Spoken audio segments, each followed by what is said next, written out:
Mm-hmm. I bet. Just a minute. It lives, I see. Do you want to speak with Lolita? I'm sorry, but Gabriel's allowed. Oh, I mean, he's out.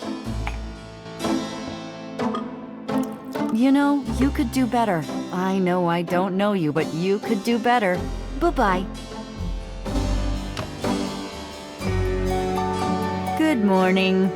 You look like hell. Did you have another nightmare last night? Yes, because having nightmares is what I do, apparently. 7th damn night in a row.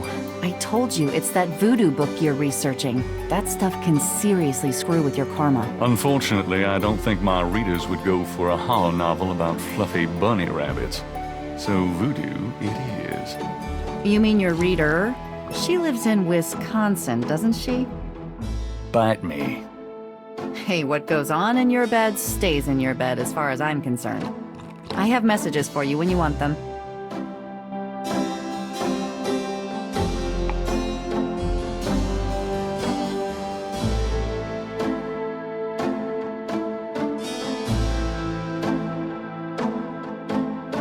The box has Gabriel's name on it, written in his grandmother's handwriting. Gabriel's father's old sketchbook sits on the top.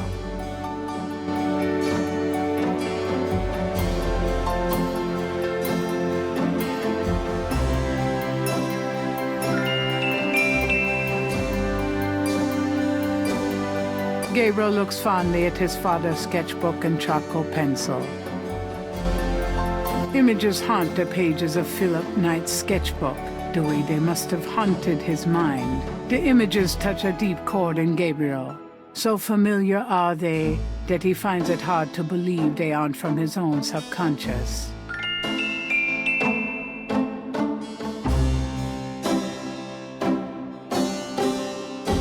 Today's newspaper is on the counter.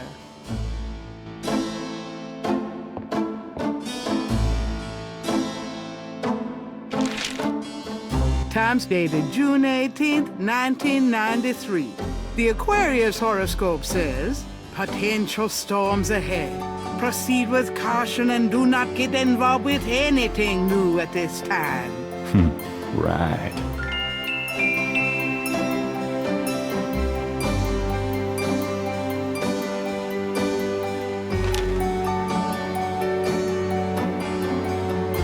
Don't mind if I do. Do what? Oh, nothing. Like I haven't tried.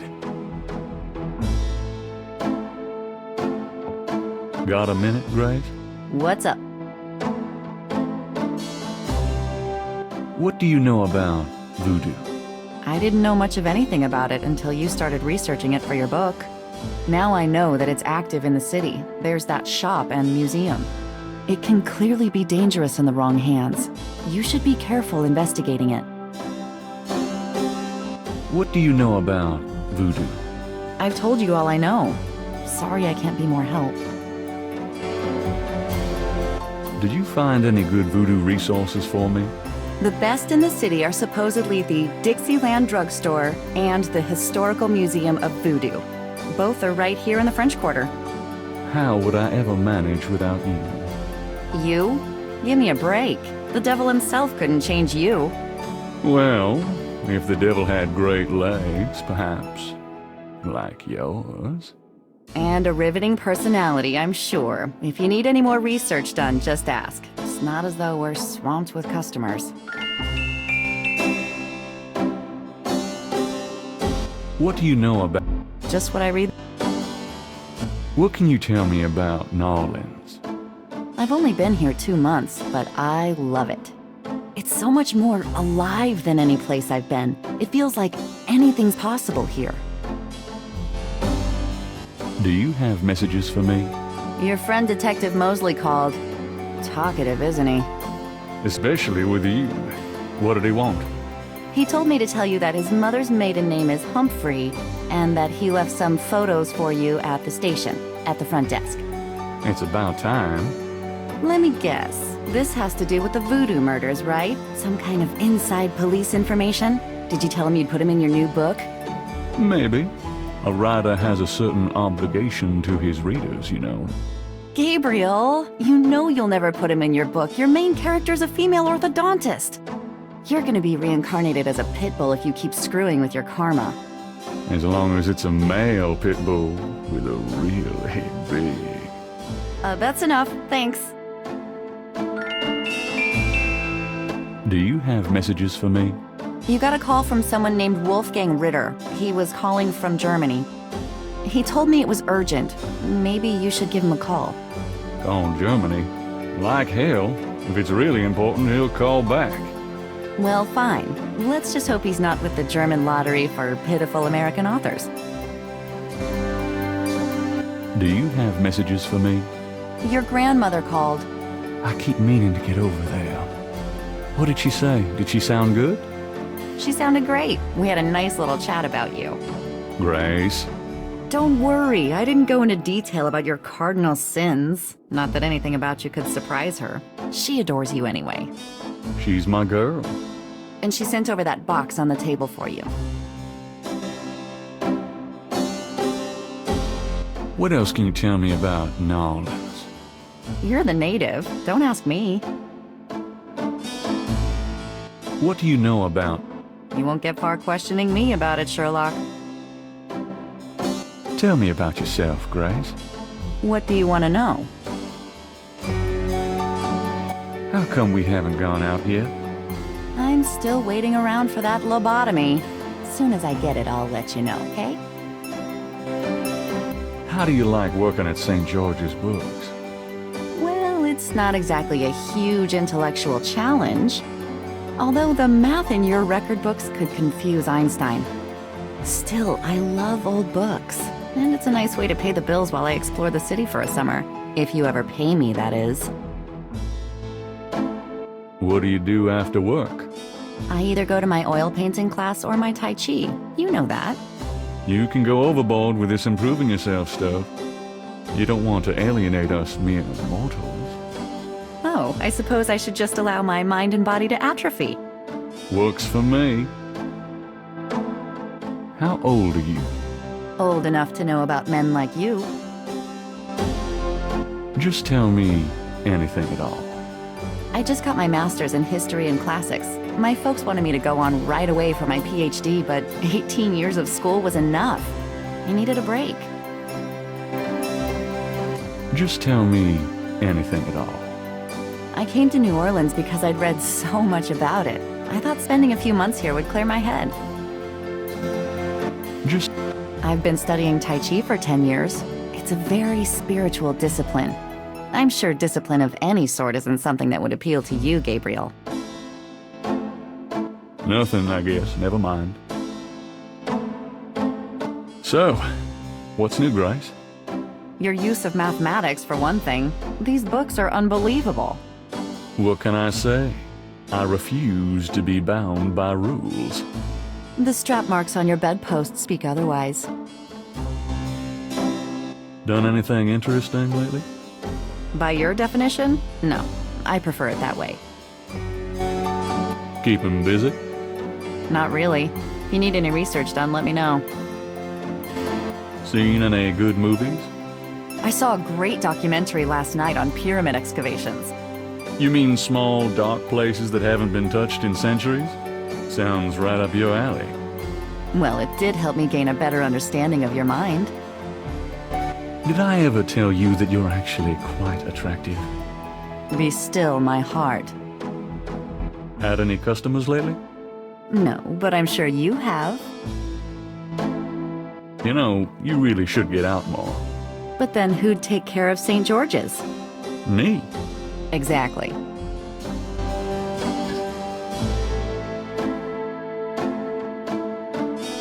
The books on the table have been chosen for their special appeal. Recent fiction by the biggies. In other words, nothing written by Gabriel. Blessed caffeine.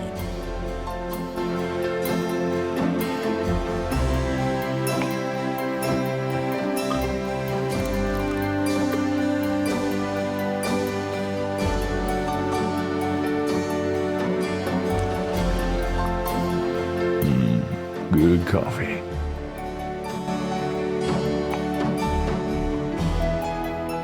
Gabriel can't take that.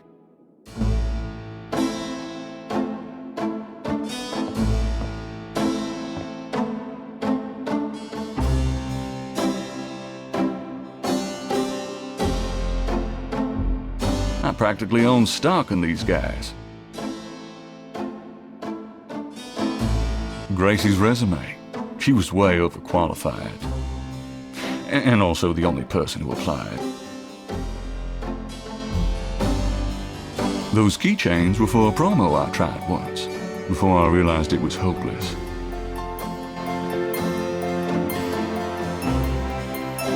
My spare motorcycle gloves. Someone left those here after Mardi Gras. Local interest piece on the store. It didn't garner the sympathy sales I was hoping for. Mind if I borrow the magnifying glass? No, Sherlock. Just bring it back when we get the next estate shipment. The Blake Backlash series. My literary claim to fame, such as it is. Not so lucky for the rabbit, was it? Fun times. I don't use hairspray. Nope, not me. Just a few self-help books. That one on top was a joke gift from Mosley. I forget where that came from, but seems like a nice place to visit. I'm going to take the tweezers for a bit. Good. You're beginning to look a bit scruffy. I always had a thing for St. George, the one who slew a dragon.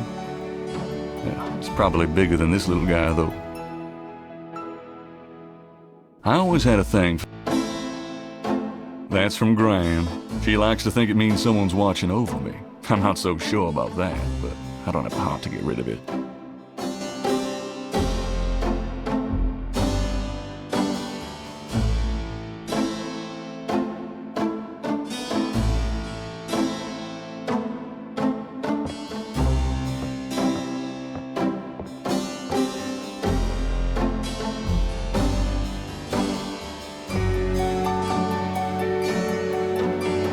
It's a book about the world of snakes.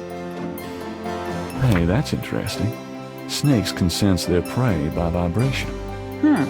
Did you know that medieval legends about dragons and giant worms are actually based on snakes? You know, dragons, devils, sea monsters. They've always been associated with snakes. Grace, get alive.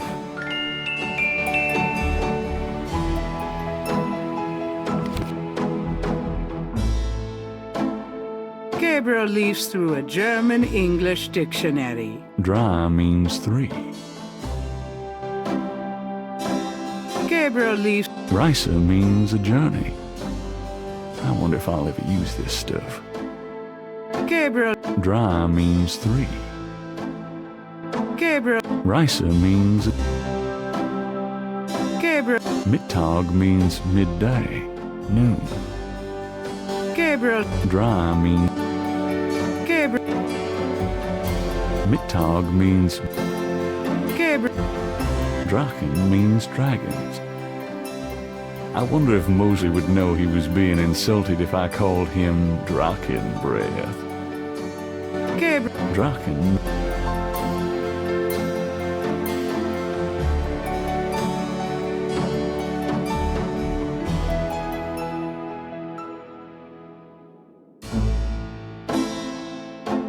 A book of German poetry that once belonged to Gabriel's grandfather. Gabriel has always found it strangely compelling. Drei Drachen kriegen in meinen Schlaf, die Seele wühlen sie lebendig zum Frost. Feurigen Atems, gespaltener Zunge, genießen sie jedes Mal. That's nice. Kinda creepy, though. Who's the author? Heinz Ritter. I'm not sure what it says, but I get the feeling this guy was one sick puppy.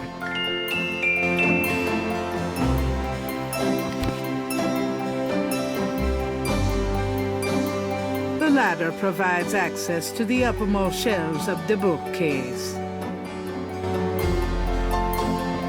If you try to look down my shirt one more time, I'm leaving. Just trying to refresh my memory. I know what you're trying to refresh, and it isn't your memory. Get down.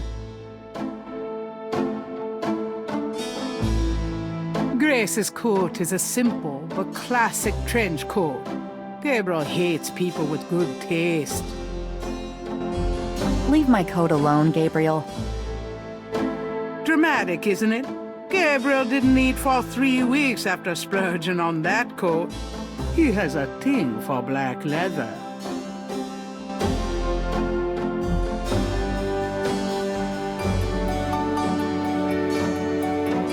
The only way to use the coat rack is by putting a coat on it.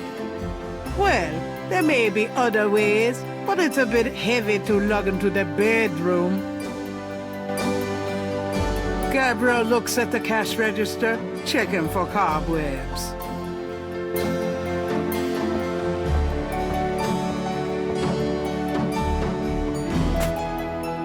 Gabriel opens the cash register to examine the take, or in the case of St. George's books, the mistake.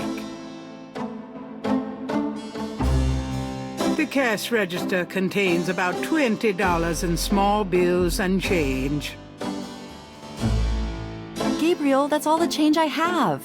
Touch it and you can kiss your hand goodbye. Would I do that to you? That doesn't work that way. It's a $20 gift certificate left over from yet another dismal failure of a promotion. I trust you can live without this old gift certificate. Knock yourself out.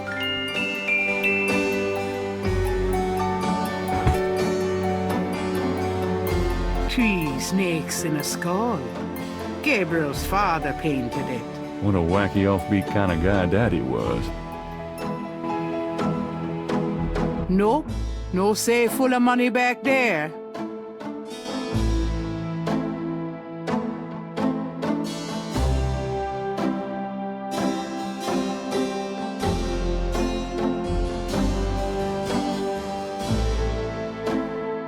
The medicine cabinet contains a few old prescriptions, personal hygiene stuff, and lots of hair products.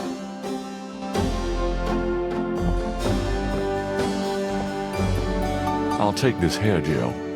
You never know when you'll need a touch-up.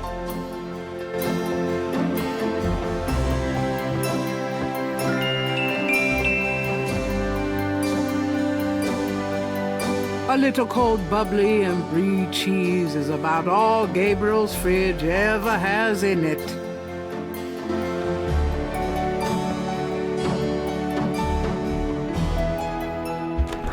Gabriel, shut that refrigerator, please. Oh, I can smell it from here. Whim.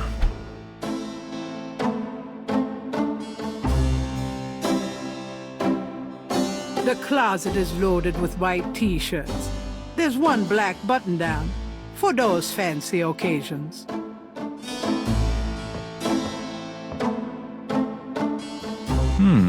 I might be able to use this black shirt.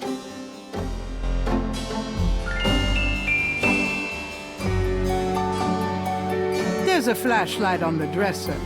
The building's wiring leaves a lot to be desired.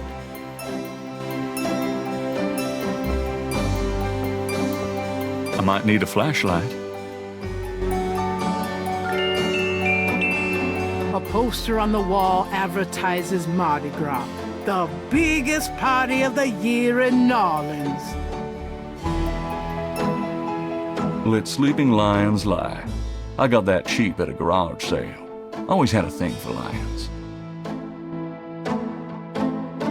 I'll just leave it on. Gabriel likes subdued lighting in his studio. It's no use. I can't sleep. It's Gabriel's bed, unmade as usual. The carpet was grand. She gave it to Gabriel to cheer the place up. The wastebasket overflows with crumpled pages of mediocre glory. If I threw those pages away, they weren't worth reading.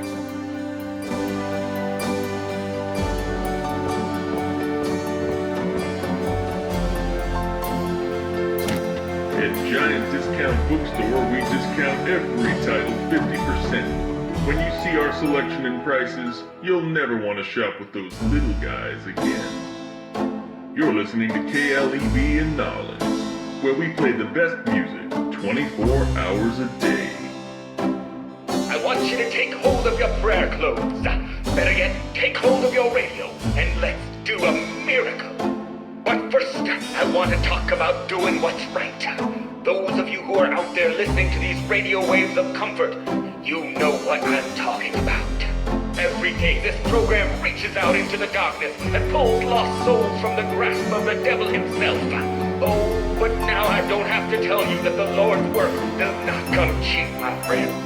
So I want you to get up right now. Take out an envelope, fill it with whatever you can, and send it today. We both know that doing what's right.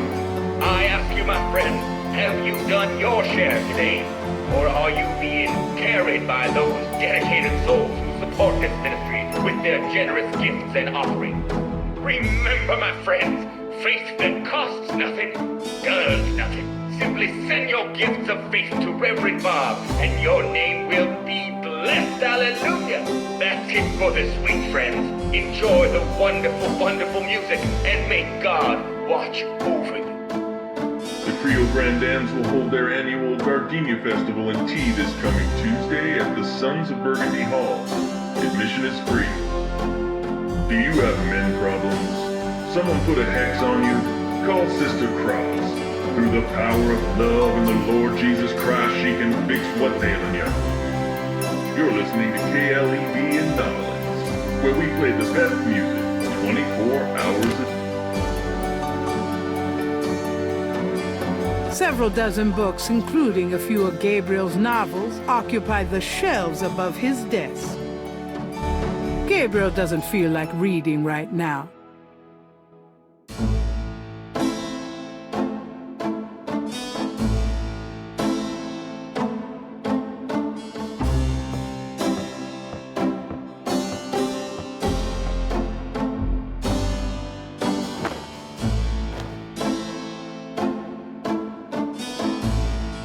I've got some things I need to do.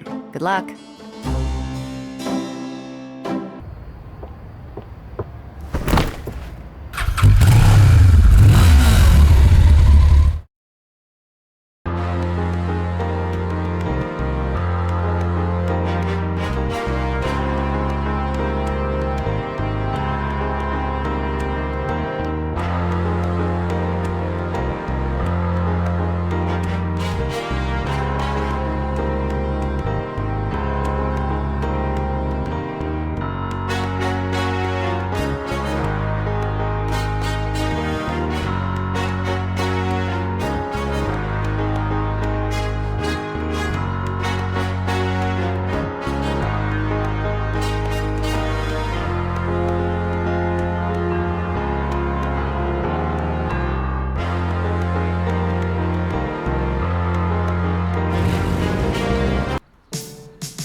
That's Mosley's office.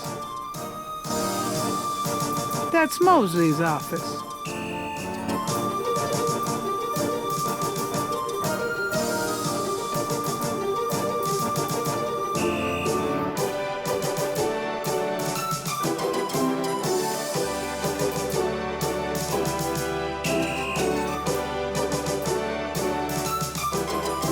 A portrait of the Nolens chief of police, a fine, upstanding citizen.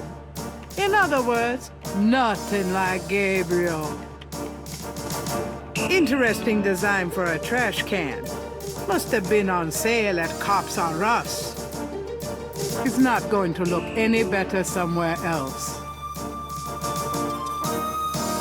Gabriel is standing in the lobby of his friend Mosley's precinct. It smells like a cross between a hospital and a brewery. The desk sergeant looks like a poster boy for heart disease.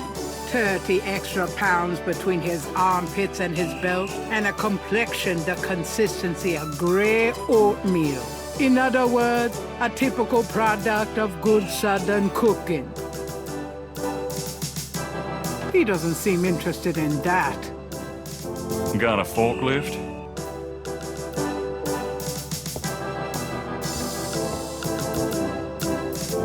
Got a second, officer? What can I do you for? What do you know about voodoo? Me? Nothing. I'm a Catholic boy. What can you tell me about the voodoo murders? I'm not allowed to give out information on police cases. What can you tell me about the voodoo murders? Hey, buddy, do I look like the kind of lowlife that'd betray my sacred oath to this department? I don't know. What would that kind of lowlife look like? Like hamburger meat if I got a hold of them. Kinda like what you're gonna look like in about 5 seconds. Okay. Sorry I asked. What can you tell me about Gnarlings? I'll tell ya, I'm glad as hell it's not Mardi Gras. If it weren't for that 1 month a year, being a cop in Gnarlings would be a real pleasure. As it is, I'd rather stick behind this desk. What can you tell me about Gnarlings? Best food in the world. You can get it right here in Gnarlings. Muffaletta sandwiches. Beignets, good Cajun coffee. Yep, a man can die happy in this city. It's practically guaranteed. I was supposed to pick up some photos from Detective Mosley at the front desk. Is that right? And who are you? My name is Knight. Gabriel Knight. Yeah, I got something for you, all right. As soon as you're done talking, I'll give it to you. I'm here to see Detective Mosley. He's out at a crime scene. Sorry. I'm here to see Detective Mosley. I told you, he's not here. I'm here to see Detective Mosley. I told you. Where's the crime scene? Is it related to the voodoo murders? Crime scene information is police confidential. We don't need any more looky-loos than are probably already there. Tell me about yourself. Who, me? I'm the desk sergeant, Frick. Why? Frick? That's right. You got a problem with that? Not at all. Tell me about yourself. You see that front door? Yeah? Well, I watch people come in. See this book? Yeah? Well, I write people's names in it, see? People that bother me. Want me to put your name in this book? Oh, I think not. That's what I thought. Tell me about... I hate people who ask stupid questions. Hey, nice precinct. Think so, huh? That's peachy. That means more to me than you could know. Kinda quiet in here today. Summer's like that. Too muggy to mug, too hot to heft. How clever. It's a gift. So, what's new around the old police station? Well, we're now allowed to shoot chatty pedestrians on sight. That sounds convenient. I like it. Excuse me, Officer Frick? Whatever it is, no. Now get out of here before I have you arrested for disturbing the peace. So, anything interesting happening around here? Look, I've got a job to do. Chat with someone else, huh? Here's that envelope for you, Gabriel Knight. Thanks.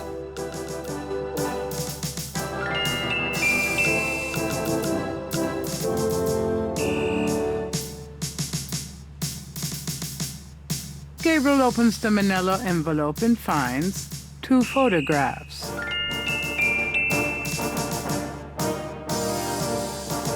The photograph of Mosley was apparently taken upon his graduation from the police academy. He had hair then.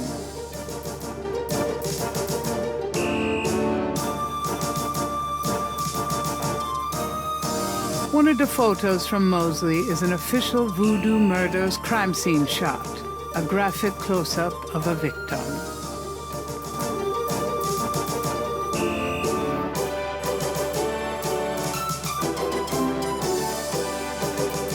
The label on the hair gel jar talks about mysterious Hawaiian roots and ancient Oriental secrets.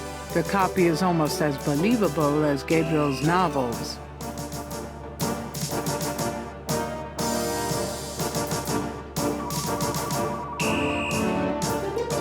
A uniformed officer of the NOPD.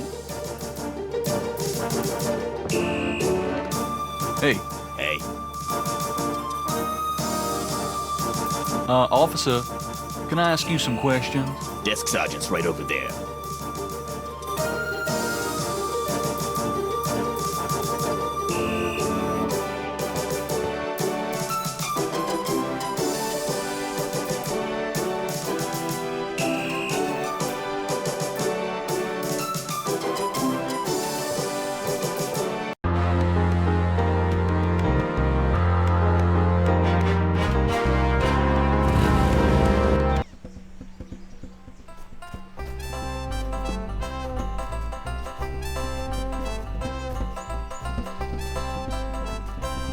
There's a police band radio on that bike. Mind if I use your radio? What are you, nuts? Forget it. Touchy. A police officer is either off-duty or patrolling the park, or both.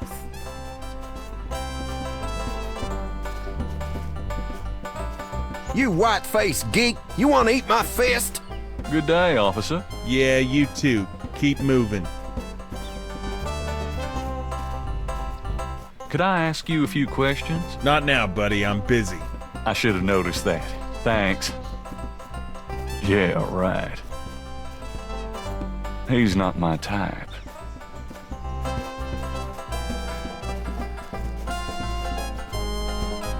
I would if I had enough time to do it properly. The band isn't paying any attention to Gabriel.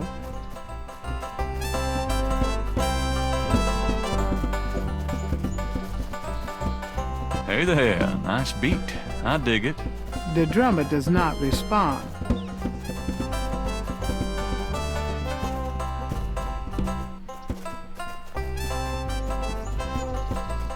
Well, I never! Leave me alone, you man!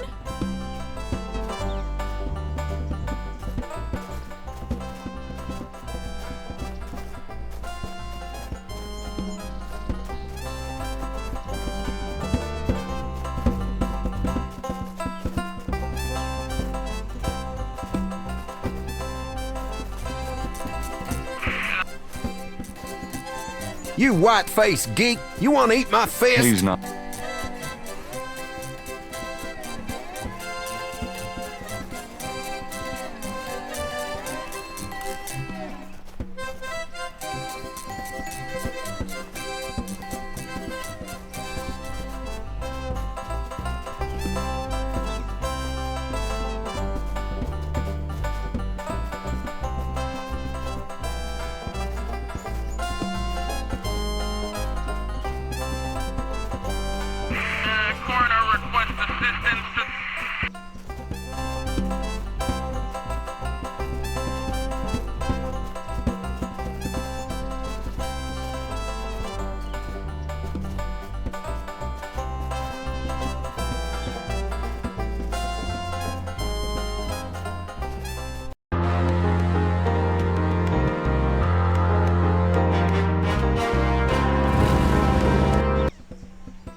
A Cajun band. Inventive as always with their instruments, is having a good old time on the lawn.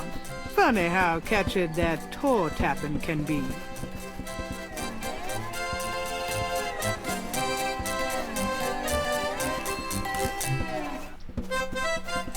You white-faced geek, you want to eat my fist?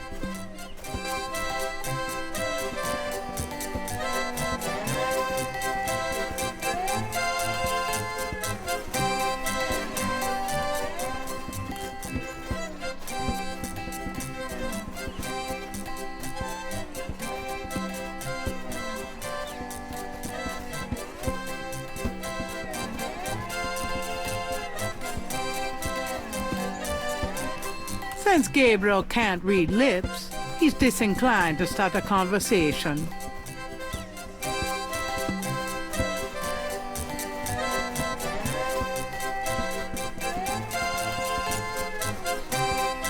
You white-faced geek, you want to eat my fist?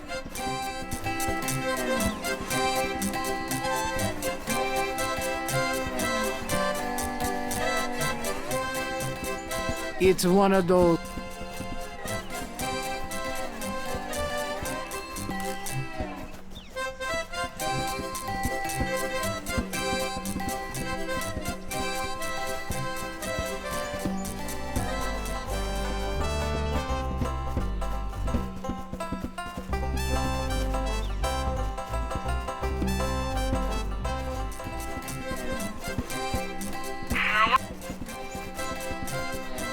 Well, I never! Leave me alone, you man!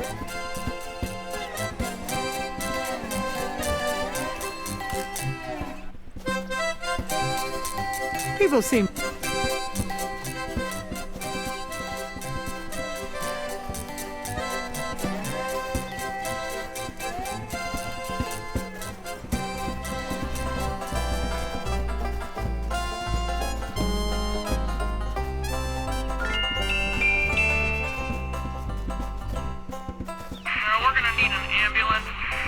Hey, cut that out.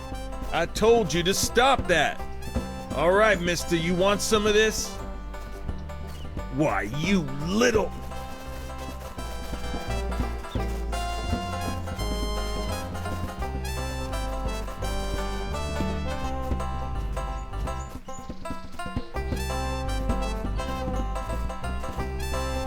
Gabriel picks up the headset and listens. Ambulance 91, have you located the crime scene? They've radioed for you 3 times. Did you say it was north of the Lake Retreat Country Club? South, Lakeside Drive, north of the Piedmont Pier, south of the Country Club. You white-faced geek, you want to eat my fist? Good thing this guy's already dead. Everyone's having trouble. Must have been hallucinogens in the coffee this morning. It's just so misty out here or something. Hey, I see a squad car. I got him, Molly. Thank God. Have a good one, 91. Interesting. Hey, you, get away from that bike. Sorry. Well, I never! Leave me alone, you man!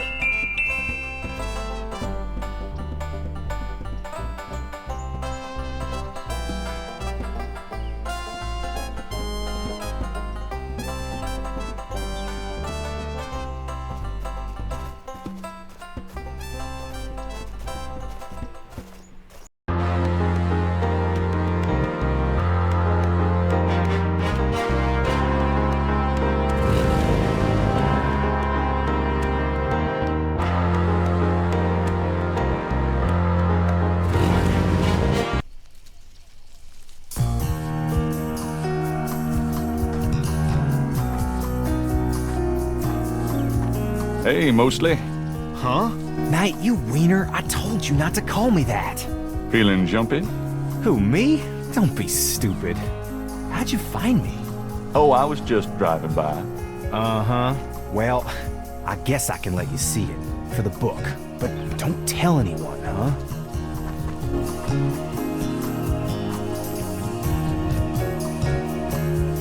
Definitely another voodoo murder. Same MO and no freaking clues. We're still waiting on an ID for the body. Oh, that's disgusting. Isn't this a rather public area for this kind of thing? Yeah, they're freaking ghosts, these guys. Lakeshore Drive isn't exactly the 10 expressway, but it is open to the public. No reports and nothing. Now, who the hell is that?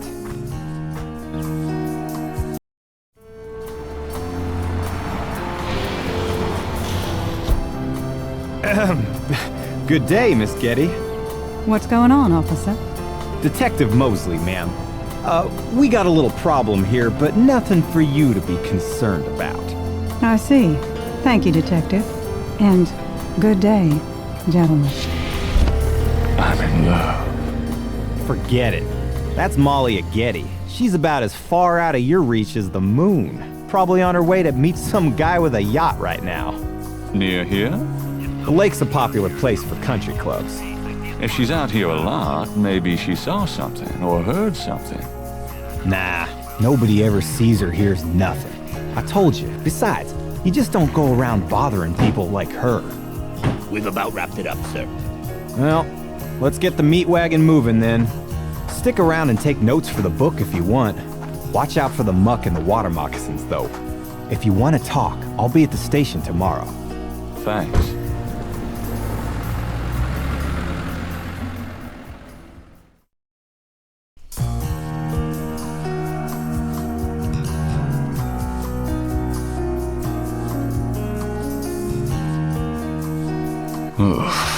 That's a lot of blood.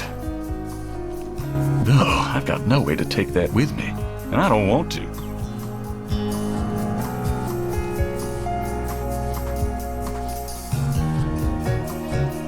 There's a pattern to the lines in the sand, but only one small area is clearly defined.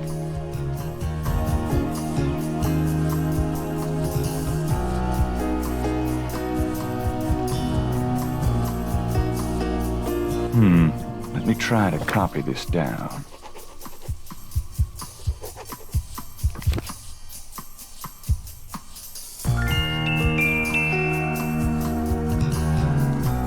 Looks like there was something here. I should take a closer look.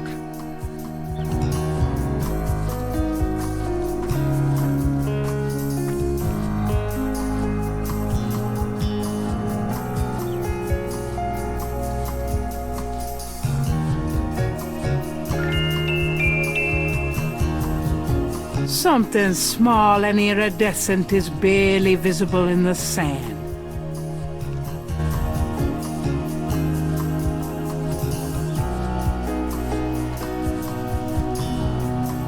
It looks like a scale of some sort.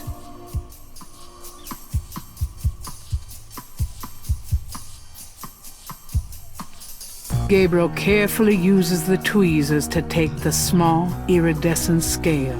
I think it's a snake scale, but it beats the hell out of me what kind.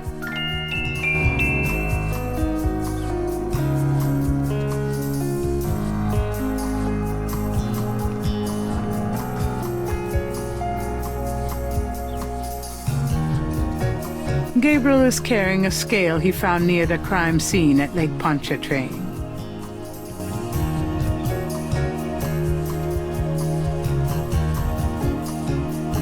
Gabriel is on the sand and clay shores of Lake Pontchartrain, at a site where some poor bastard got to see who the voodoo murderers really are. The banks of Lake Pontchartrain are rich with clay deposits.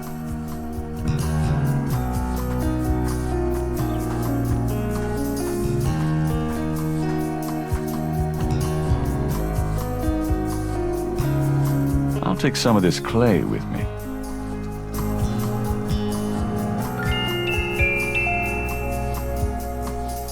Gabriel is carrying a lump of clay from the banks of Lake Pontchartrain. Lake Pontchartrain is impressive. It measures 24 miles across and stretches as far as the eye can see. Lake Pontchartrain is scenic, but you really wouldn't want to swim in it. Lakeshore Drive runs around the entire lake. This is a particularly lonely stretch, but it's still a public road.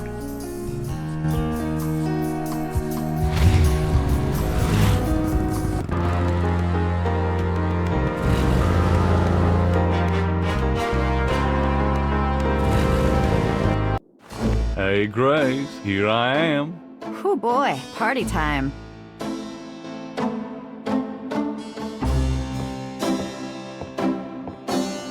Got a minute, Grace? What's up? Do you know anything about snakes? Doing a family tree, Gabriel? Very funny.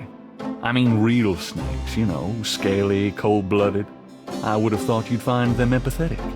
Mm-hmm. I know very little about reptiles of any kind, and prefer to keep it that way. I think there's a book on snakes around here somewhere, though. Okay, thanks. Could you do some research for me? Sure, what? Could you see what you can find out about a woman named Malia Getty? The name Getty sounds familiar. What's your interest in her? Oh, just, you know, stuff about the voodoo murders. If you can get an address. The murders, right. I'll see what I can find out. Well, it's about closing time. So it is. Good night, Gracie. Good night, Gabriel. And try not to dream, okay?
Good morning. Don't you look swell today? Actually, swollen. So have some. There's a fresh pot on the table. Seriously, you look like hell. Your hair is sticking straight up like a...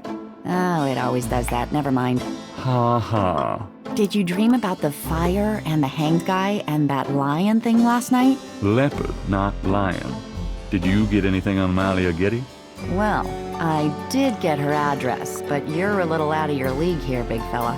The Gettys own 3 local hospitals, just to name a few of their assets. They run in very high circles. Did you get an address? I got the address. I suppose this has nothing to do with the fact that Malia Getty is incredibly gorgeous. I should have known you wouldn't go for a rich, ugly socialite. And that address is? Hey, far be it from me to postpone your total humiliation. It's 557 West Ingram. That's the Garden District. Estate City. That's all I wanted to know. And yes, my dear, Malia Getty is the most dangerous-looking diversion I have ever seen. Ouch. Ugh, men.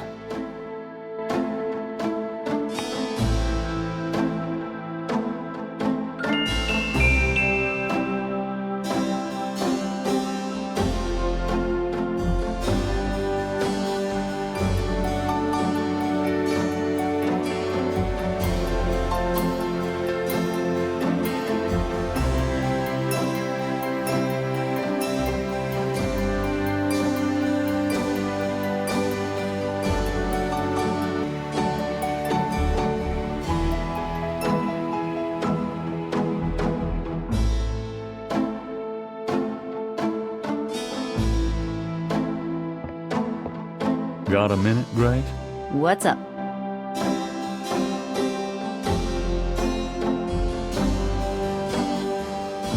Do you have messages for me? Dana called and Susie left a message about a lawsuit. Toss 'em. Okie dokie. Well, that's all the messages for now. Do you have... I've given every...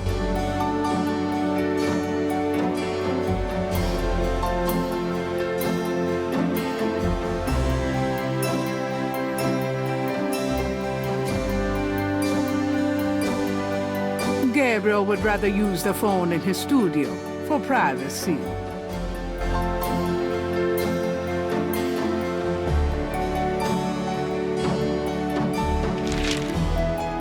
Times dated June 19th, 1993. A front-page article describes the most recent of the voodoo murders. Gabriel scans it but learns nothing new. The article reiterates that the voodoo aspect of the crime is faked. Gabriel shivers. It looked real enough to him. Elsewhere, there's an article about the history of Jackson Square, called the Plaza d'Armes under French rule. It was used for executions, firing squads, hangings, even impalement and breaking on the wheel. Yikes! Of course, these days, it's mostly a hangout for tourists, street musicians, and local artists. Gabriel also scans the Aquarius horoscope for the day. Chances of a dark star rising on this day. Do not trust your instincts. I feel a dark star rising, all right.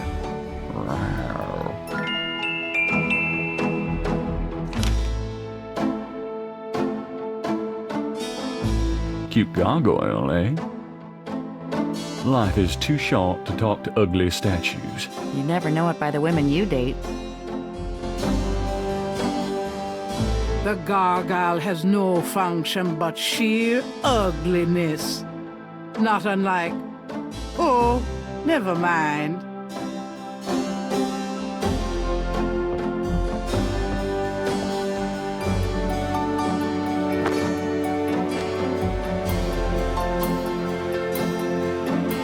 I'll be back later. Have fun.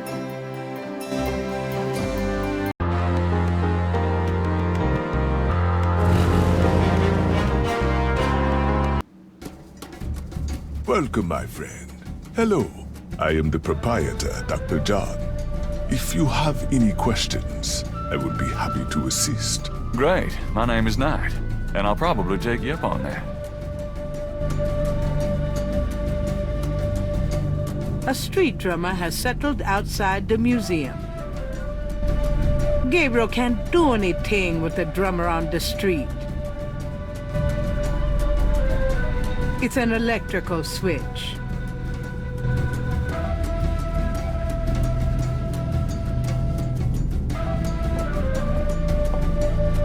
The voodoo shrine is filled with items that both fascinate Gabriel and also make his skin crawl. Magenta Moonbeam. Voodoo Inn. A flyer advertising Magenta Moonbeam, a local voodoo inn. Her parlor is on the corner of Orleans and Dauphine. Will that look sacrilegious? This coffin is so small.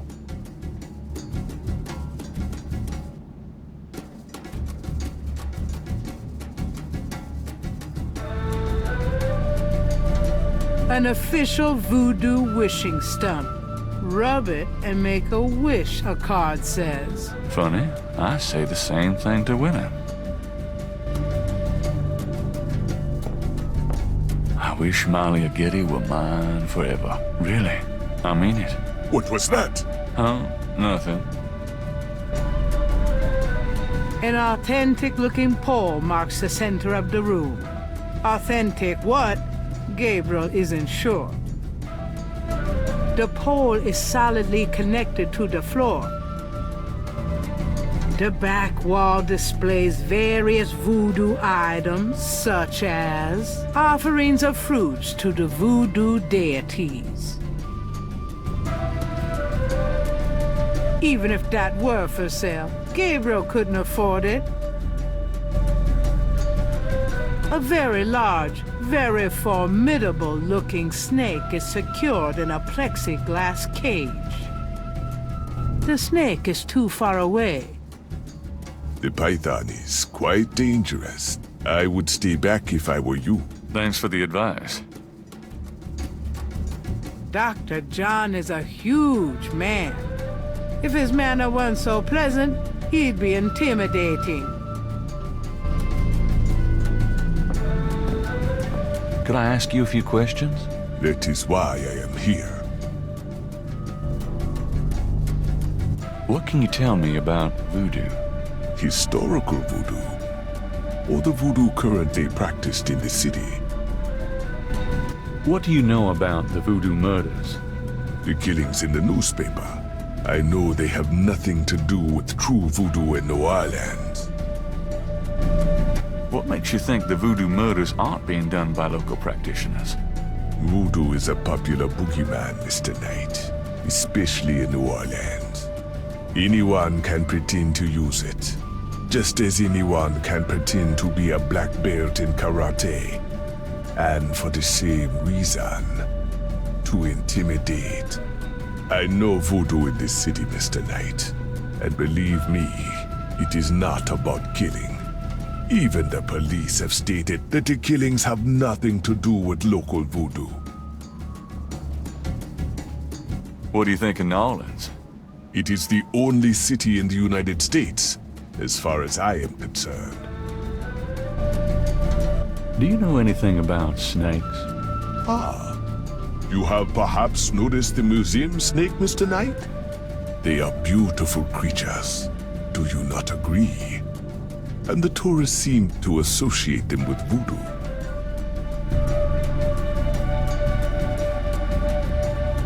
Tell me about yourself. Me? Yes, if you don't mind. What is it you wish to learn? Why did you open a voodoo museum? The subject has fascinated me all my life, and I wanted to help preserve the cultural heritage it represents. What kind of background in voodoo do you have? Let us just say I cut my teeth on it, Mr. Knight. It is in my blood. Do you do anything besides run the museum? No, the museum does not make me a rich man, but my material needs are simple. I prefer to focus on my one true interest in life. What are your own religious beliefs? My beliefs are too personal and too complex to discuss with a layman, Mr. Knight.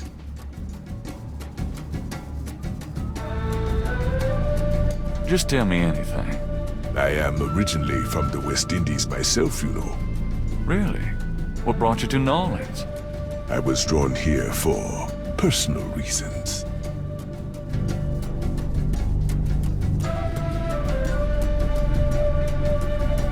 Just tell me anything. I am a vegetarian. Really? I can't imagine living without meat.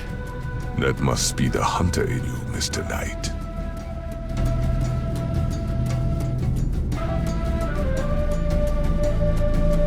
Just tell me anything. I am not an easy person to get to know. I am a very private man. Isn't that unusual for someone in the museum business? Not at all. My displays speak for me. Just tell me anything. Not everyone can come see the museum, so I occasionally do public speaking on the subject of historical voodoo. Anything coming up that I might attend? No. But then you have me all to yourself right now, do you not? Actually, I can't think of a thing. Then let us discuss something else. Tell me about historical voodoo. Very well. I will start at the beginning, Mr. Knight, and will go on from there at your prompting. Sounds good. As you may know, voodoo is a grassroots religion, formed by the mixing together of many different African tribal religions and Anglo religions, such as Catholicism or Protestantism. In other words, it is a religion born of the African slave trade, But African slaves were imported not only by the United States, but also into the West Indies, where the French and Spanish ran plantation islands. Prior to 1803, the New Orleans area was owned by France. The French Creole in those days owned many African slaves. But the Creole did not permit their slaves to gather, giving no chance for voodoo to breed here natively.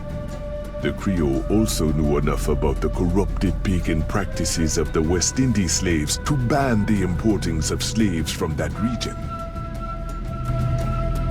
So how did voodoo come to New Orleans? After the Louisiana Purchase, American legislators relaxed regulations. Slaves were permitted to gather. The Americans also removed the ban on West Indies slaves. Around the same time, a slave revolt occurred in Santo Domingo, what is now Haiti. Between the lifting of the ban and the Haitian Revolt, West Indies slaves began pouring into New Orleans. Some of them were free people of color, freed or escaped slaves. Some came with their white owners who were fleeing from the revolt. What happened when the West Indies slaves got here? They brought voodoo with them. The native slaves were more than enthusiastic about embracing it. It gave them power, Mr. Knight, if only in the form of a communal bond. Among the first meeting places were the Bayou St. John and the shore of Lynx Pontchartrain. The early voodoos were heavy snake worshippers, worshipping the one they called the Great Zombie. Tell me more about historical voodoo. By 1817, the voodoo activities were beginning to cause fear among the white slave owners. An ordinance was passed to forbid slave gatherings except in designated public areas at designated times. The time was Sunday afternoons, and the place, Congo Square.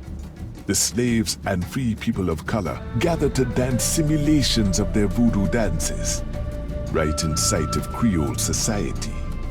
Of course, they also continued to meet in private for the real thing.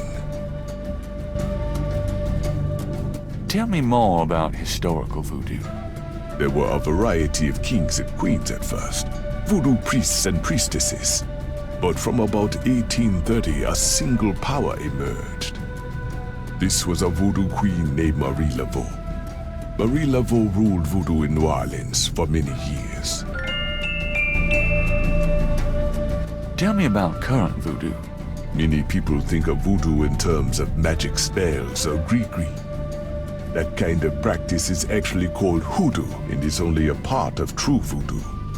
Voodoo, the religion, has a strong following in New Orleans. In fact, it is growing quite rapidly. There are several voodoo churches or temples in the city, and others all across the United States. African Americans see it as a tradition all their own. Whites, and there are many in the religion, are attracted to it because they think it is exotic. I personally am more interested in the history of voodoo. Some of the new movements are copying Haitian or even African voodoo, but it is the voodoo of New Orleans that I find so intriguing. Tell me about Marie Laveau. There were actually two Marie Laveaus, mother and daughter. Most people thought they were the same woman. Her continued youth added to the mystique. The original, the mother, was also known as Widow Paris. It was she that began the empire. Tell me more about Marie Laveau. The Laveau tomb, where one or both of the Maries are believed to be buried, is in St. Louis Cemetery No. 1. It is a popular shrine for practitioners and tourists alike. I myself take tours through the cemetery on a regular basis. Really? Do you have any running this week? No, but the cemetery is open to the general public as well. What exactly is hoodoo? Hoodoo refers to magic folk traditions of the South. Hoodoo is a bastard of voodoo. Many of the gree-gree are similar, but hoodoo does not have the religious aspects of voodoo. So how's the museum business? Those who truly seek to understand are few, Mr. Knight. But even one can be an audience. Sounds about like my shop.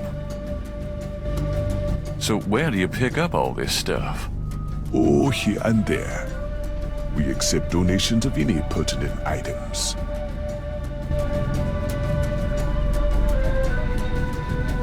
Do you ever get any wackos in here? You mean besides yourself? Yeah, besides me. I do not care to make those kinds of judgments, Mr. Knight. All are welcome here. You're a big guy, aren't you? You work out, play sports? I do not play basketball, if that is what you want to know. Who, me? No, you just look like such a natural athlete. I do find ways of keeping fit, Mr. Knight. After all, our bodies are temples. You sound like Grace. I should get the two of you together. Is Grace your wife? No, she just acts like it. So what do you think of our summer weather? Have you ever seen it so overcast or so muggy? It is unpleasant. The heavens are not pleased these days. Nice outfit. I prefer simple cotton to dead flesh, Mr. Knight. I'll have to remember that. This is quite a place you have here. Thank you, Mr. Knight. I have dedicated myself to the preservation of this unique culture. It is gratifying to see others reap the fruits I have sown. Goodbye, Dr. John. Walk carefully out there, Mr. Knight.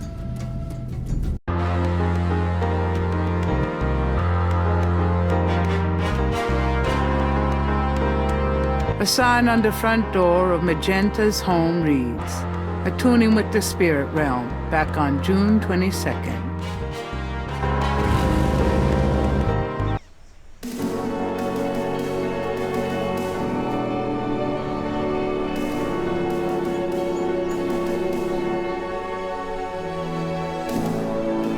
Odd-looking marks adorn the Laveau tomb wall.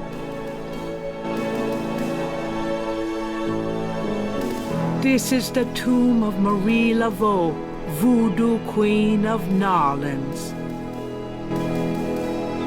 Food, trinkets, and more unsettling things have been left at Marie Laveau's tomb as offerings from believers. Gabriel can't take the marks with him. The wall doesn't work that way.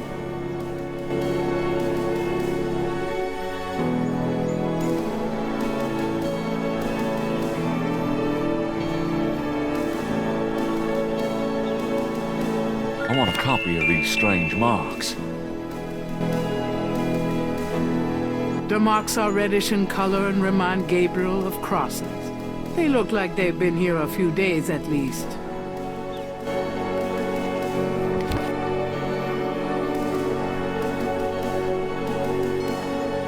Near the Laveau tomb is a piece of red brick. Undoubtedly a cast-off from spiritual graffiti writers.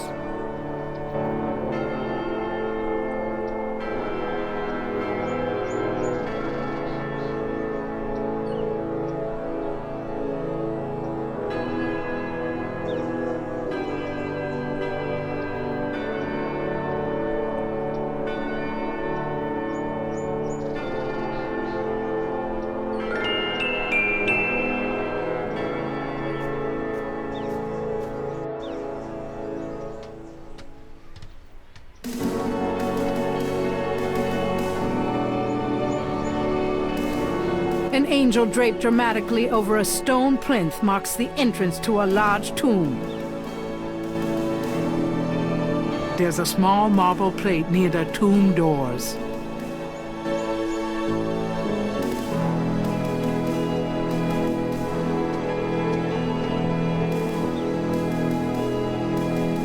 The plate is in locked position. There's a keyhole on the plate, but Gabriel can't operate that without a key. A stone angel leans down to gaze at something unseen.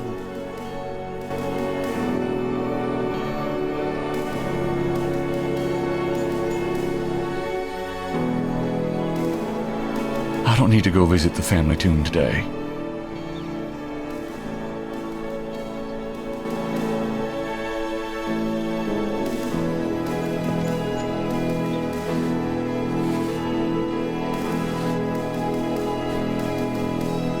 An old man tends the cemetery with movements akin to a slow drawl.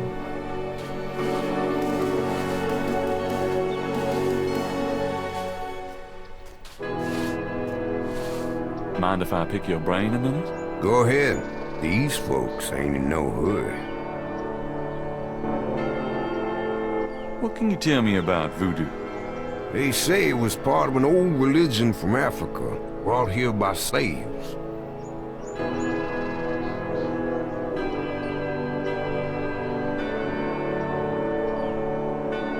What can you tell me about voodoo? I don't really care to talk about it.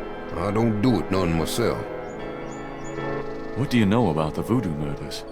Isn't it just awful, them finding those bodies with the voodoo things around them? I don't think there's any real voodoo going on. Somebody trying to cover their tracks is all.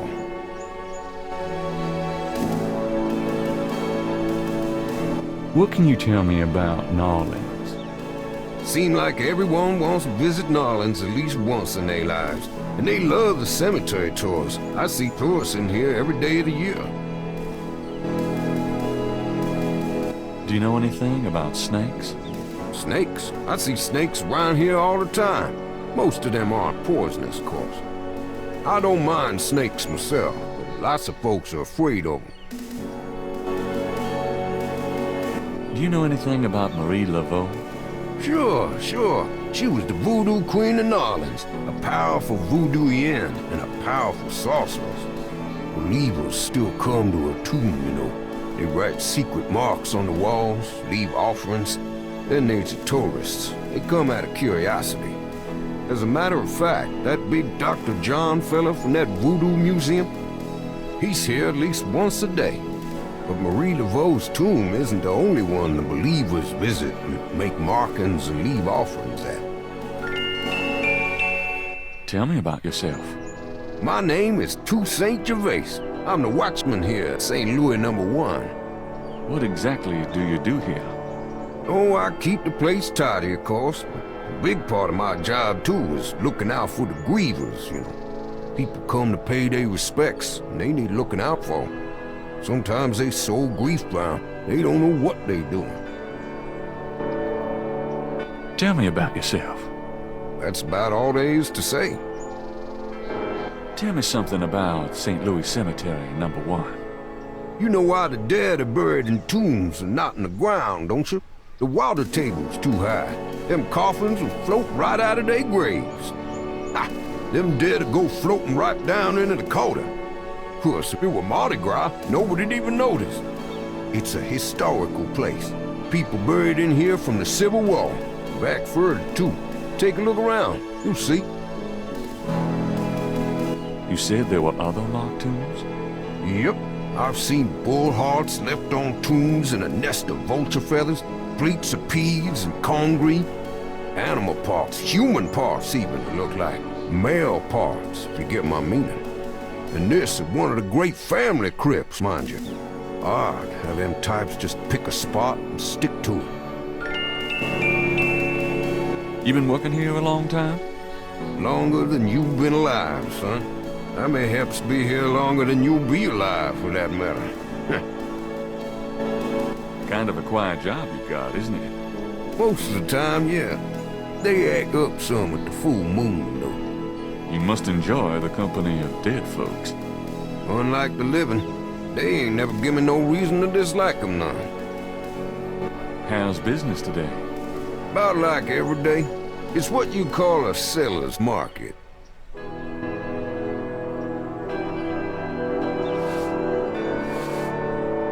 Does this mean anything to you? It's a piece of brick. You can find them all over the cemetery.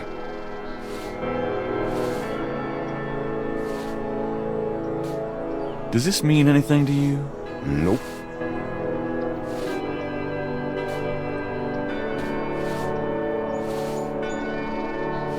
Looking at the series of crosses, Gabriel can't help but think they have a pattern and meaning he is not comprehending.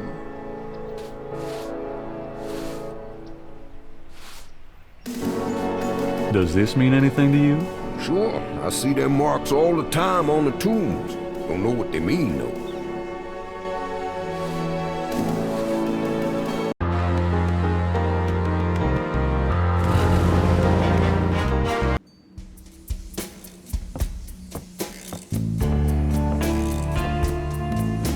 Hello? Huh?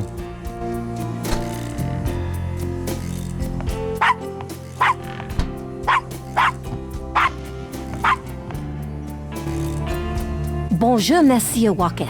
Bienvenue, Madame Casano. Comment ça va? How you be feeling today? Well, I'll tell you, Mr. Walker. I'm certain someone's buried a sleep knot bag somewhere near my steps. I haven't slept a wink, not in weeks. Now don't that beat all. I'll need some easy night candles then, huh? Do you think that would help? I do hope you're right. I said 3 rosaries this morning for Our Lady's intervention. Rosary good, sure enough, but you burn them candles too, boy, you gonna whip any no-sleep gree-gree, I tell you for sure. Very well, Mr. Walker. Put them on my account and send them around to my house. Oh, and there's another thing. I didn't catch her at it, but I know. Mrs. Lefebvre put stomachache powder in my tea at the last meeting of the Creole Grand Dame. I've been in misery. Now you put 9 pinheads up in a little box.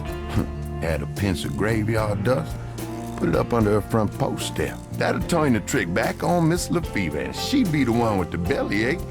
I got the pins of dust right here if you want them. If the Blessed Virgin will grant me her protection, I'll be safe from these practitioners of evil. Oui, madame. Though, don't hurt to be proactive neither now, does it? Naturellement, monsieur. Merci beaucoup. Mais non, madame. It's nothing. Au revoir. Au revoir, Monsieur Walker.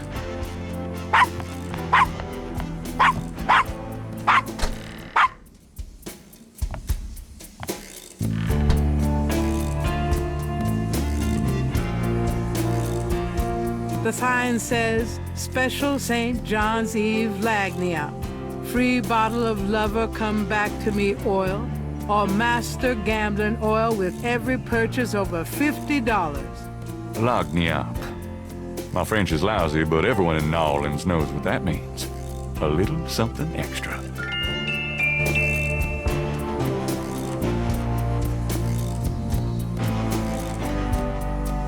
The shelf holds containers of dried items, flowers, grasses, and black cat bones. It's a mannequin wearing a crocodile mask. It must be the crocodile thing, but even I'm not interested in undressing that mannequin. The poster advertises a voodoo play from last fall.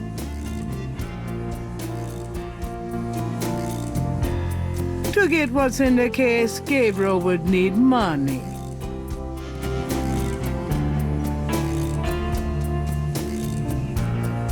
The proprietor doesn't look especially friendly. His business probably doesn't depend on walk-ins. Hi there. Is this your store? This the Dixieland drugstore. And I own it. Me. Name's Walker. Willie Walker.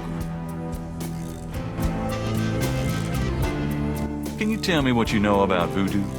This is a novelty shop, monsieur. Do you think I'm stupid? This is a voodoo shop. Look at all this stuff. These is novelties, curiosities. If people want to think they magic, it's not my concern, you know? Are you telling me that you own a voodoo shop, but you know nothing about voodoo practices? Ça n'est pas sa faire blanc. What does that mean? It means you should mind your own business, monsieur. What do you know about the voodoo murders? Caprice encore. What did you say? Nothing, but them killings have nothing to do with my shop, monsieur. What do you think of New Orleans? I live here all my life, me. What do you think of New Orleans? If you're not from around here, monsieur, you should sign up for some tours. What can you tell me about St. John's Eve? It's the biggest night of the year in voodoo. What goes on exactly? I couldn't say. Do you know anything about snakes? What kind of snakes? The kind they use in voodoo? Pythons, boas, so I've heard. Really? Do you have one? Are you crazy? What would I want with a python?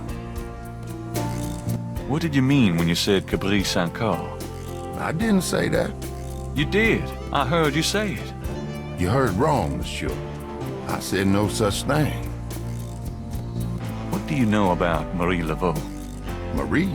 She's somebody from the old days. One of them old folk tales. The tourists eat it up, no? That customer of yours, the little old lady. Customer? The woman I saw in here, Madame Casino, you called her. I don't talk about my customers to men who come in off the street. Tell me about yourself. My name's Willie Walker. I own the place. How did you get into this kind of business? Now, why should I discuss my business with you, man? So, this is a voodoo store, huh?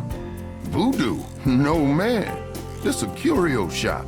The things you see here are from local folklore. None of it real, I tell you for sure. What about all these magic oils and powders you're selling? Aren't they a part of voodoo? Read the label, man. We make no claims. Sold as curio only. It mean what it say, no? These are novelties, not voodoo. So, do you get many tourists in here? We, all the time. They want to buy a bottle of money-drawn oil or wang a bag to take home with them. How's business? About like always. I'm a businessman, too. I own a bookstore here in the quarter. I don't really care, me. I got a store to run. Have you always lived in New Orleans? My papa, and his papa, and his papa, all the way back to the days of Marie Laveau, we've been living here. So, does any of this stuff actually work? You crazy, man? These are just curios, novelties for the tourists. Nice weather we're having. Don't bother me. Can't you see I'm busy? St. John Eve coming. I got to be ready.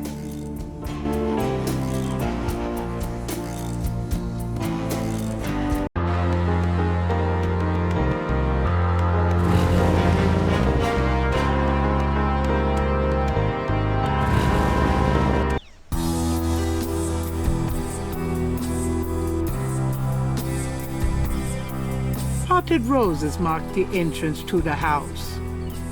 Gabriel didn't come here to mess with the plants. Perfectly groomed hedges run along the front of the porch. The huge trees bear beards of Spanish moss. The garden district is famous for its elaborate old plantation homes and mansions. This particular mansion is impeccably groomed.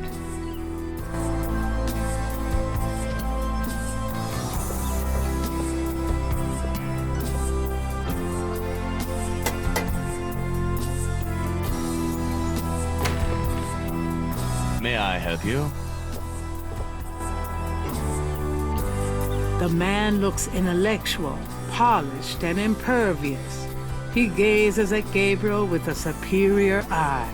Gabriel wonders if he's Malia's secretary, bodyguard, butler, or something more personal. Better not try that. The man looks ready to whip up an army at the slightest notice. I'd like to see Malia Getty, please. I'm sorry, but unless you have an appointment or official business, I cannot announce you. I do have official business. Really?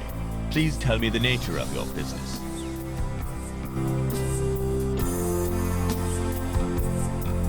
Are you tired of polishing silver day in and day out? We don't have silver. All of our utensils are solid gold. Oh, I see. Well, I represent Lumor Armored Cars, and... Beat it. And comb your hair.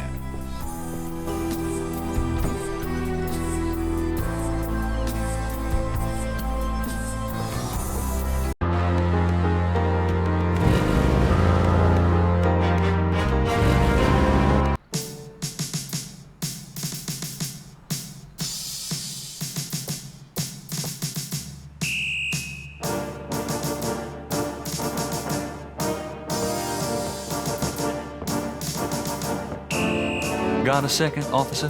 What can I do you for?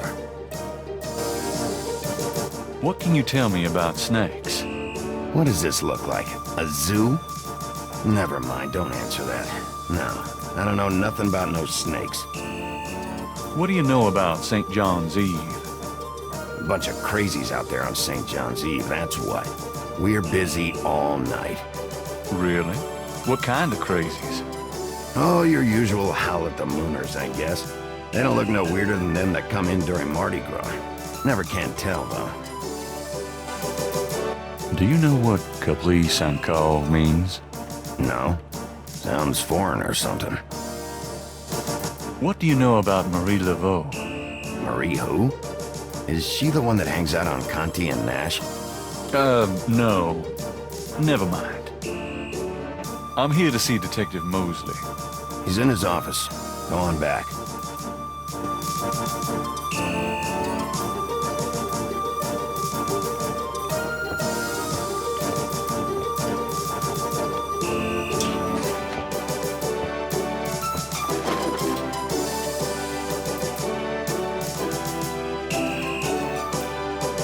There's a temperature gauge on the wall near Mosley's office.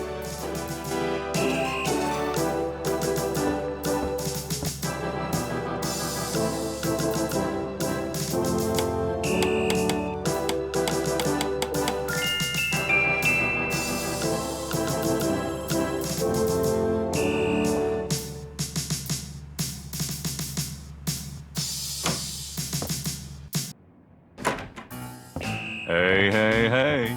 Knight, come on in. Dang air conditioning must be on the blink.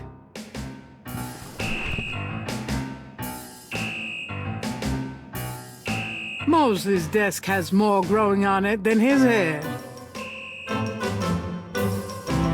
Can I ask you about some stuff? You're the writer. Ask away. What can you tell me about voodoo? There's voodoo that goes on in this city, sure. I looked into it a bit at the beginning of this case. But the voodoo stuff found at the crime scenes is all fake. It doesn't have anything to do with the real stuff. I know. I asked some experts. It's intimidation tactics, that's all. What else can you tell me about voodoo? I told you, don't worry about that part of it. It's all fate. What do you know about the voodoo murders? Lots. Can you be more specific? Do you know anything about the killings? At least 20 people attend the killings. We know this from the variety of footprints found at the scenes. Footprints? Aren't those as good as fingerprints? Can be, but we'd have to have a suspect in custody first, and the suspect would have to match one of the few distinct prints we have. Most of the footprints are smudged, trodden over, unreadable. These guys are so casual in their expertise, it's maddening. Like they know we'll never find them. How many murders have there been so far? 7 murders have so far been linked to the voodoo murders case. The first murder occurred about 8 weeks ago. The MO is the same in each murder. Lake Pontchartrain was the 7th. What kind of evidence have you found? No fingerprints, a few bare footprints. Found a few fibers, but not many. The weirdest one was leopard fur. Leopard fur. Describe the crime scenes. Well, there's the corpse itself, minus the heart. Around where the body was killed, we find marks and flour and blood.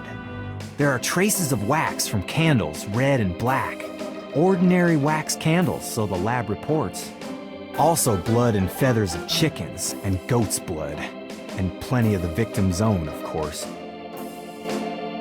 What's the coroner say? The victim's heart is always ripped out of the chest and missing. We haven't located a single one of them. Lovely. Any idea what they do with them? Don't even want to know. Also, the coroner says some of the victims had heart attacks before the incision. Literally scared to death.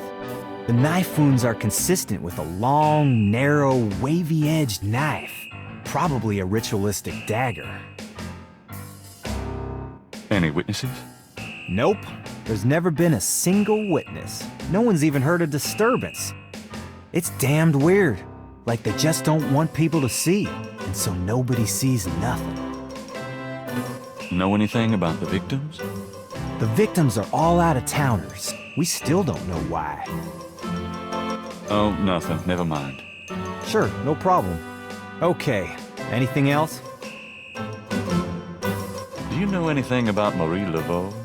Is she that red-headed chick that works at Freddy's? No. Then I don't know her. What can you tell me about Nolans? You and me grew up here together. You tell me. It's a pretty nice place, even seeing the stuff I see, you know. The Carter's getting a bit too wild, though. Getting hard to control. Not quite what it was when you and me used to hang here, but... hell, I've never known anything else. What can you tell me about? I'm too sentimental to say anything else about it. Do you know anything about snakes? The only thing I know about snakes is that I don't like them. What can you tell me about St. John's Eve? That's coming up, isn't it? We get some occasional weirdness in the quarter, but nothing much. Used to have a lot of strange things happen, though, or so I hear. What else can you tell me about St. John's Eve? I don't know much except what I already told you. Does the phrase caprice encore mean anything to you? Hell no! Is that French? My mother spoke it, but I always had a hard enough time just speaking English. True enough. Tell me about yourself. For the book? Sure, why not? Okay. What do you want to know? How do you like working on the police force? Are you kidding? You know I love being a cop. And Narlands, it's the best place in the world to be one. What are your plans for the future? Well, you know, I don't like to count my chickens before they're hatched, but I don't see why I can't be the chief of police of Narlands someday. I already know the mayor, and my track record is one of the best in the department. I'm sure it's just a matter of moments, mostly. Yeah, you'll see. Got any hobbies? Yeah, making your life miserable. I'm serious. Don't you shoot or chew or something like that? No, I'm a freaking ballet dancer. Yeah, I was #1 at the Louisiana State Fair Marksman Contest. I play trumpet, too. You know, put your lips together and blow. How's your home life? Oh, real funny night. Why don't you just bring in some freaking salt? You know Annie left me. My home life is shit. Right. Sorry about that.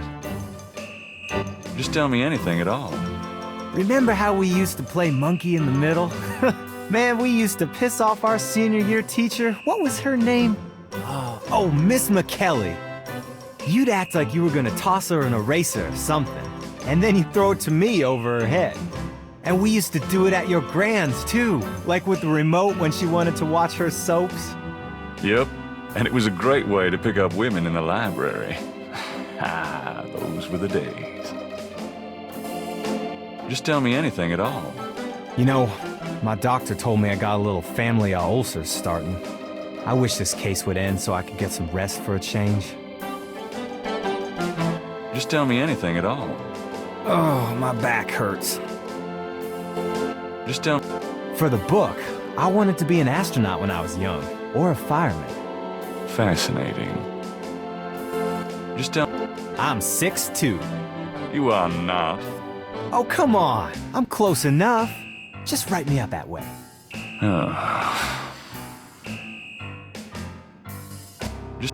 You know, I kind of like a woman with dark hair. Yeah, I know. It's a regular thing with you. Now that Grace... You're on your own with that one, pal. I don't even want to know. Oh, nothing. Never mind. Sure, no problem.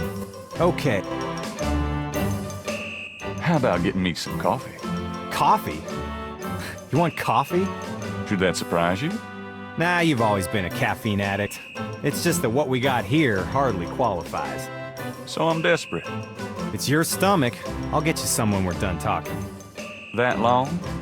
All right, I'll go now.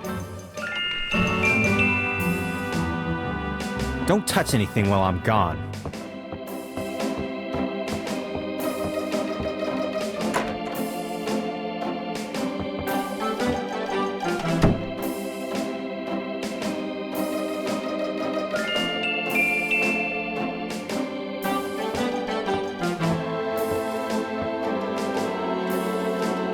I think I'll just borrow this badge. Hey, what are you doing with my coat? Nothing. I thought I saw something crawling on it. Just drink this. Thanks, tons. I mean it.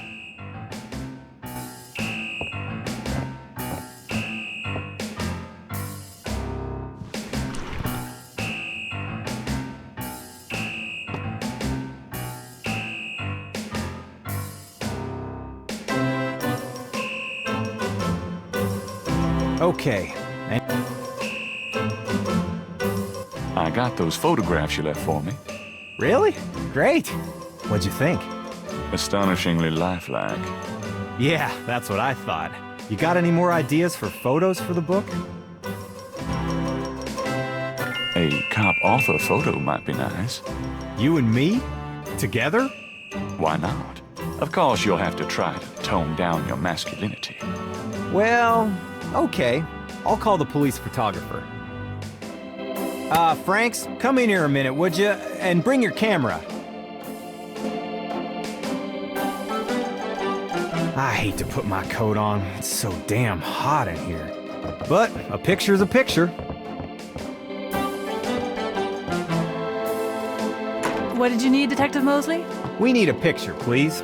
Make it a good one, eh, sweetheart? Sure, sweetheart. Say, chintzy.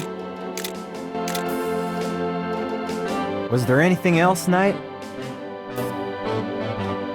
Hold on a sec while I go check my hair. Good God, Knight. Make it fast.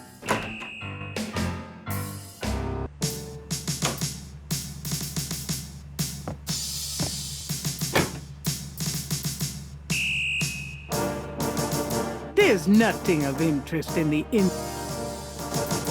It's an inbox.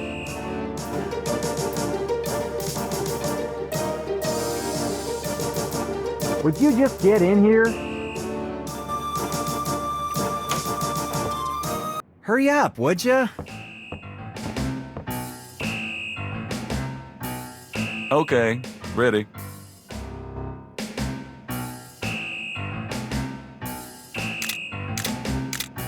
Thanks, hon. Let me know when you get them developed. The photos, that is. Yeah, sure. Anything else, Knight?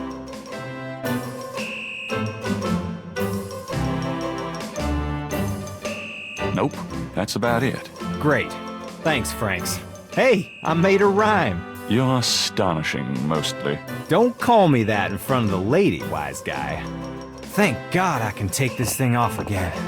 Damn, it's hot.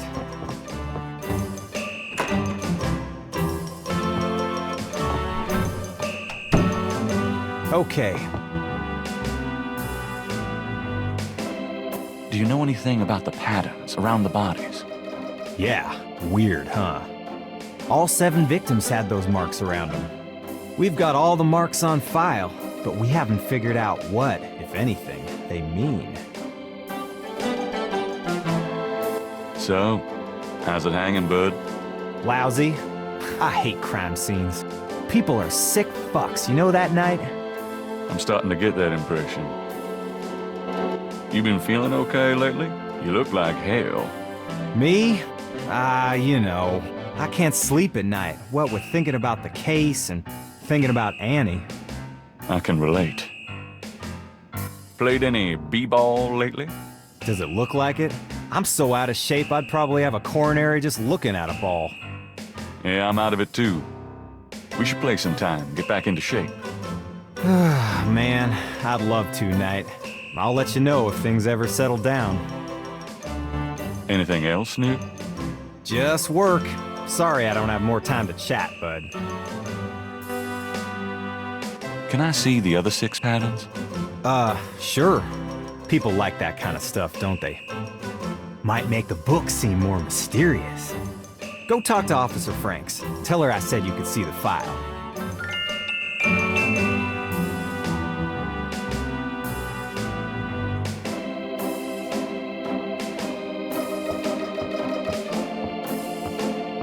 I'll let you get back to it. Later, Knight.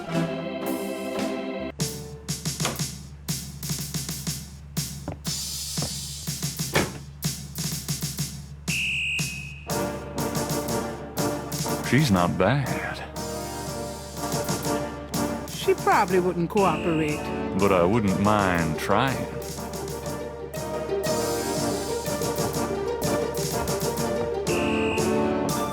Excuse me, officer.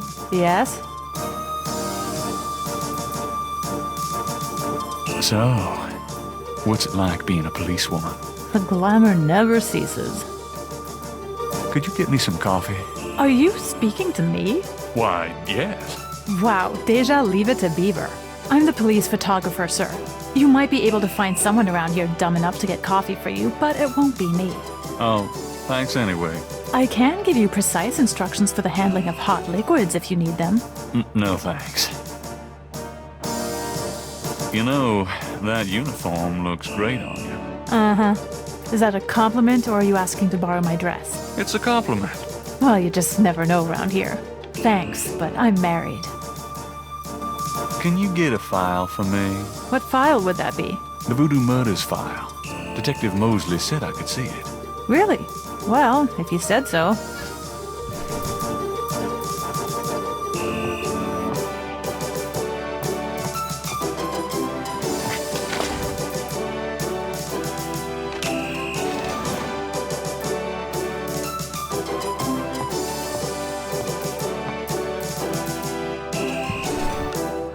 There it is. You can look at it all you want, but don't leave this area with it, okay? And no photocopies either, I'm afraid. Of course. I understand completely. That camera looks professional. The camera isn't Gabriel's to mess with. Gabriel opens and reads the police file.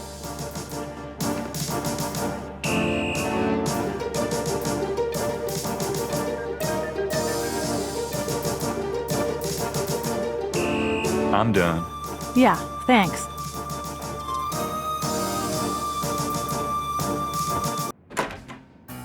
Detective Mosley. Hard at work, I see. Yeah. What is it, you wanker? Are you hot? Man, I'm hot. Can I ask you? You're the writer. I got those photographs you left for me. So you said. Did you think of any other shots for the... Franks, come back in here with that camera. I hate to put my coat on. It's so damn hot in here. But a picture's a picture. Now what, sir? This clown wants another picture. You don't mind, do you? Of course not. What else could I possibly have to do? Ready? Smile. Anything else, Knight? Hold on a sec while I go check my hair. Good God, Knight. Make it fast.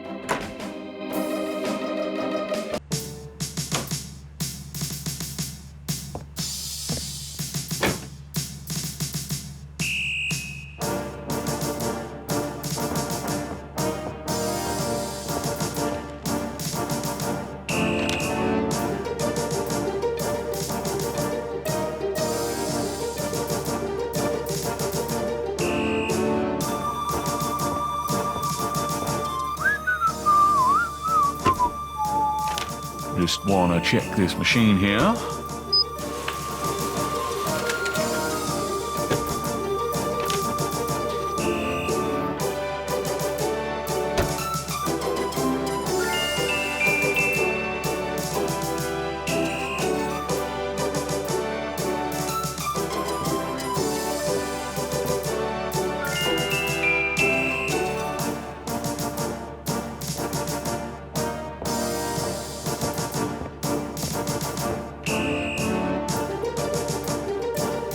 Would you just get in here? Hurry up, would ya? Okay, ready.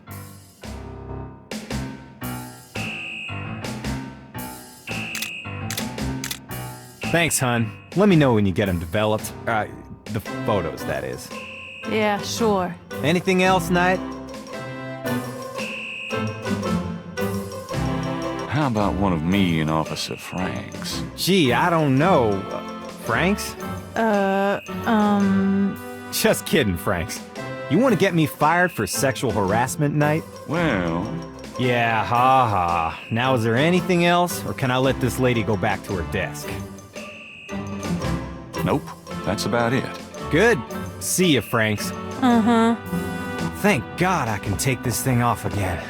Damn, it's hot.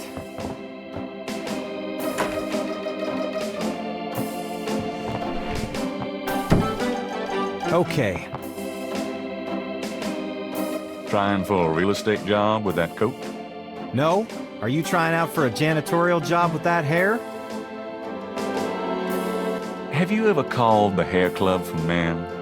I'd rather have no hair than your hair, Knight. So how do you find anything in this office? It looks like a war zone in here. Hey, I get my job done. I'm a detective, not Betty Crocker. Are those new shoes? What are those, loafers? Kind of a mud-brown suede kind of thing? Hey, I'm on my feet all day, all right? Is that okay with you? Mostly. I'm being perfectly sincere. Yeah, you and my grandmother. Right. You know, you have a unique way of wearing clothes that's, well, the way they kind of hang, pleating over that stomach of yours, drooping off your butt. We can't all have the body of a 12-year-old like you, Knight. You know, if you started carrying a lollipop around, you might get more respect as a detective. Go to hell. Trying for real estate? No.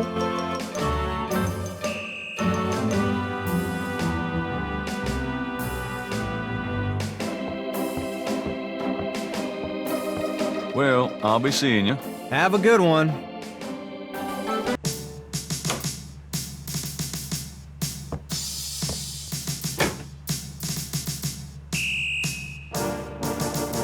Gabriel has a photocopy of the official police file containing the partial patterns from the Voodoo murders.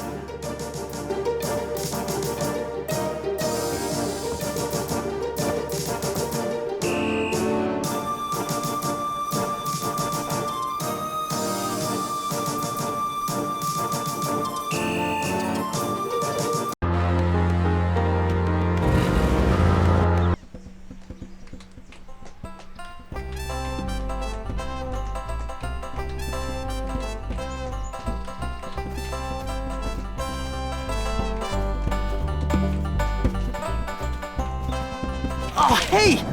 Come back here. Hey!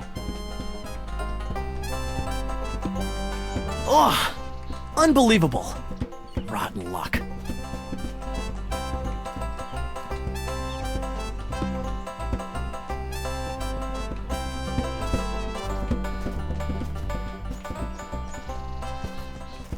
An artist is taking advantage of the fine weather.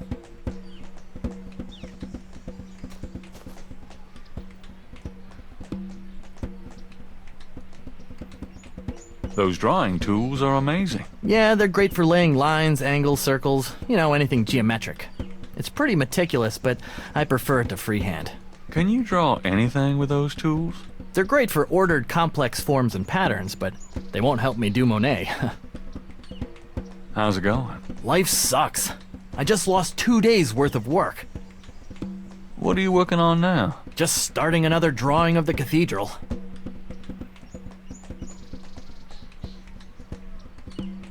There's a drawing caught up against a statue.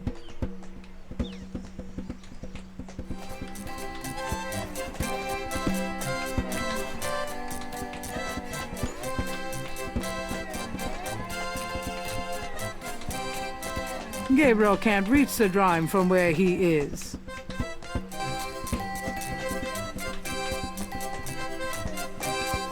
A small boy is tap dancing enthusiastically for a doobie dog vendor. The vendor ignores him.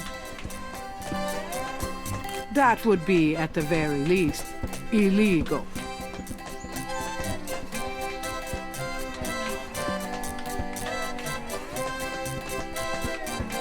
You dance pretty well for a kid. Give me some money then. I don't have any. Then don't block the view, mister. Do you do requests? Got any money? Nope. Something to eat? No. There you have it. No. Can you fit through the bars around the statue? Got any money? Nope. There you have it. No. Can't think of anything at the moment. Okay then. A doobie dog vendor has set up business in the square. He has his nose buried in a paperback novel. Gabriel notices that it is not one of his. Big surprise. Could I get a doobie dog, please? Not now, I'm busy. An unambitious person in the 90s. Amazing.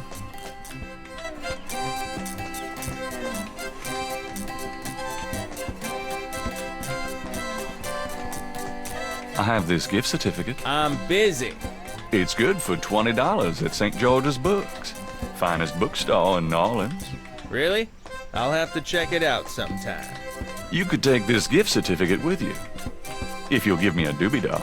A doobie dog for a $20 gift certificate? Sure, here you go.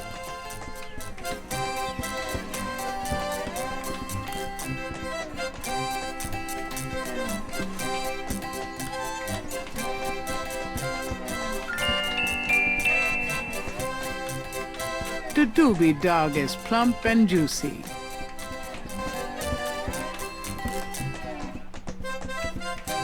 You wouldn't like a doobie dog by any chance. Would I?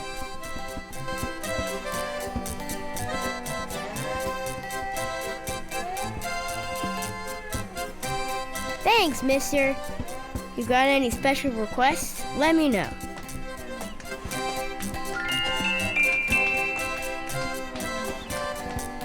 You mentioned something about special requests. Yeah, you got one?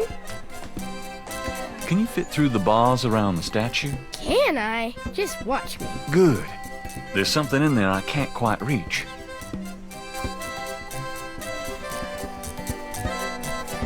Can you reach that piece of paper? Sure thing.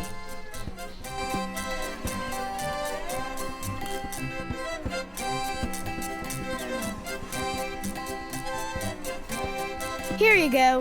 Thanks, kid. Yup. See ya.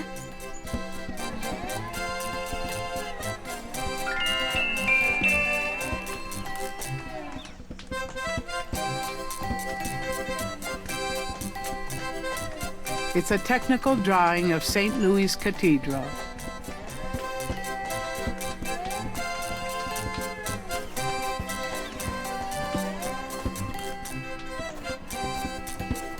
Stupid wind. Now I have to start all over. This belongs to you, doesn't it? My drawing. How'd you get it? Oh, it was a bit of a squeeze, but I hate to see you lose your work. I lost my only copy of a manuscript once. Well, you saved my butt. Let me know if I can ever do the same for you, hey?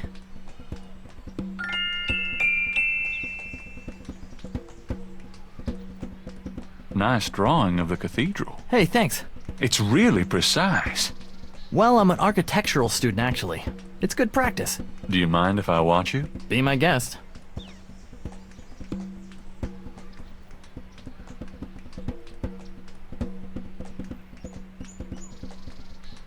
Is there any way you can reconstruct the whole pattern from this partial? Okie dokie. Well, I might be able to reconstruct the pattern if I had more data. But this is just one small area of it.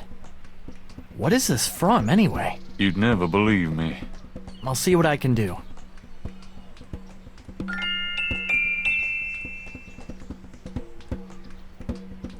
I have some more of those patterns. Really? Let's see. Yeah, these are great. I think there's enough overlap now. I'll give it my best shot. I'll show you what I come up with tomorrow. Great. I appreciate it.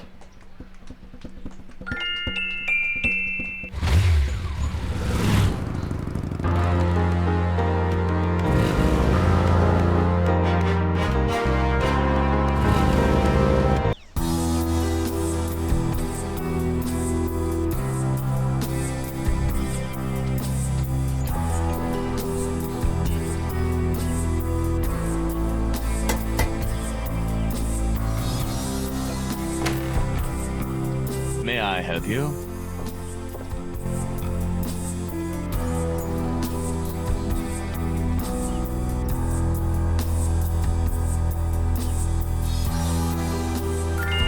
My name is Detective Mosley. I'm here on police business. Really? How interesting. Wait here. I'll inform Miss Getty.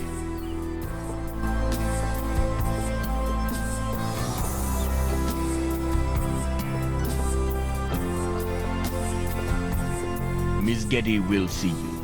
Right this way.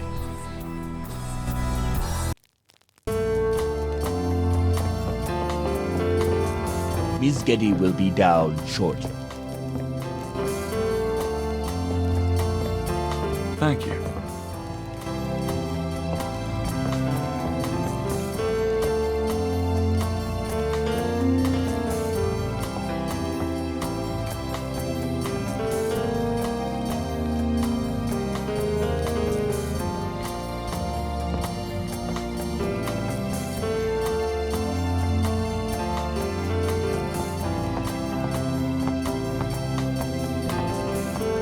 What can I do for you, Detective?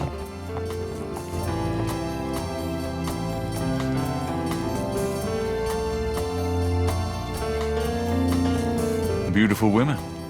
They must be relatives. They are.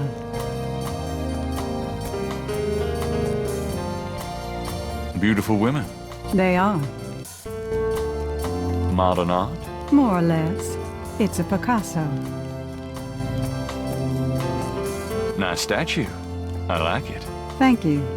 It's The Rebellious Slave by Michelangelo. Roses and gardenias give the air a sweet taint. The side table probably costs more than Gabriel's shop. Undoubtedly proof that there is a God. I'm trying. Trying what? To reach the, truth. Gabriel is trying to impress the girl, not make her gag. Mind if I ask you a few questions, Miss Getty? I assume that's what you're here for, Detective. What can you tell me about voodoo? Voodoo? Why would you want to know about that, Detective? It's rather silly, isn't it? There's nothing silly about the voodoo murders. But that voodoo is faked. That's what I've read in the papers. That's what the papers say, all right. But you're not convinced. No, frankly, I'm not. The police department isn't known for its, imagination. Oh? Well, I can see that your imagination is considerable. Tell me about your life in New Orleans. The Getty family came to New Orleans in 1800. We worked very hard to get where we are. On the other hand, we've done a lot for this community. I can believe that. You're doing a lot for me right now. What can you tell me about St. John's Eve? I believe it's some sort of local holiday, but I don't know much about it. What do you know about Marie Laveau? I've heard of her, of course, but that's about it. What do you know about the voodoo murders? The murders? Only what I read in the papers. And what do you read in the papers? I'm sure you know much more about it than I, Detective. Do you know anything about snakes? I'm no expert. I don't fear them like most people do. Do you have any idea what Capri Saint-Caux means? No, I don't. What does it mean, Detective? That's confidential information, ma'am. Tell me about yourself. I suppose I don't really have a choice. What do you want to know, Detective? What kind of things interest you? I don't have a lot of free time, but I do appreciate the arts. Opera, symphony, ballet, fine art. If you look around, you'll see that we collect African art, for example. Yes, it's very beautiful. It is, Detective. It means a great deal to me. Do you have a career? A career? Being the head of the Getty family is a 24-hour-a-day job. We have many holdings and many responsibilities, financial and otherwise. The management of our business affairs and properties leaves me with time for little else. Poor little rich girl? Believe it or not, Detective, wealth does have its price. Tell me about your family. The Gettys? We're a very private family. How many people are there in your family? Well, my mother just passed away. Oh, I am sorry. So am I. She was a magnificent woman. We were very close. I was an only child. And your father? I never knew him. It's hard to believe that any man would leave a woman like you, or like your mother must have been. He did not leave, Detective, but that's really none of your concern. I'm sorry. Go on. There are, of course, other Gettys in the city. I have a large extended family. I see. Do you have a husband, boyfriend? I'm very independent, Detective. The women in my family have always preferred it that way. So, you've never been married? No, and I never will be. What about children? Yes, that is likely. Someday. I'd like to hear just about anything. I have a business degree from Vanderbilt. I wanted to study psychology, but my family's interests came first. Oh? Why not something like law, then? Surely that would have been an asset to the family. Law? Please. I do have some morals, Detective. I'd like to hear just about anything. For the record, I'm 28, Detective. I'd like to hear... I have few friends. A woman in my position can't really afford them. I try to stay away from the media as much as possible. Last year there was that story about John Jr. and I. Phone didn't stop ringing for weeks. I prefer to keep my private life private.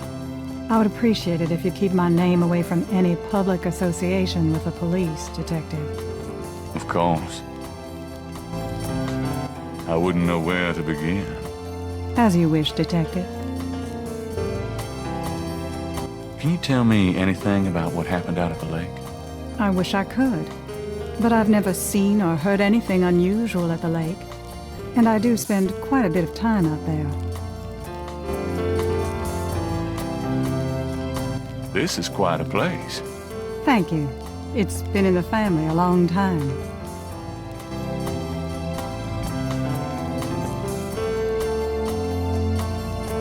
Done anything exciting lately? I'm sorry, but I'm very busy. Can we get to the point? So what's new with you? Nothing that would interest you, I'm sure, Detective. Do you receive all your visitors in this library? Usually. I feel more comfortable surrounded by things that I love. So, you like books? My books, my art, yes. You know, we have a lot more in common than you might imagine. I would love to chat about that sometime, Detective. But I'm really pressed at the moment. Excuse me, but your eyes are really distracting. I don't think I've ever seen a color quite like that brownish gold. It's so deep and rich. Man, if I could bottle that, I'd make a fortune. Thank you, Detective. That's an interesting observation, though probably not relevant to your case. A good detective never knows what might be relevant, Miss Getty. Then you must be truly exceptional at your job. I can't help noticing that you're in incredible shape, Miss Getty. Your legs are so strong. Do you work out at one of the clubs by the lake? Well, Detective, I do enjoy physical activity. Oh, me too. Actually, I was referring to swimming and modern dance. I can't say that I do much exercising at the lake, though.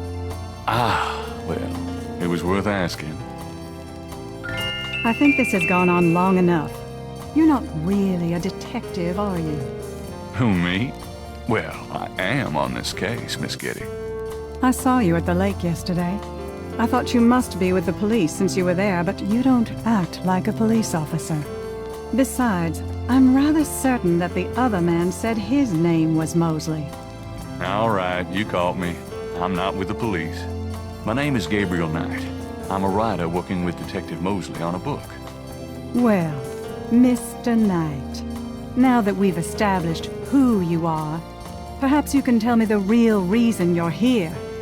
Well, I am researching the book, and I thought you might have seen or heard something at the lake. I don't like liars, Mr. Knight. Okay, you're right. I really just wanted to see you again. You can be mad at me if you want, but I swear I've never done anything like this before. Mr. Knight, you've lied about your identity and wasted my time with meaningless questions. If it weren't vaguely flattering, I'd really be angry. You're lucky I don't call the real police. I think you should go, Mr. Knight. Malia, wait. If you just give me a chance. I've wasted enough time. I'll have Robert show you out. Robert? Show Mr. Knight out, please. I most certainly will. Thank you very much. I had a lovely time. Ah, shit.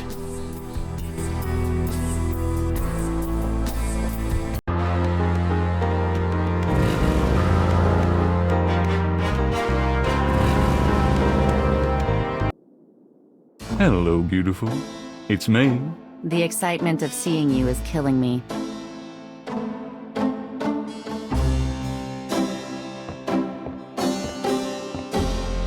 Got a minute, Grace? What's up? What can you tell me about St. John's Eve? St. John's Eve? Never heard of it. Must be a local custom. New Orleanians love to party.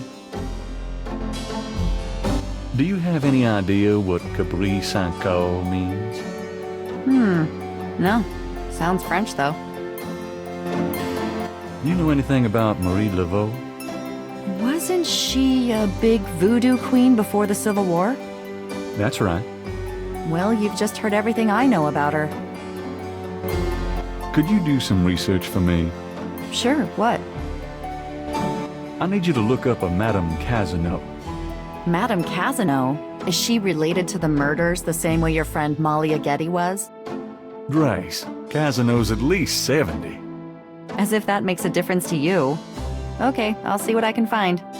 Well, it's about closing time. So it is. Good night, Gracie. Good night, Gabriel. And try not to dream, okay?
I'm so glad you could join us today. I've got messages when you want them. I also checked out Casino. There are multiple listings in the white pages. I got the page, but you'll have to figure out the right one. Great. Thanks. Now, are you gonna tell me what happened yesterday with Malia Getty, or is it just too embarrassing? Don't tell me you actually got to see her. All the stars out tonight. Gabriel, you don't seriously think she's interested. She can have any man in the city. You know, men with bank accounts. You underestimate the Knight family's tragic poet samurai appeal. When Daddy married Mom, she was the hottest catch in town. I always suspected there was something fishy in your family tree. But seriously, I think you should be careful. Meow, Grace. I'm serious. I don't know why, but I have a bad feeling in the pit of my stomach about this. It's called jealousy, my dear. And you're right, you should be jealous of Malia Getty. As should every woman on this planet. I just... never mind. I'll just fix these books. Your life is in your own slippery little hands. The point is to get it into somebody else's hands. And soon.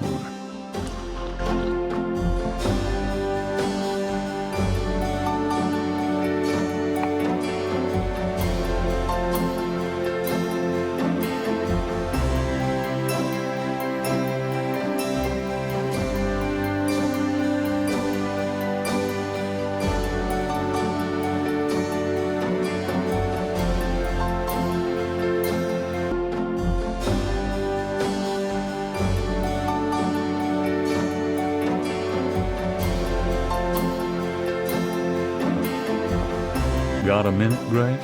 What's up? Do you have messages for me? Your pal Mosley called.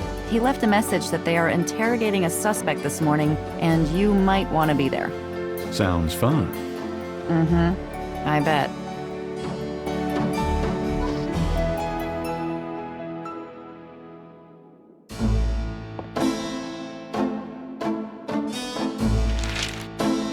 Times dated June 20th, 1993. Gabriel scans over an uninteresting front page. Under the cultural events section, there's a notice about a lecture on African religions. The lecture is at Tulane University. Gabriel's horoscope for the day. An evil eye is upon you. Change your course before it's too late. Lighten up.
Is this the Casino residence? Yes. What can I do for you? Do you or does anyone in your family patronize the Dixieland drugstore? I'm a busy man. What are you selling? Nothing. Good. Goodbye.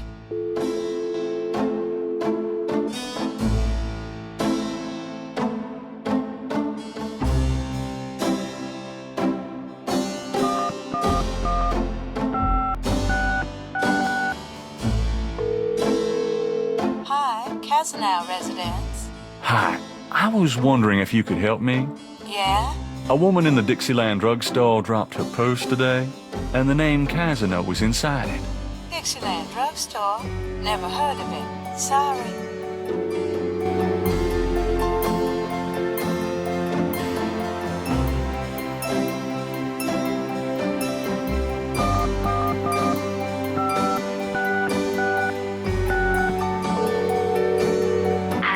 Hello, I'm calling from the Dixieland drugstore.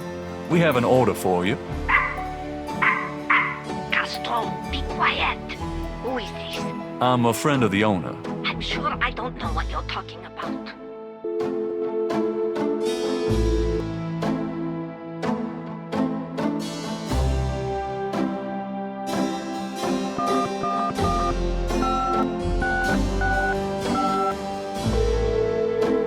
Casino residents, may I help you? Hi, you've won a customer raffle at the Dixieland drugstore. No soliciting, please.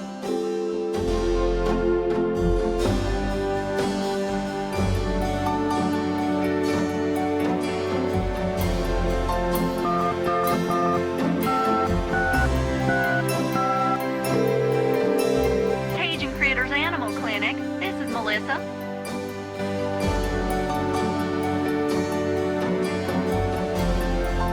Do you know anything about snakes? Our doctors see just about any type of animals, but we don't get many snakes.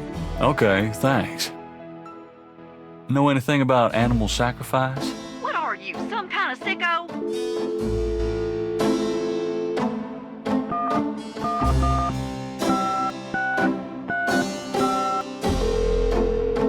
Cajun Critters Animal Clinic. This is Melissa. Do you have a Madame Casino as a client? Madame Casino? Sure, I know her. She's not here right now, though. Really? She told me she'd be there. Would you happen to have her address by any chance? Yes, but I'm not sure I should give it out. Who are you again? I'm worried about Castro. He's missed 3 dance lessons. Castro? Her little doggy? Oh, he's so sweet. I guess if you know Castro, it's okay. Her address is 345 Dauphine. Thanks.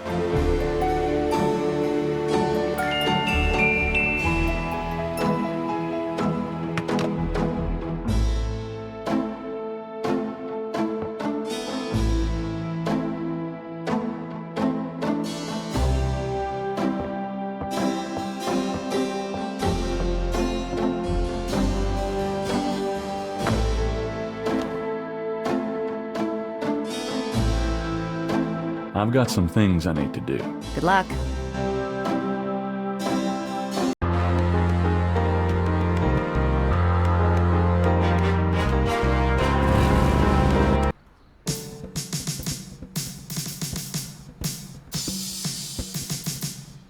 A drummer has decided to sit up outside the police station. Hey. The drummer looks at Gabriel but says nothing in return.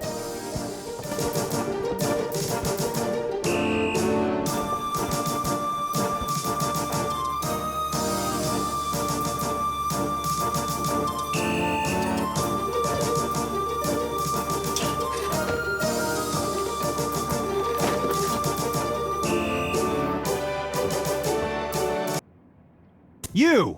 Give me back my badge! Now, Knight! Sure. Thanks for letting me borrow it. Yeah? You borrow it again, and you're history.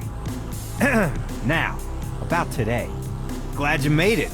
It'll give you a feel for how I am in action. You know, handling suspects, that sort of thing. I'm sure it'll be invigorating. Who is this guy, anyway?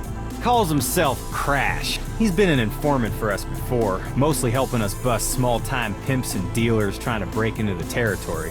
He's been staying invisible during these murders, but we picked him up this morning at Jackson Square pushing coke. He knows something. Call it detective's instinct. Detective's instinct. Got it.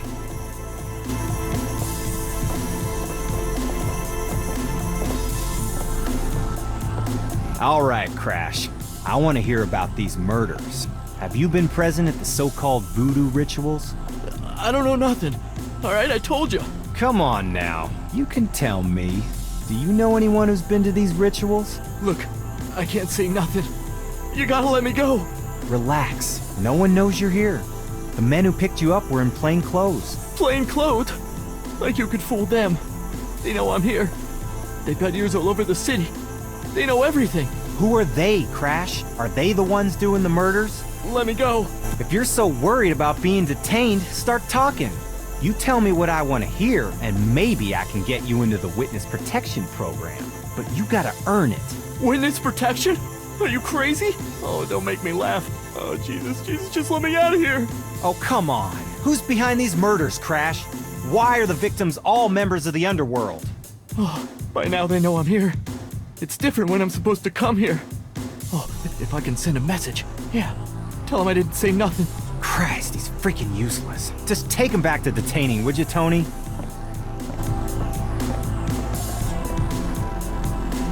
I'll tell you, times like this, I'd kill for truth serum.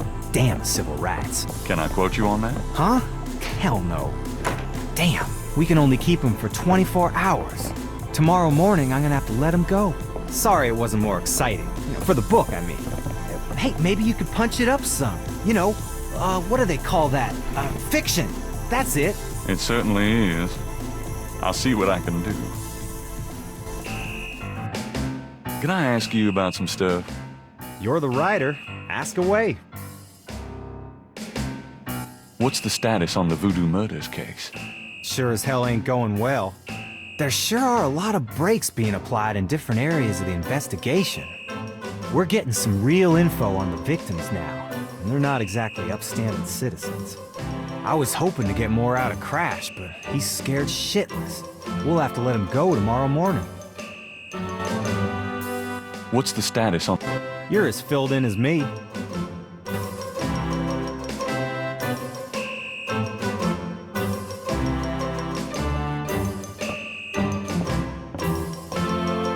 I'll let you get back to it. Later, Knight.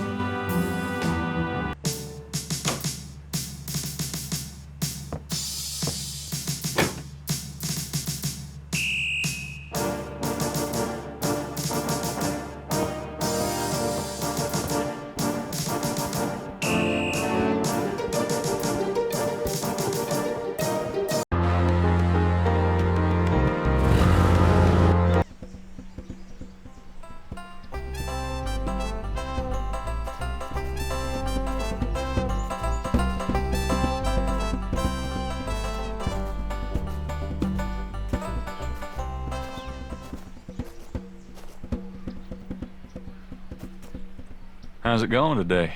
What? Oh, it's only you. Man, I have been jumpy all day. That pattern of yours really freaked me out for some reason. There's just something... creepy. You finished it? Yeah, and you're welcome to it. Here. Wow. This is great. Uh-huh, yeah, just don't, like, blow up the planet with it or something, okay? I didn't mean to upset you. Forget it. I'm probably just being stupid. Do your thing with it, and, good luck. The reconstructed Veve was done for Gabriel by a technical artist.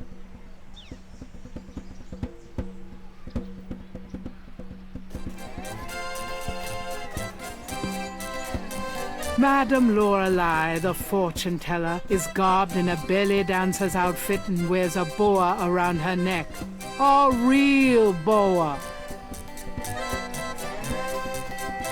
Come on, boys, hoopla! Not a bad idea.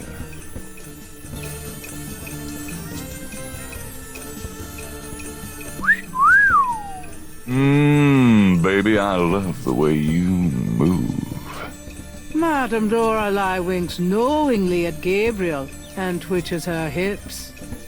Yep, she wants me.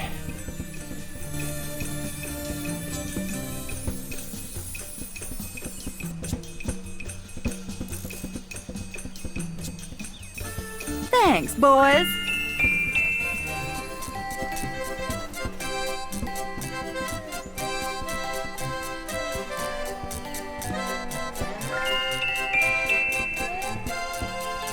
Gabriel examines the veil with the magnifying glass. The fortune teller's veil is studded with sequins. The sequins look a little strange.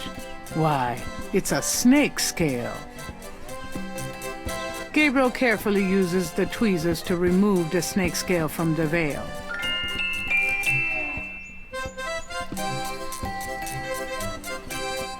The iridescent scale is hued olive green. It doesn't seem to match the scale from Lake Pontchartrain.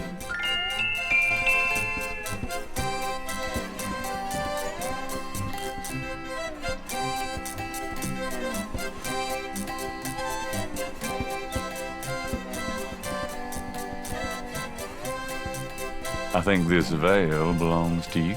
Oh, my veil! I'm always losing those things. You have no idea.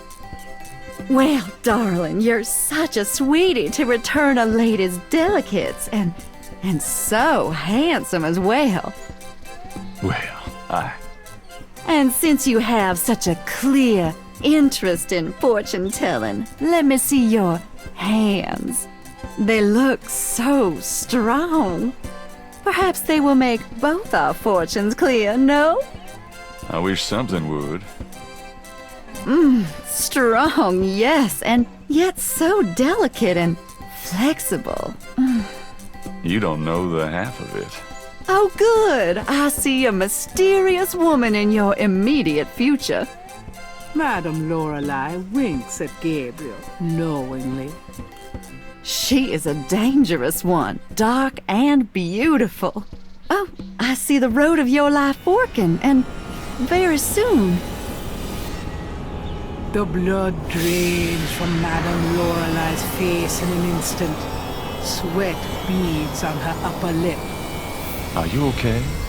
There are forces. Oh, God. Beware. Beware. What is it about me lately?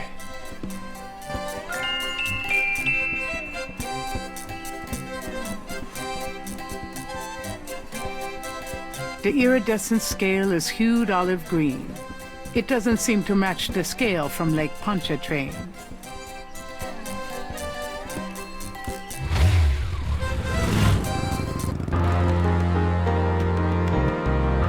The sign says the Overlook's closed for repairs until June 21st.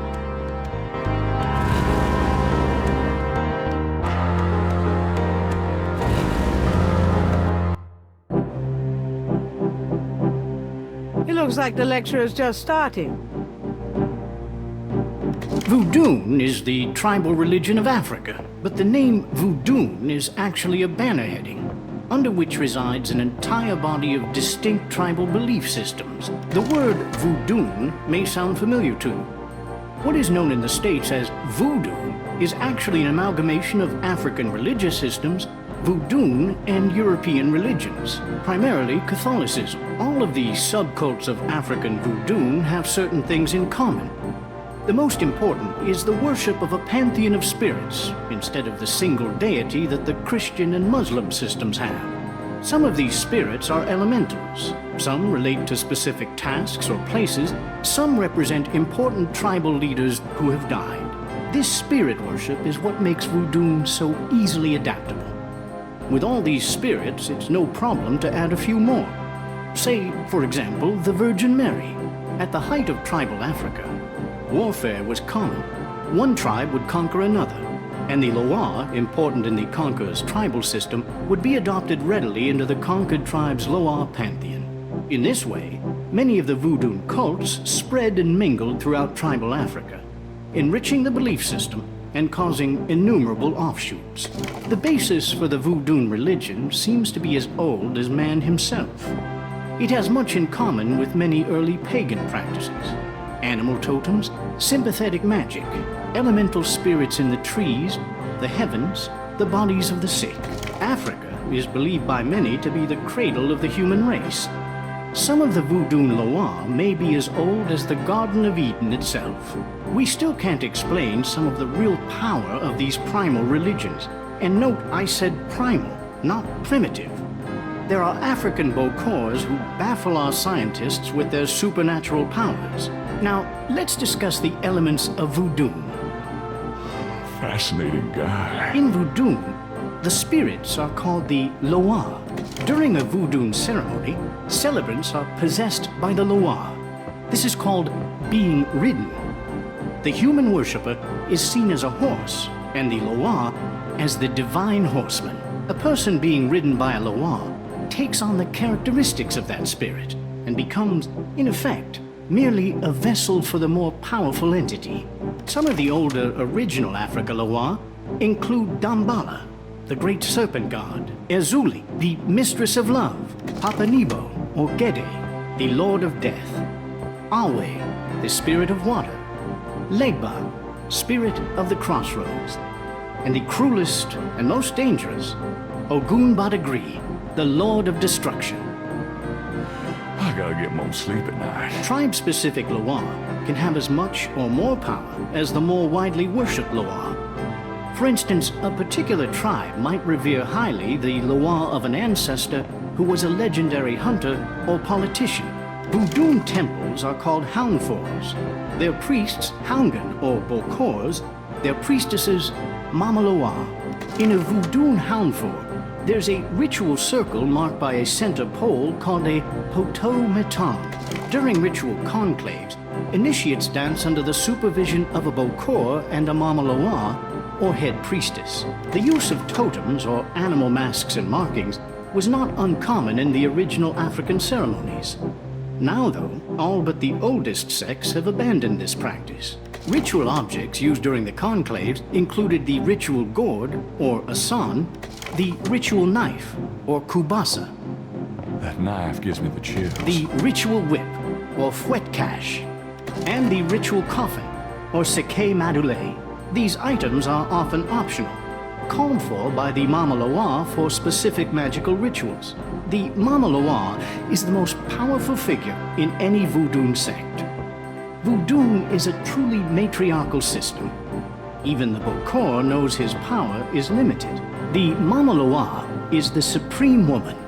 She comes out of her house at night, sees many things, and tries to get butterflies, and at night again she sees other things, including fireflies.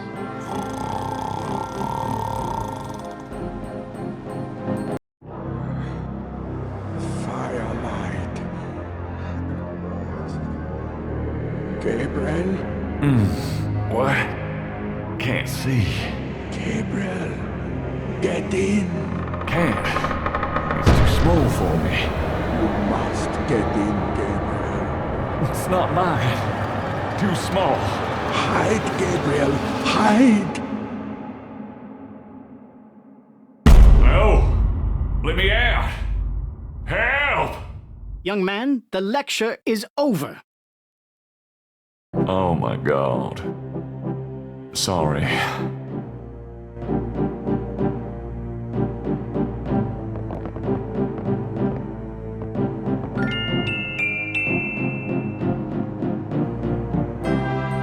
The podium, Hartridge's throne.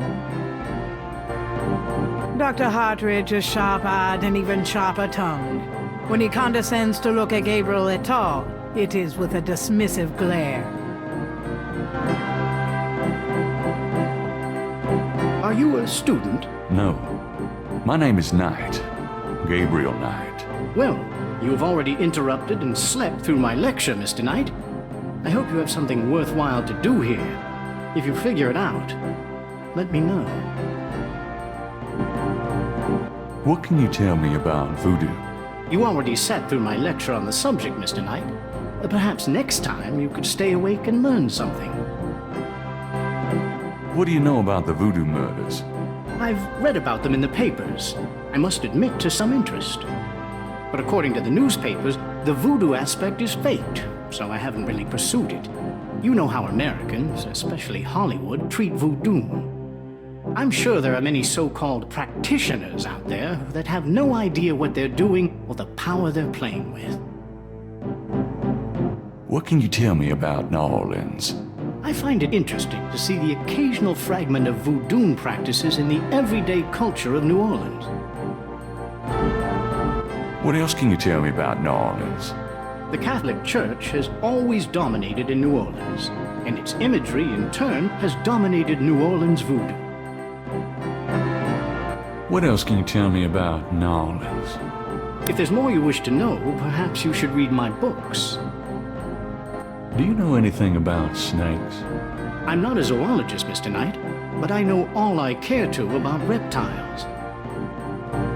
What can you tell me about St. John's Eve?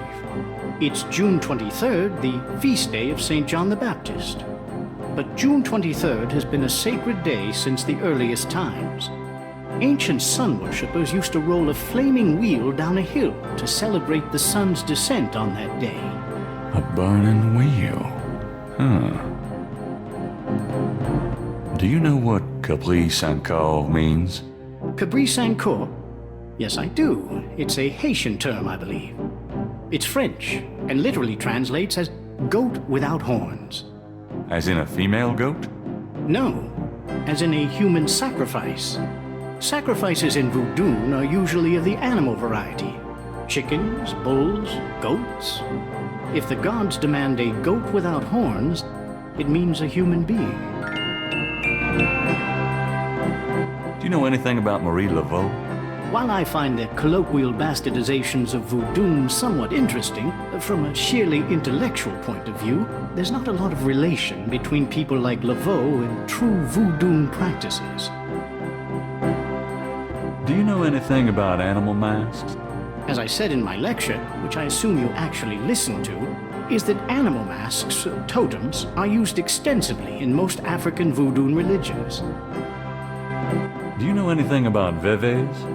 If you'd taken notes during my lecture, you wouldn't have to ask. Tell me about Damballa. Damballa is one of the major Rada Loa, also known as Damballa Wedo. He is an ancient Dahomean rain god, often represented as a large boa constrictor. Damballa is the most powerful and most violent of the Rada Loa. The Rada Loa are typically benevolent, as opposed, say, to the Patro Loa. He is still worshipped heavily in Haiti, and when voodoo first started in New Orleans, the early conclaves were reportedly based on the worship of the great zombie, the great serpent Damballa. Tell me more about Damballa. I have extensive courses in the Loire running next semester. Perhaps you should take one of those, Mr. Knight. Tell me about Ogun Badagri. Ogun Badagri is one of the Patro Loire. The Patro Loire are much more violent than the Rada Loire. Some people believe the Patro Loire originated in Haiti, but I have found some evidence that the Patro Loire were African as well, though worshipped only by a small voodoo tribe, and a very bloody one. Tell me more about Ogun Badagri. He is a chief nasty, Mr. Knight. He is the spirit of war and destruction. Tell me about yourself. All right, Mr. Knight. I'm 35, a fully tenured professor at this university, as well as a fellow at Cambridge. My doctorate was obtained at Syracuse. Yes, Syracuse, in religious studies. I'm an agnostic, but I find human belief systems fascinating. I specialize in African religions because I grew up there. My father was a Protestant missionary. And I am heterosexual, when I practice sex at all, which isn't very often. Any other questions? Oh, no. Fine. I'd really like to know more about you. There have been several articles written about me, Mr. Knight, as well as blurbs on my book jackets. If you want a biography, read. Your lecture was terrific. Oh, you think so? You were snoring so loud I didn't think you'd heard it. You must travel a lot. Yes, to Africa mainly. I'm very interested in voodoo myself right now. How nice for you. Tell me more about human sacrifice. It's very rare. Most voodoo practices do not include human sacrifice as a matter of record, but it is theoretically possible, if that's what the gods demand. For example, one of the chants I had translated for me from a Haitian ritual went like this. Mistress Ezuli, come and aid us.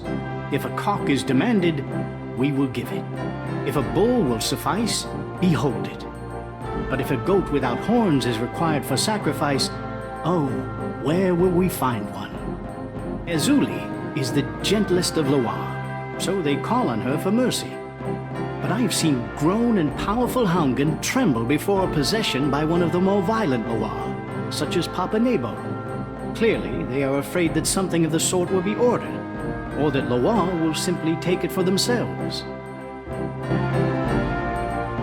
Tell me more about human sacrifice. I wouldn't dwell on it. Most voodoo sects probably haven't seen a human sacrifice for several generations.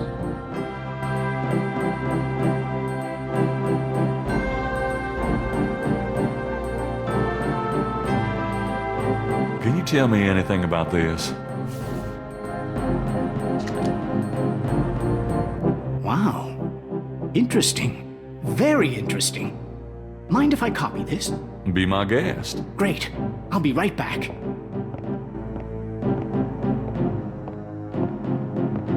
Here you go.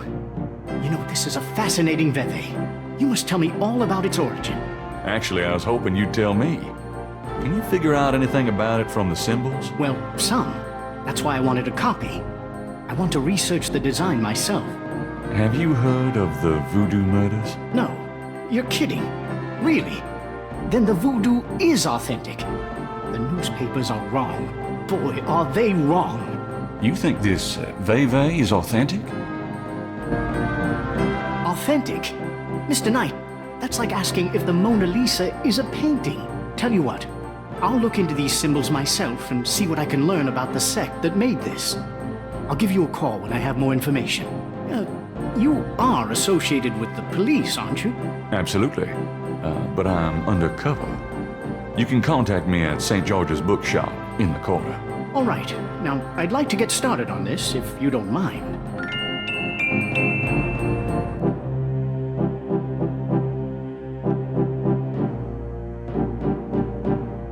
Is there anything you can tell me about the voodoo aspects of this photograph?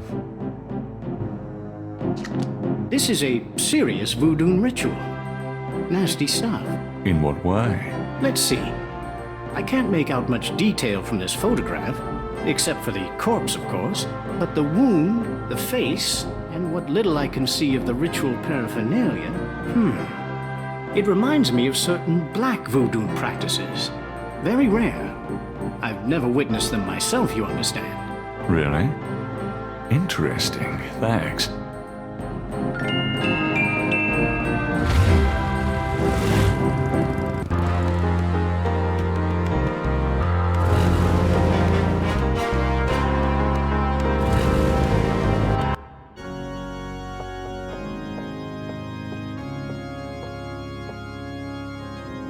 At least the cherub is an aesthetic way of asking for donations. The chancel of St. Louis Cathedral consists of a raised dais, an altar, 2 pedestals, and a choir area. Gabriel might need the goodwill, but he can't afford to make a donation right now.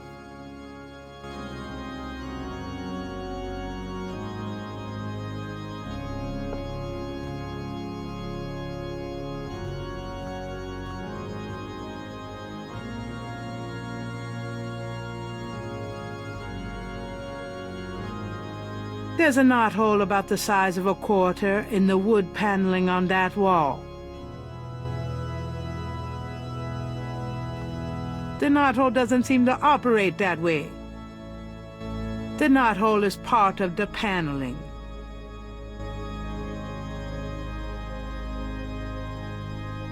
A padded bench provides a soft place for supplicating knees.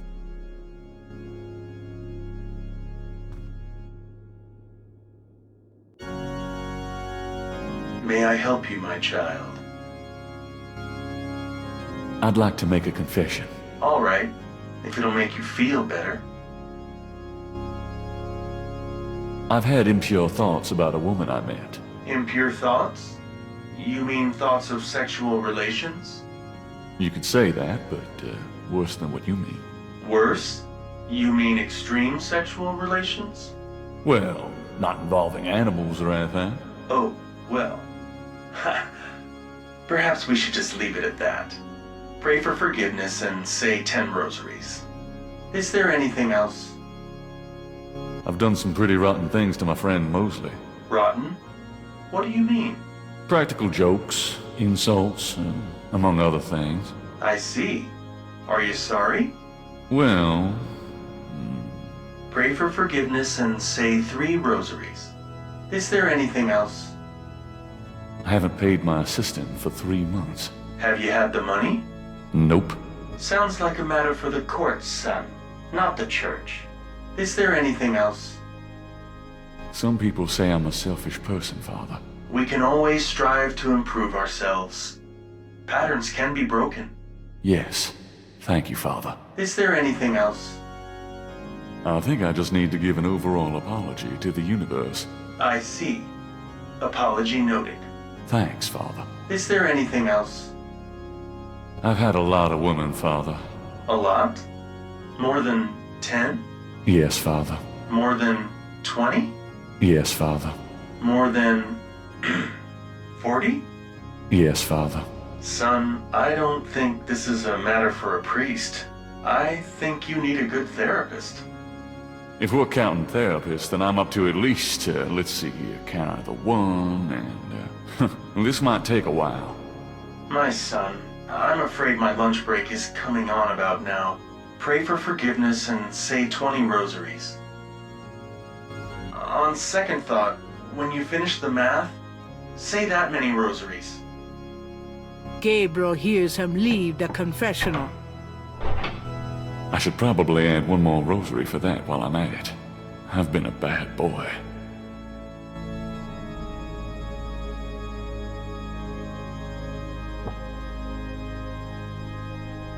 I've always wondered how the other half lives.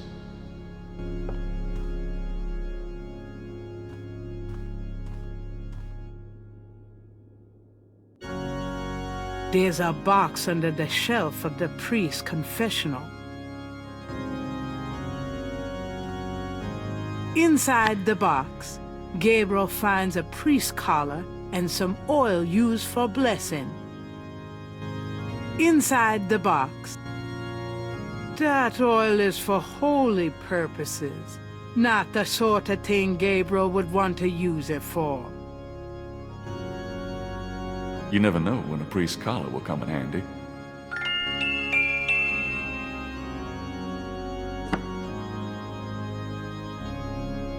It's a white priest's collar.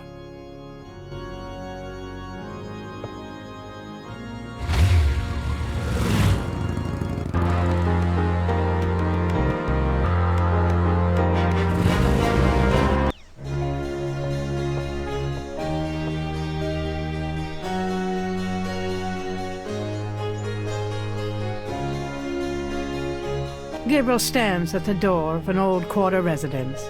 The neighborhood is a little shabby, but this particular building is freshly painted. Tall windows flank the front of the mansion.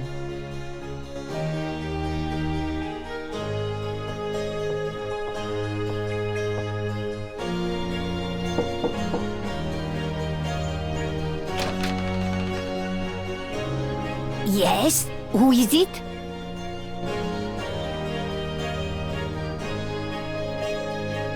Hi, I'm doing an article on voodoo, and I heard that you are... I'm a good Catholic young man. Take your evil influence elsewhere. But I just have a few questions. I can feel the evil eye. Go away.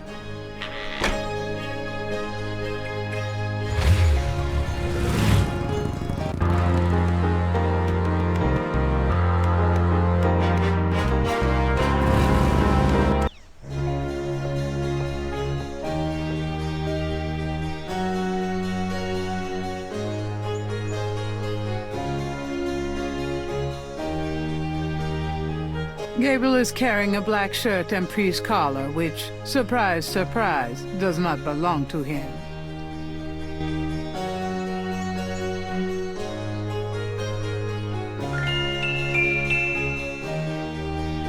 It looks like my priest outfit is complete.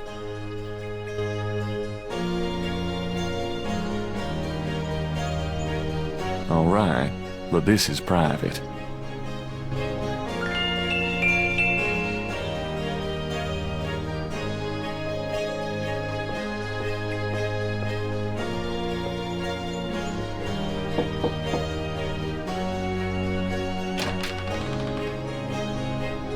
Yes? Who is it? It's Father McLaughlin to see you. Father McLaughlin, you say? You must be new in the parish. I'm so pleased to meet you, Father. Do come in. Thank you, my child.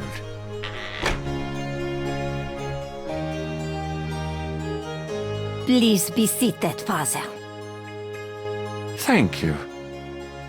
Now, what can I do for you? The painting behind the couch is a Madonna and Child.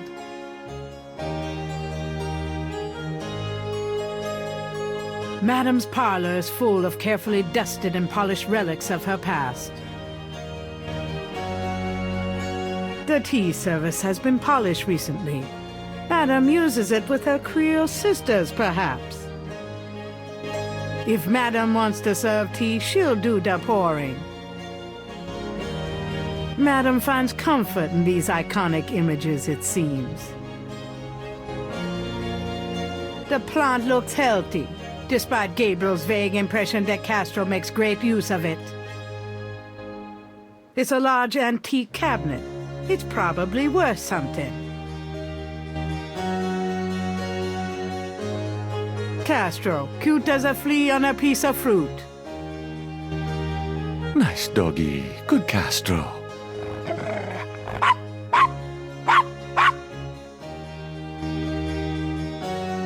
Madame Casino looks fragile and pale under a thick layer of face powder. If Gabriel's not mistaken, she's a slice short of a loaf. Madame Casino would not appreciate that. Gabriel's impersonating a priest. Do you mind if I ask you a few questions, my child? Of course not, mon père.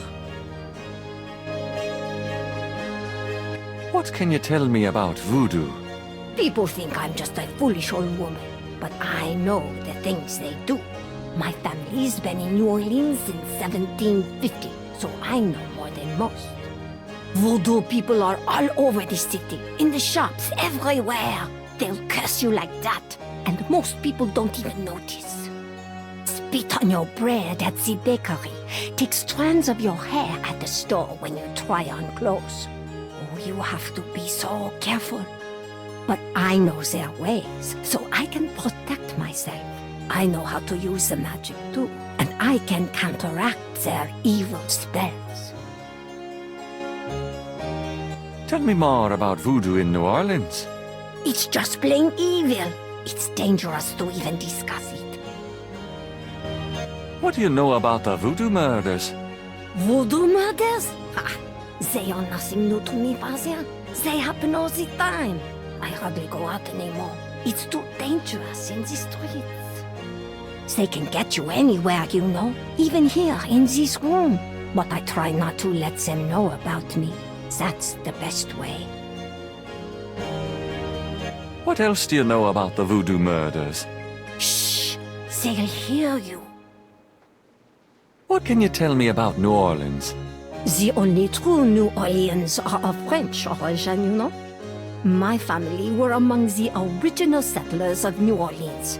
They came here from France. The Creole society used to be so gay in New Orleans. Now it barely hangs on by its fingernails. Do you know anything about snakes? Snakes? They're evil creatures. Did you know that evil people can send them into your dreams? They can. That's why I never sleep. Right, thanks. Do you know anything else about snakes? It would be bad luck to talk about that anymore. What can you tell me about St. John's Eve? Oh, St. John's Eve, mais oui. I used to love the St. John's Eve Mass at St. Louis Cathedral. Of course, it is also a night of great wickedness, worse than All Hallows Eve. They will corrupt anything, Father. They? They who? Oh, you know. What else can you tell me about St. John's Eve?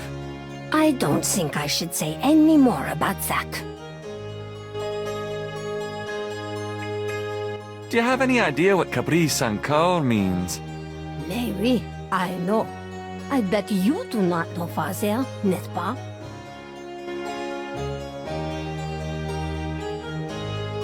It means goat without horns. Father, you surprised me. You do know what it means. You know what they mean by goat without horns, don't you? A human being. That's right. Slit your throat, cut out your heart. Pure evil murder. Do you know anything about Marie Laveau? Oh, her. I could tell you about her. Voodoo Queen? Ah. My great-grandmother was an acolyte of Marie Laveau. She knows the truth about her. Tell me more about Marie Laveau. She was only a front for the real evildoers, Father. And that's the truth about Marie Laveau. Do you know anything about animal masks? No, Father. I don't know anything about that. Do you know anything about babies? No, Father. I don't know anything about that. Do you know anything about black voodoo? Oh, yes, Father. It is the wickedest kind. The kind they practice here in New Orleans. Have you ever heard of Damballa? No, Father. I don't know anything about that. Does the name Ogun Badagri mean anything to you? No, Father. Tell me about yourself. Me? I am Creole. My family has been in New Orleans for over 200 years. Real New Orleanians are French, you see. These days, the city is overrun with people with no heritage at all. No offense, Father, but it's true. But the French, naturellement, will always be the true blood of New Orleans. Tell me about yourself. Well, Father, I don't know what else to say. It's so nice of you to invite me in. But no, mon père. I am always happy to see one of the good fathers. Do you find the weather to your liking? It's terribly humid. I only go out in the morning and the evening. What a delightful little dog you have. Ah, yes, Castro is my boon companion. Aren't you a member of the Creole Grand Arms? Why, yes. We do much charitable work in the community, you know. Have you been attending Mass regularly, my child? Oh, yes, Father. I attend Mass every morning. Many don't these days, you know. You're dedicated, madam. Do you know anything about human sacrifice here in New Orleans? Well, my great-grandmother could tell stories. She saw it. People say that sort of thing wasn't done in New Orleans. But the real voodoo queens did it. Oh, yes. Who are the real voodoo queens? Well, my great-grandmother told me that Laveau was just a front, a flamboyant decoy. She distracted authorities from the real voodoo queen of New Orleans. It's been the same one for almost 200 years. She's head of a secret voodoo enfant. That's what they call their temples, you know. It's so secret, most of the voodoo people in the city don't even know about it. The real voodoo queen controlled Laveau, gave her a little bit of power, and used her like a puppet. Tell me more about this secret voodoo hound for. Well, I've never seen it. I wouldn't go near it if you paid me. But it's here in New Orleans, I guarantee it. I hear their drums at night, oh yes. That's why I'm so ill, I tell you, those drums. But we shouldn't talk about it. They'll hear us. It's the devil's work that happens there, I can tell you. I'll show you something secret. You mustn't tell anyone, Father. I swear on my collar. Here it is, mon père. A true object of evil if ever there was one. It radiates something, all right. It belonged to my great-grandmother. She told my mother that it was a token to gain entrance to the real voodoo ceremonies. You don't say. To tell you the truth, I've always felt nervous about having it in the house. You know, evil influence and all. I can see how you would, yes. And yet, I could never part with it. It's been in the family for generations. Would you bless it for me, Father? I feel strange asking such a thing of you, but surely you understand. Bless this bracelet of a snake. Even though its vibes aren't great, let it do nobody harm when they wear it on their arm.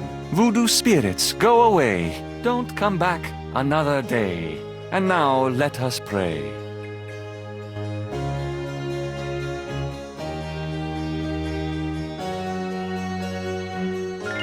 Gabriel has a thought about the clay. Bless, oh bless this circlet of silver. Take the curse, oh take it, Wilbur.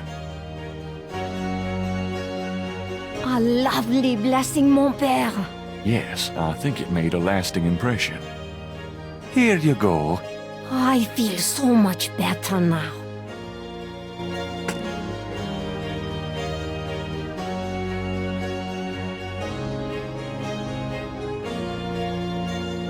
Bless you, my child. Bless you, Father McLaughlin.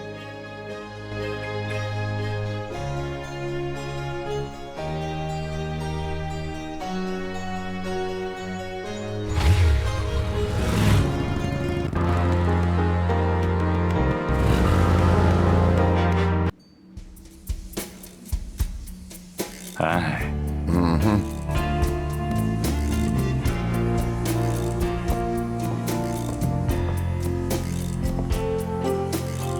Mind if I ask you a few questions? Ask what you want. I answer what I want. I found out what Cabri Sankal means. How did you know about human sacrifice? I never said them words, monsieur. You must have heard them from someone else. Do you know anything about animal masks? The only one left is Willie Jr. over there, the old crocodile. He's sort of a mascot now, him. Do you know anything about a secret voodoo houndfall? There's no such thing. Not around here. Do you know anything about black voodoo? Black voodoo? No such thing, I tell you for sure. Does the name Ogun Badagri mean anything to you? Don't talk like that around here, man. Do you know anything about veves? Like the ones in the voodoo rituals they do for the tourists? Right. They curiosities, no? This a curio shop. Oh yeah, I keep forgetting. Have you ever heard of Damballa? Damballa is an African legend about a great serpent. Folklore, that's all. About Willie Jr. Would you be willing to let him go? Maybe. For $100. 100? You gotta be kidding. Me and Willie Jr. are very close now. I couldn't part with him for less.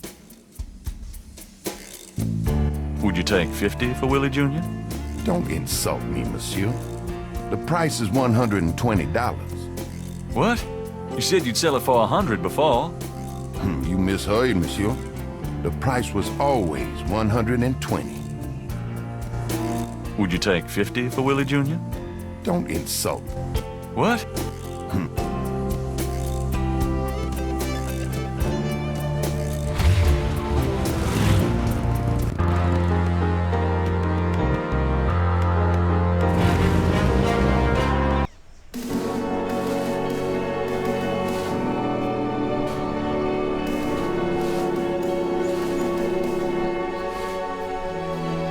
Mind if I pick your brain a minute? Go ahead. These folks ain't in no hurry. Do you have any idea what Cabri Sankal means? Nope, can't say that I do. Do you know anything about black voodoo? Black voodoo? I've seen lots of voodoo markings in this cemetery. I've seen graves dug up and stuff you don't want to know about stolen from them. But voodoo? Black voodoo? Sounds like a devil of a distinction, if you ask me. Do you know anything about animal masks? I don't know what you're talking about. Does the name Ogun Badagri mean anything to you? I don't know what you're talking about. What's the significance of St. John's Eve? Well, St. John the Baptist is the patron saint of voodoo. Sometimes we get weird goings-on in the cemetery on that night. More often on a few nights before.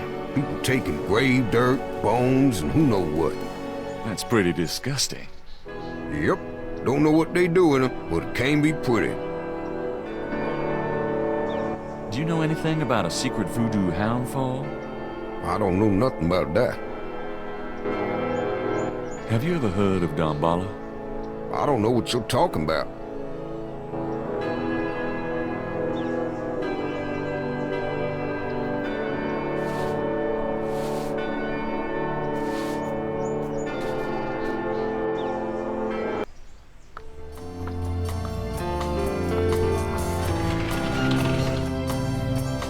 Malia?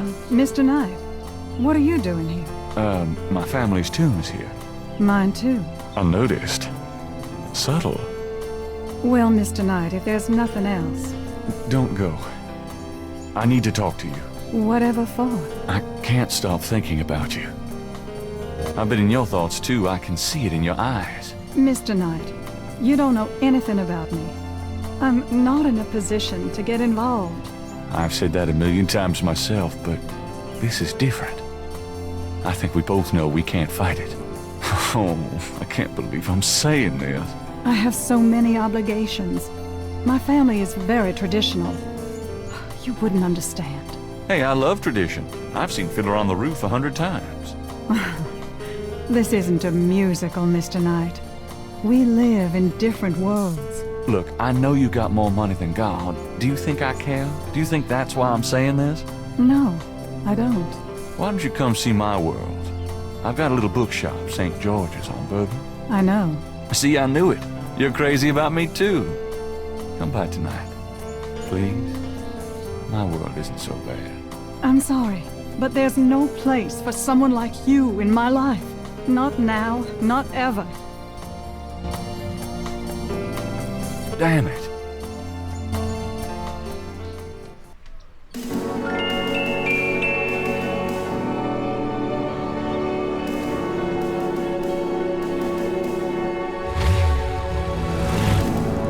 It's getting late. Gabriel decides to go home for the day.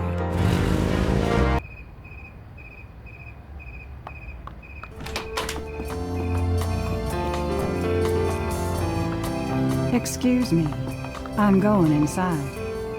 Oh? I'm afraid St. George's is closed for the day. I'm not a customer. I'm here to see the owner. Why don't you just leave your name and number with me, and I'll tell him you stopped by. Listen, if Gabriel is here, he'll want to see me. Is he? Here? I really couldn't say for certain, but in the morning... Gracie, say goodnight.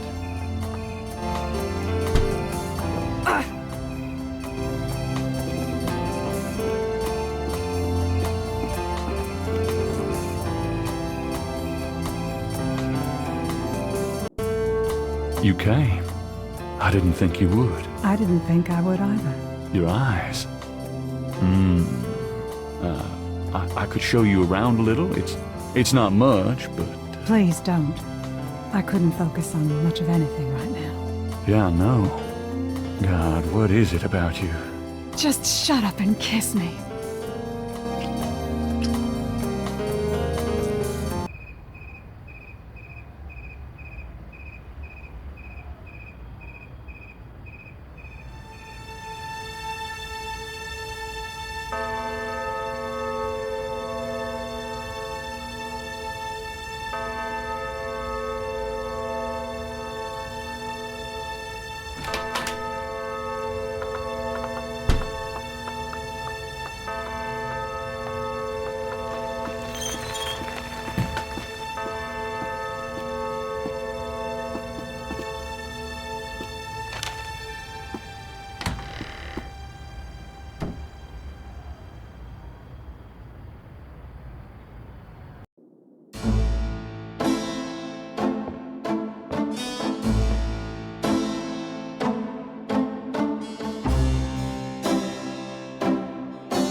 You're not speaking to me this morning? Don't be silly. I just have nothing to say. Have it your way.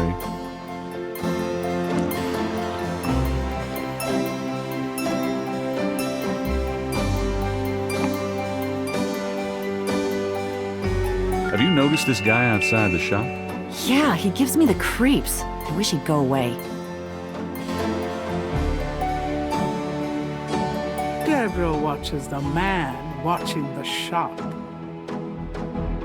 Get the hell out of here. The figure outside does not respond.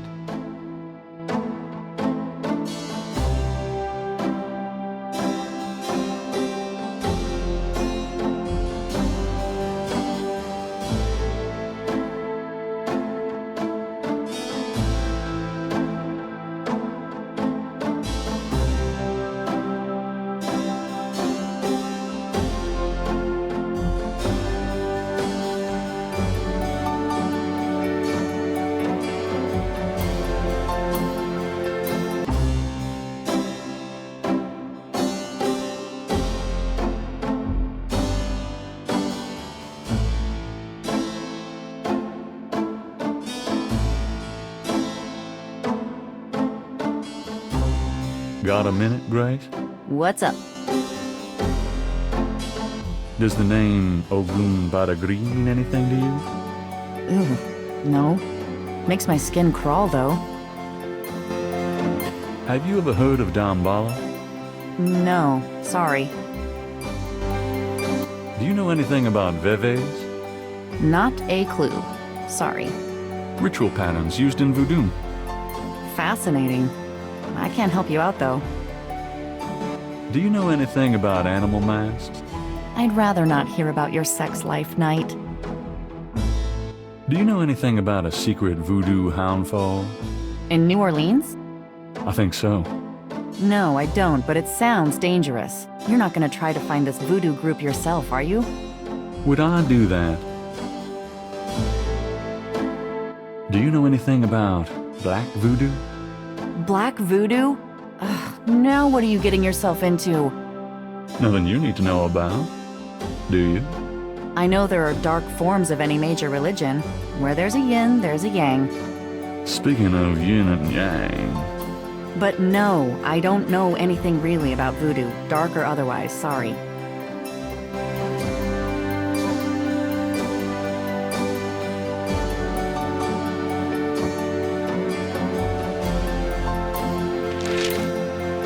Time stated June 21st, 1993.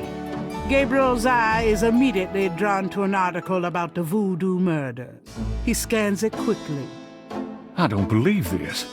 They've closed the case. What case? The voodoo murders case. The paper says that the police have learned that the murders were a result of an underworld cartel war, and that the war is over. That's not good? It's ridiculous. And what about the killers? And the voodoo angle, they never got anything on that. I know you were into it, Gabriel, but if it's over, that's hardly a negative. Anyway, if you're that upset, why don't you talk it over with your pal Mosley? You don't get it, Grace. Just forget it, okay? Gabriel decides to check his horoscope, despite his disgust. Death walks close to you today. Resist temptation lest his eye fall on you, too. Peachy. Gabriel also spots an ad for Sam Springleton, a jeweler. Sam hangs out at the Napoleon House.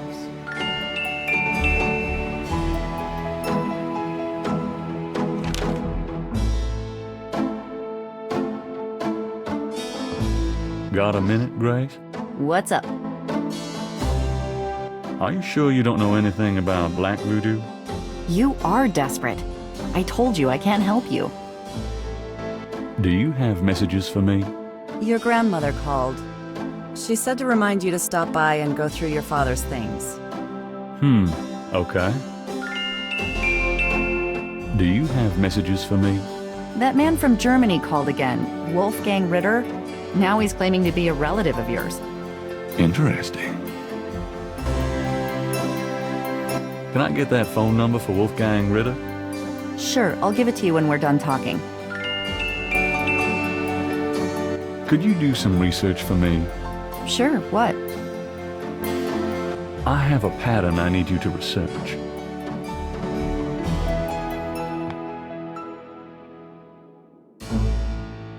How interesting. What is it? It's a reconstruction of the tracings they found around the murder victims. The ones done in flour and blood. Yuck. You shouldn't carry this kind of thing around. Who knows what these symbols mean? Well, wear your evil banishing gloves if you want, but check it out for me, would you? I'll see what I can find out. Anything else? I can't think of anything. Here's that phone number. Thanks.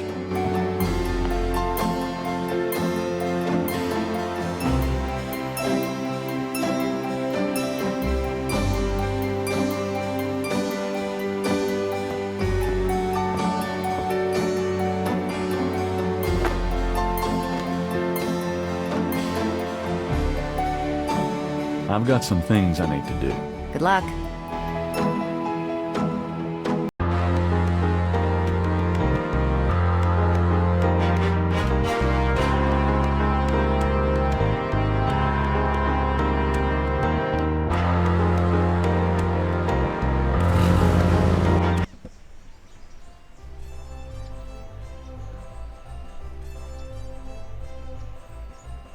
St. Louis Cathedral. The original church on this site was built in 1724 and was named for Louis IX of France. That church burnt in the Great Fire of 1788. The present church dates from 1851. The Presbytere.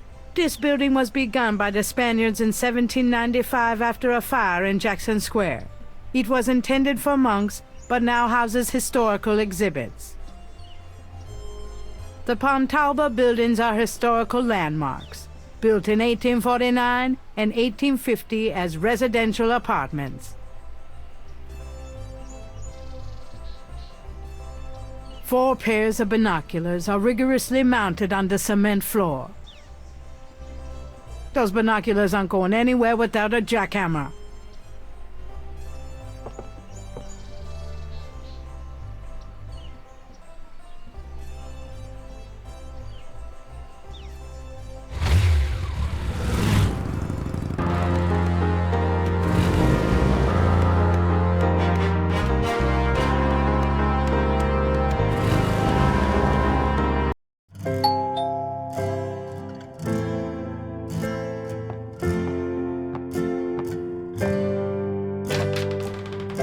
Gabriel, I'm so glad you stopped by. Oh, sorry it's been a while, Grandma. Not at all. Give me a kiss.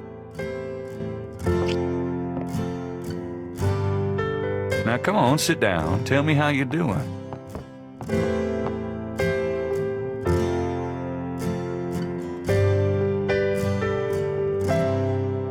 On the wall are portraits of Gran and Granddad when they were young. Gabriel's inherited some good-looking genes. Gran's knitting. She whips through that stuff like there was no tomorrow. Steal Granny's knitting? How low can you get? Gabriel doesn't knit? Okay, so Gran did teach him once, but he hasn't done it in years. Gran has a way with plants and kids. That ficus tree would be real helpful. Right. Grandmother Knight rarely uses the fireplace these days. Too much of a hassle to clean. Fresh carnations, Granny's favorite. That clock has been in the Wright family, Granny's family, for centuries. Granny doesn't like anyone messing with her clock, including Gabriel. That's my Gran. Adorable as always. Oh, you're such a tease. The sofa has a worn blue chintz pattern that Gabriel remembers fondly. Gabriel doesn't want to crowd Granny. He prefers the chair. Hey, that's my Gran. Show some respect. Have you been, Gran? Just fine, dear. I'm sorry I bothered you at work, but, I was hoping you'd get a chance to go through your father's things in the attic. Don't be silly. You can call me anytime. What can you tell me about voodoo? Voodoo? What an odd question, Gabriel. Of course, you always were interested in monster movies and all that other weird stuff. You get that from your father and granddad. I don't know anything about it, dear. Of course, it was very big in New Orleans at one time, but you don't hear so much about it these days. Too much else in the world to worry about, I guess. What can you tell me about the voodoo movies? Oh, Gabriel, nothing. And I don't want to. I sometimes wonder what this world is coming to. What can you tell me about New Orleans? New Orleans is very southern, of course, though not as much as it used to be when I was a girl. It's gotten much more influenced by the East Coast and that California stuff. Still, it hasn't changed as much as other places, I reckon. We've always been happy here. What can you tell me about New Orleans? My goodness, boy, you lived here all your life, just like me. I can't tell you much that you don't already know. What can you tell me about St. John's Eve? St. John's Eve? I remember when I was a girl, we always had a St. John's Eve Mass. The Mass was said at midnight, and we held candles. One time, on the way home, we were waylaid by a large group of drunken revelers. They didn't hurt us, but oh, I was frightened. My father was furious. We never went to St. John's Eve Mass after that. What can you tell me about St. John's Eve? I haven't celebrated it in years, Gabriel. I'm sure there's still Mass in the more traditional churches, but I don't go. Have you ever heard of Marie Laveau? Marie Laveau? Oh, of course. She was that voodoo woman, wasn't she? She preyed on people's fears and superstitions, is what I think. There are always those willing to take other people's money for nothing. You stay away from people like that, Gabriel. Yes, Gran. Do you know anything about snakes? Snakes? What kind of snakes, dear? I don't know, local kinds. Well, we used to get cottonmouths in the park when I was a girl, but I haven't heard of one being sighted for years. Milk snakes and garter snakes are also around these parts, but they can't hurt you. Thanks, Gran. Do you know anything about animal masks? Why, no, dear. Do you mean Mardi Gras masks? Never mind, Gran. Can you tell me anything about a secret voodoo hound fall? Gabriel, my goodness. What are you up to these days? Oh, nothing, Gran, really. You'd better not be. You know you're the only family I have left. I know, Gran. It's okay. Do you know anything about black voodoo? I don't know much about any kind of voodoo, Gabriel. Does the phrase Cabri Sanko mean anything to you? Something without something, I think. Oh, my French is so rusty, I swear my mind is going. No, it's okay. Thanks. Does the name Ogun Badagri mean anything to you? What, dear? Never mind. Have you ever heard of Dambala? What, dear? Never mind. Tell me about yourself. Me? Surely you have something more interesting to talk about. No, come on, Gran. Oh, all right, dear. What do you want to hear? What do you do all day? You know how I love to knit and work in my garden. I also take long walks. It's the only way to keep an old body like mine from stiffening up. You're not old. Oh, don't be foolish. I'm older than the hills. Tell me about before you met Granddaddy. Well, you know I was born Rebecca Wright. My daddy owned a lot of land outside of town. We grew peas and corn and cotton, all kinds of things. It was a good childhood, but my father was very strict. He didn't much let me out of his sight. Tell me how you met Granddaddy. Oh, I met Harrison at a church revival. There was a traveling preacher back then, a big fella named Reverend Jim. I even remember his slogan, "Come to me to find your way." Your granddad was sitting right behind me and my girlfriend, Alma.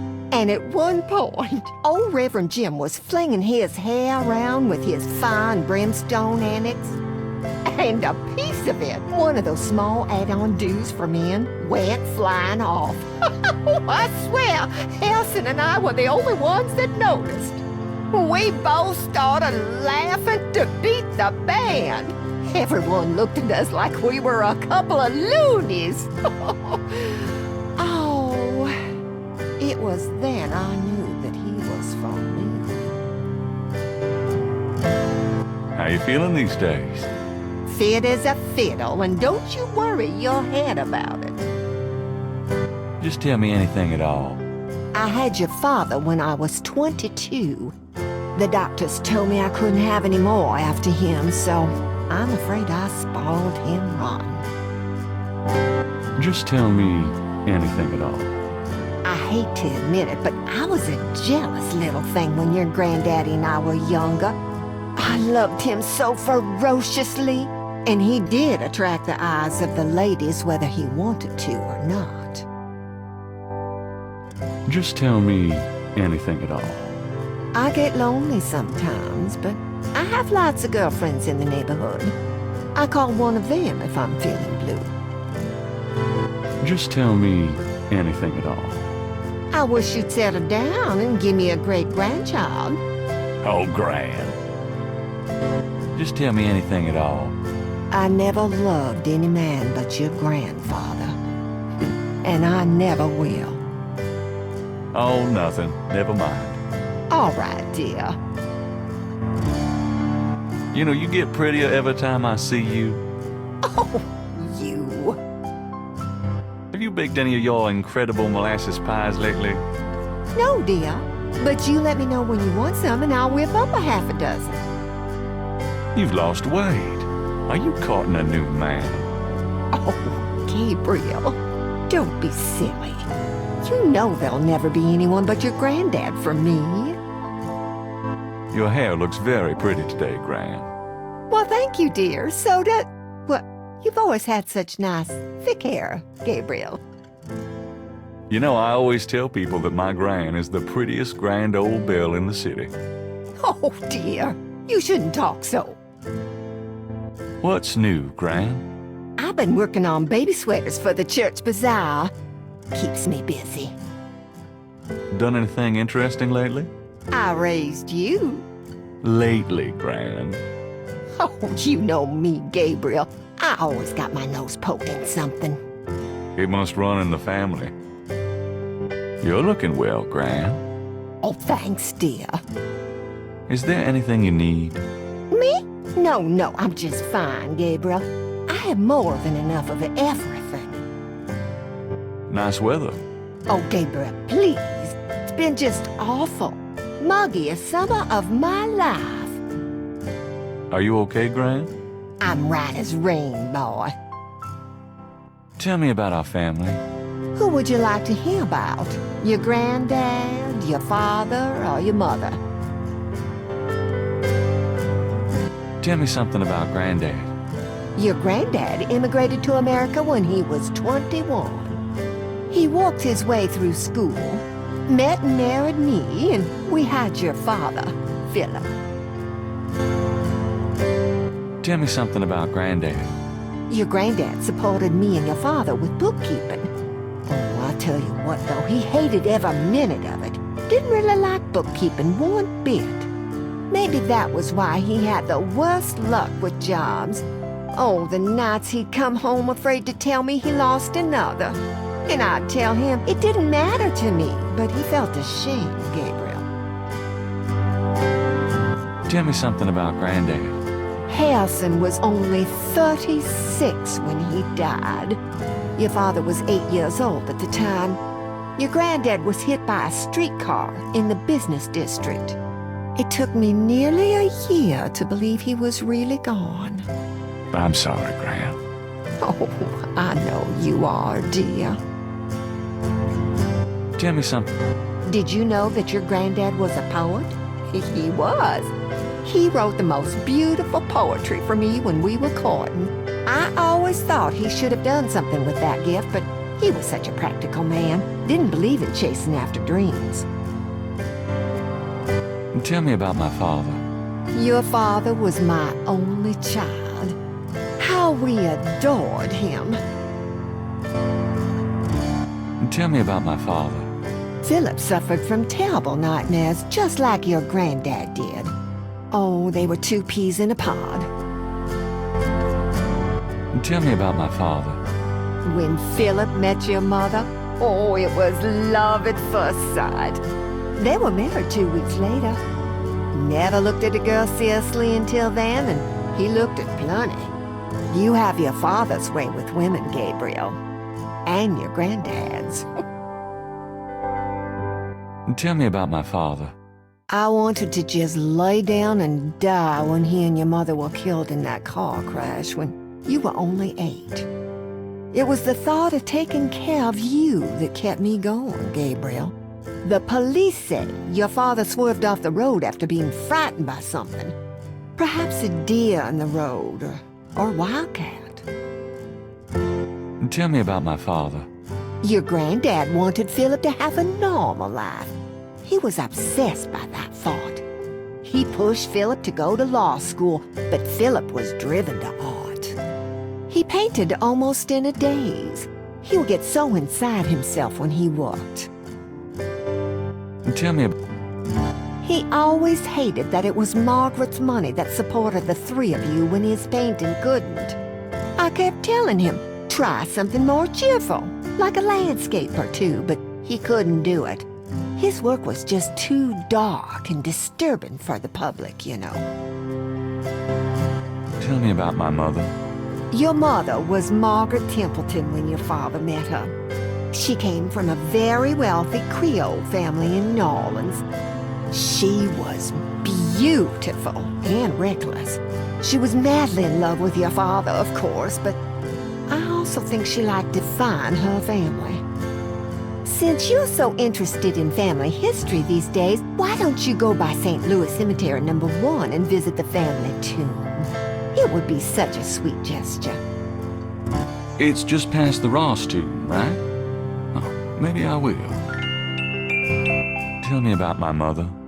Your mother's family refused to give her money after the marriage. All she had left was a modest trust fund from her great aunt, who happened to like Philip.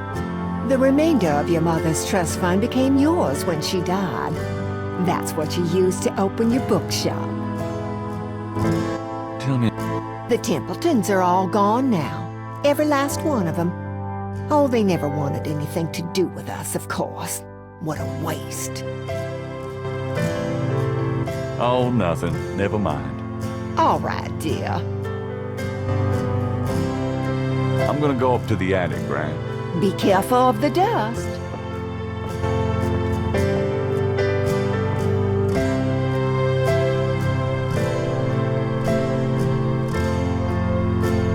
These old picture frames have been up here for years. I think I'll leave that up here. It's an old dress dummy that Gran had in her sewing room years ago. My first impression of the female form.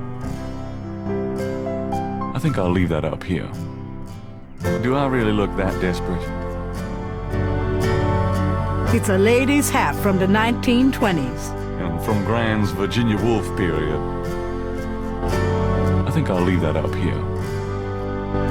The sheet-covered upholstered rocker used to be in Gabriel's nursery.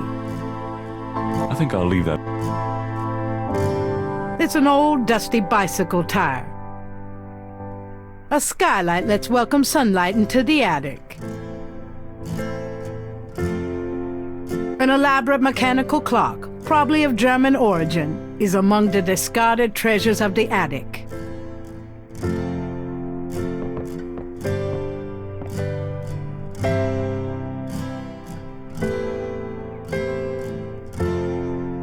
There's an interesting design in the base of the clock.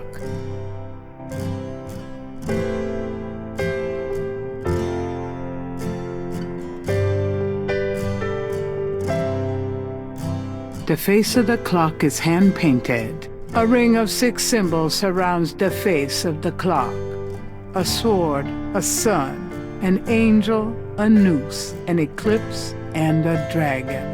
The ring of symbols doesn't appear to have any mechanical function, but it does move.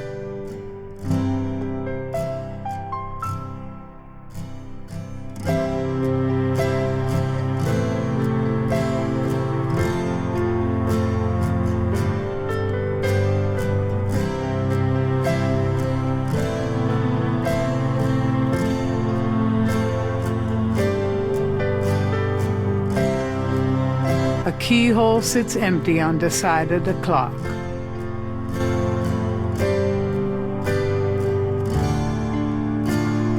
The old trunk looks like it's gone to hell and back.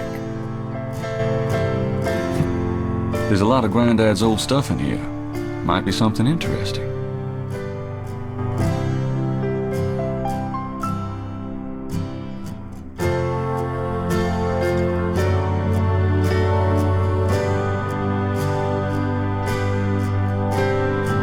What's this?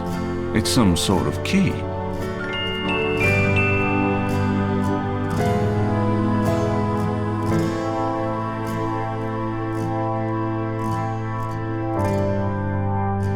A bundle of letters. Love letters between Harrison and Rebecca. More of Harrison Knight's German books. Just what I need.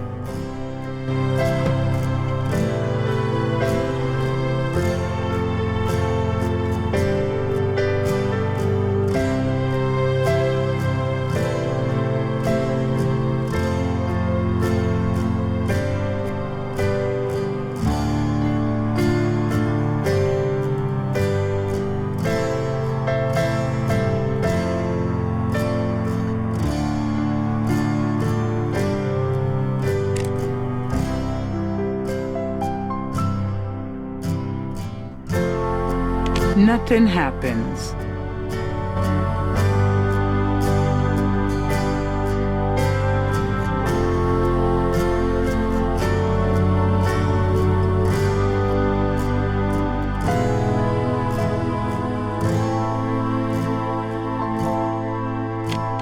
The key winds the clock's mechanism. Granddaddy, you old fox.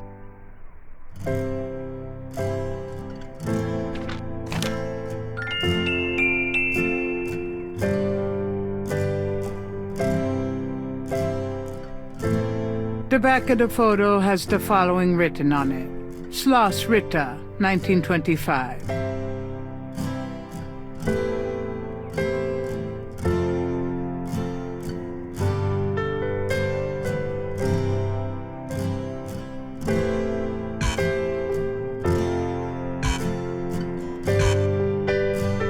The back of the photo has the following written on it. Schloss Ritter, 1925.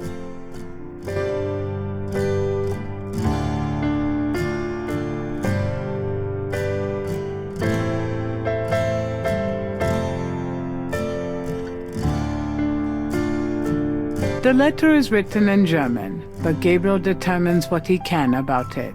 It was sent from a place called Schloss Ritter in Rittersberg, West Germany. The letter is addressed to mein Sohn Heinz and signed Wilhelm Ritter.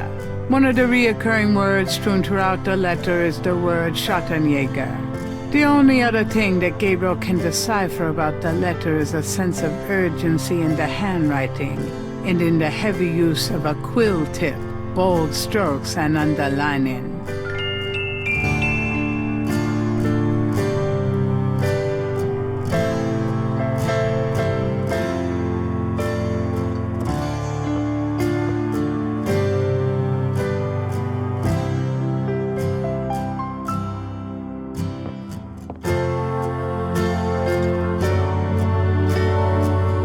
Does this mean anything to you, Gran? No, dear. I'm afraid I don't speak a word of German.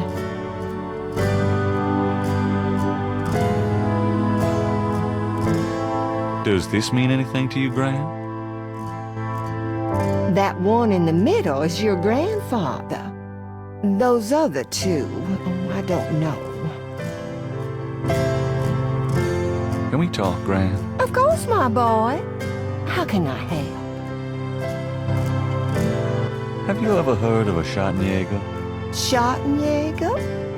Schottenjäger. Oh, how odd, Gabriel. I haven't heard that word in years. My goodness, you've given me a chill. Your granddad used to say that sometimes in his sleep. Really? Do you know what it means? No, I'm afraid not. I asked him about it once. I don't think he answered me. Odd. Thanks, Gran. Do you know anyone named Heinz Ritter? Heinz Ritter? Oh, Gabriel. Where did you hear that name? I found a letter in Granddaddy's clock. Oh, I promised I'd never tell you or your father, but I suppose it doesn't matter now. Tell me, Gran. Your granddad's name was Heinz Ritter before he came to America. He changed it to Harrison Knight legally when he arrived. Why did Granddad change his name? I don't know. I tried to ask him about his family and his life before America, but he didn't want to talk about it. He never even told me about his name change. I found out one day when I saw his passport in a drawer. Since he obviously found it painful, I never questioned him about it. But I'm sure it wasn't trouble with the law. Your granddad was the best man I ever knew. Didn't Granddad ever say anything about his past or his family?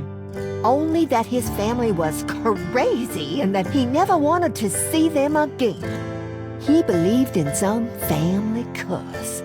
Thought that he could spare Philip and Philip's children from what he called old nightmares. Whatever Harrison wanted to spare you, though. Oh, it cost him plenty. He never did sleep well, and he would often get a far-away, guilty look in his eyes. He was wrestling with something he thought he should be doing, someplace he thought he ought to be. I don't know how he could think that he should be anywhere but with me and our child. It's a terrible way to live. Do you know anyone named Wolfgang Ritter? Wolfgang Ritter? Oh, no, dear. Huh. Odd. As I said, your granddad's surname was originally Ritter. Oh, nothing. Never mind. All right, dear.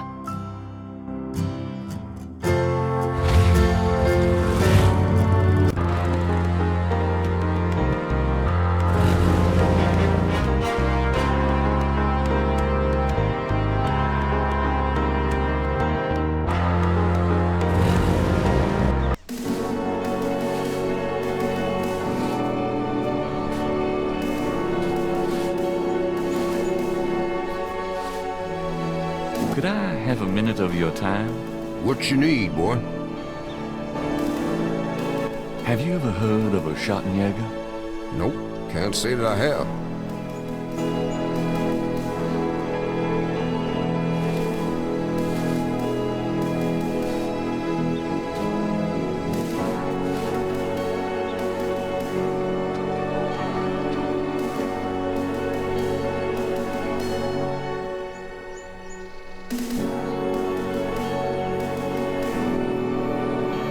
DeMarco reads, Harrison Knight. Granddaddy.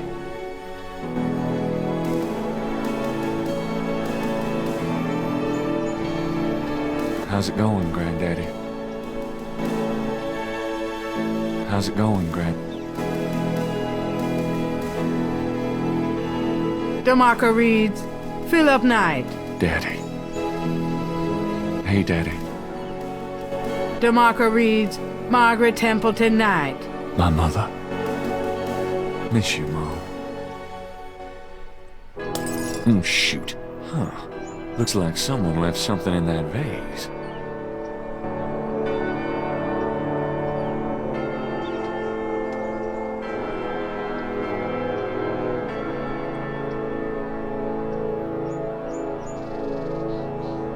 Inside the broken vase, Gabriel sees a $20 bill. Looks like it's my lucky day.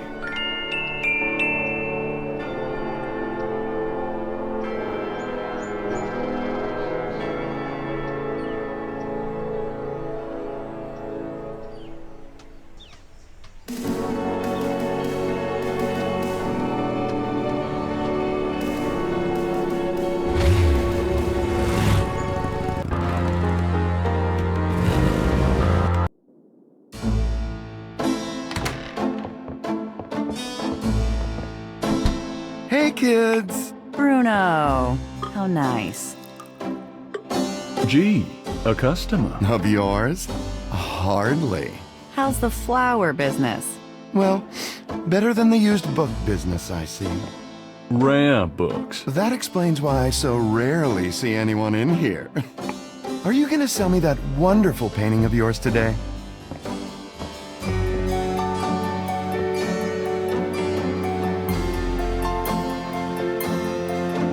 How much would you give me for it? Oh, you're serious?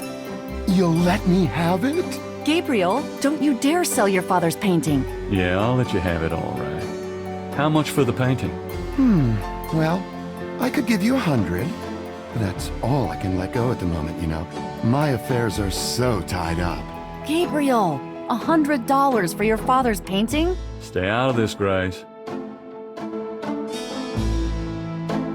Fine. It's yours. Gabriel! Here's the 100.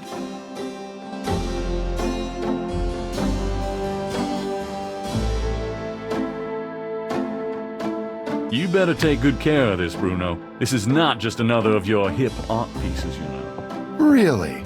Well, I fully intend to make the most of its display. Though not for your sake, I'm sure. At least in my shop, there'll be a chance of someone actually seeing it. I can't believe I actually got it. Just wait until I show Sid.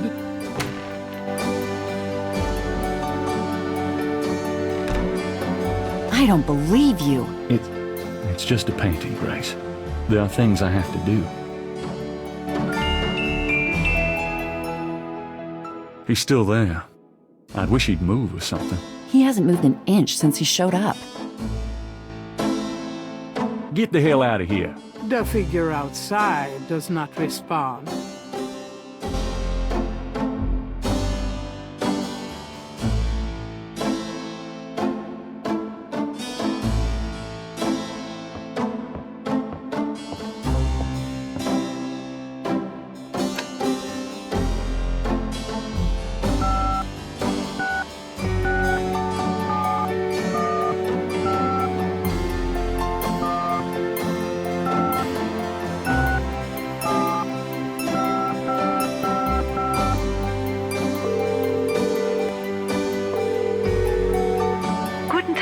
Sie haben Schloss Ritter erreicht. I'm looking for Wolfgang Ritter. Ja, einen Moment. Yeah, is this Gabriel on the phone? This is Gabriel Knight. Why are you calling me, Mr. Ritter? I've been having premonitions of great danger for you, Gabriel. You must leave New Orleans this very day. What in the hell are you talking about? It is hard to explain on the phone. I have had dreams about you. It took me a long time to have you tracked down. I knew that Heinz had a grandson, but until these dreams started, I did not know if I should contact you. You say you're related to my grandfather? Heinz was my brother. There is much about the family that you should know. Come to Schloss Ritter in Rittersburg, West Germany. It is our family home. I will tell you everything when you come. You must come immediately. You are in great danger there. Look, I appreciate the family spirit and all, but frankly, I don't know you from Adam. And I'm not going to fly off to Germany, even if I could afford it. Gabriel, please. If you won't listen, at least let me send you something. It is a journal from one of your ancestors. Promise me you will read it. You are the last of our line. I'm too old to carry on. You are our last hope. Please, for your family, read the journal. All right, I'll look at it. Good. Now be careful, and come to me as soon as you can. Goodbye.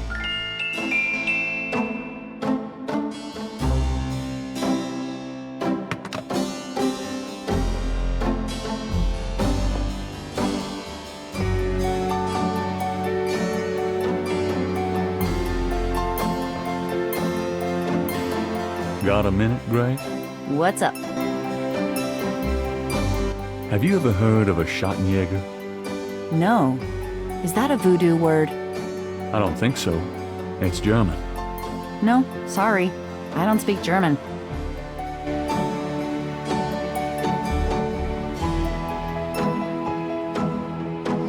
Does this mean anything to you? It means you have no scruples at all selling your father's painting like that.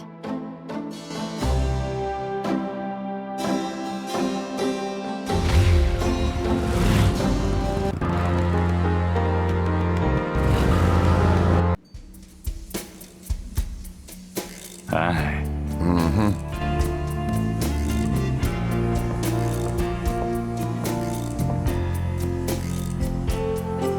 I have $120. You still want to sell that crocodile mask? That's 120 sure enough. That mask is yours, sir.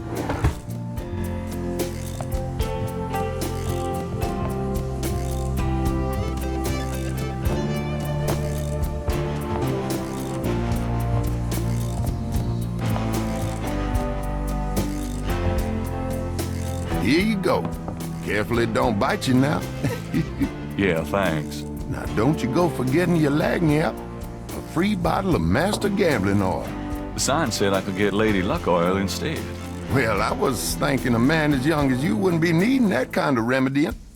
But, if you's having problems with your, that's all right. Believe me, I don't need it. I'll just stick with this. Thanks anyway. 'Cause it ain't none of my business if you do need it now, huh? I don't need it.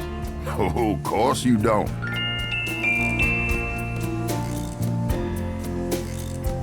The small bottle is labeled Master Gambling Oil. The crocodile mask is made of genuine crocodile head. It looks heavy, hot, and smelly.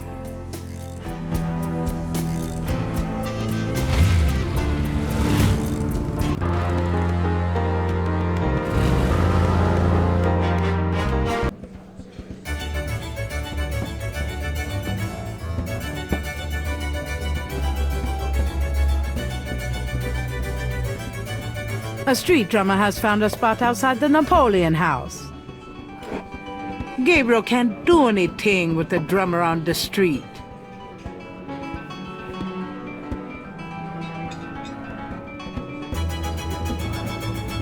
An unhappy-looking man exposed the dangers of drinking alone. The Napoleon house is one of the quarter's very old, very classic neighborhood bars and restaurants. Gabriel is found here frequently. Can I ask you some questions? No. Now beat it.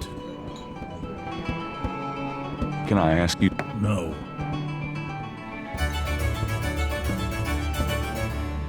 The Napoleon house. Gabriel and the bartender are old pals. His name is Stonewall King, and he knows everybody around here.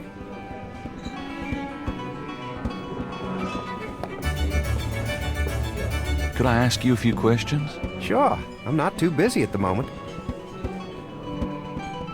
What can you tell me about voodoo? Voodoo? Don't believe in it myself. I invented a drink once called Laveau's Tomb, but it wasn't very popular. Some people do believe, though. Even some of our regulars here at Napoleon House. What do you know about the voodoo murders? It's all over the papers. Some kind of serial killings. What do you know about the voodoo murders? They say a lot of voodoo stuff is found near the bodies. What? Everybody's talking about it. It's starting to scare off the tourists. What can you tell me about New Orleans? Greatest city in the world.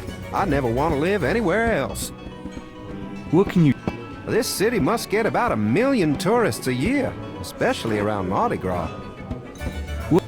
A lot of people come here because they think it's mysterious, all that talk about voodoo. You should probably find a book on the subject, you know? What's the significance of St. John's Eve? All I know is it's some kind of voodoo holiday. What's the... People who believe in that stuff think it's a real special night. Magical. Do you know anything about snakes? What about them?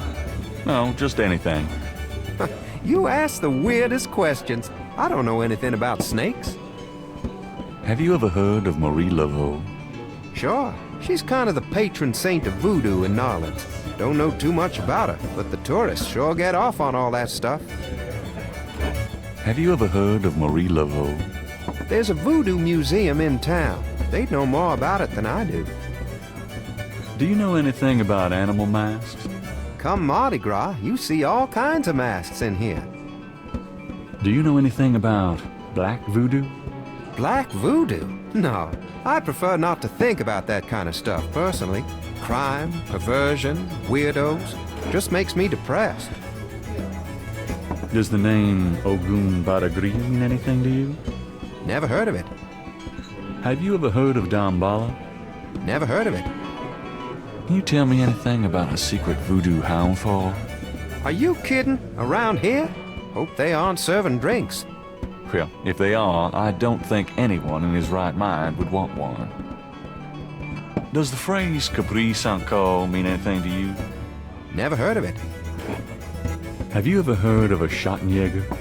You know what goes in it? I don't think it's a drink. Oh, then I probably don't know anything about it. Tell me about yourself. A good bartender listens to other people's life stories without telling his own. What can you tell me about your regulars in here? See those old guys at the chess table? That's Sam and Marcus. They've played there every day for 20 years. Sam, the one with the purple jacket, he's lost every one of those games. It's not that he's a bad player. I've seen him beat guys twice as good as Marcus. But Marcus has Sam so psyched out, he loses his nerve every time. By the way, Sam, the chess player, he's into that voodoo stuff. He's always talking about spells and gree-gree and such. Really? Thanks. So what has Sam told you about voodoo?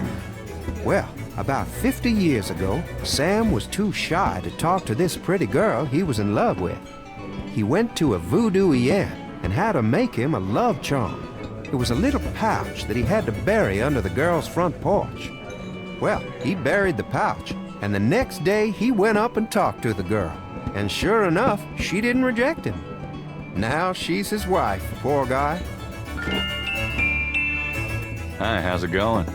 It's been worse. Business picking up? Some, mostly locals, as usual. You ever get tired of tending bar for a living? Never thought much about doing anything else. The weather's pretty crappy out there today. I wouldn't know.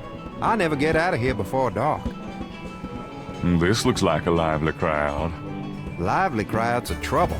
These guys just sit and drink. That makes me happy. Tell me about the street musicians around here.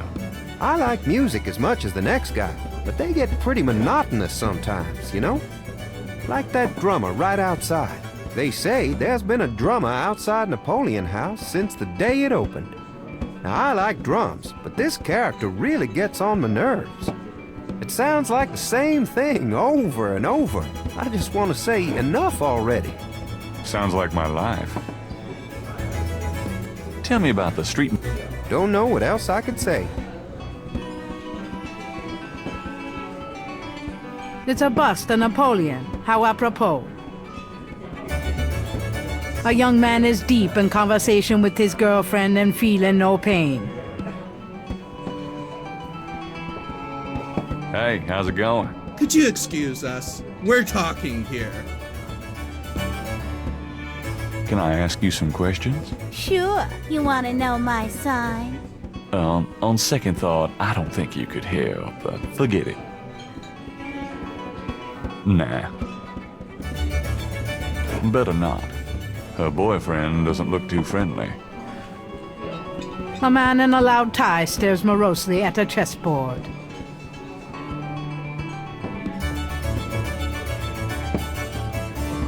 Excuse me, I hate to interrupt your game, but could I ask you a few questions? What game? This ain't a game, it's a slaughter. He's right, you know.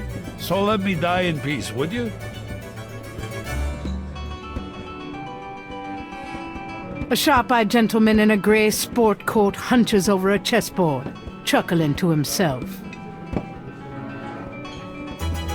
Sorry to bother you, but could I ask you a few questions? I'm not the chatty type, am I, Sam?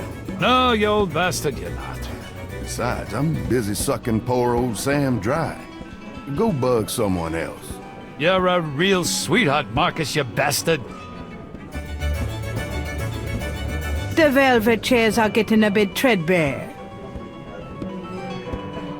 Their tabletop has an inlaid chessboard.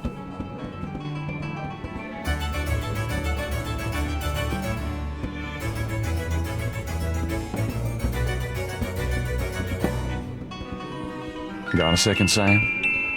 It's about your game. I don't have a game, that's my problem. Don't you touch those chess pieces while I'm gone, bastard. I ain't never needed to cheat yet, you loser.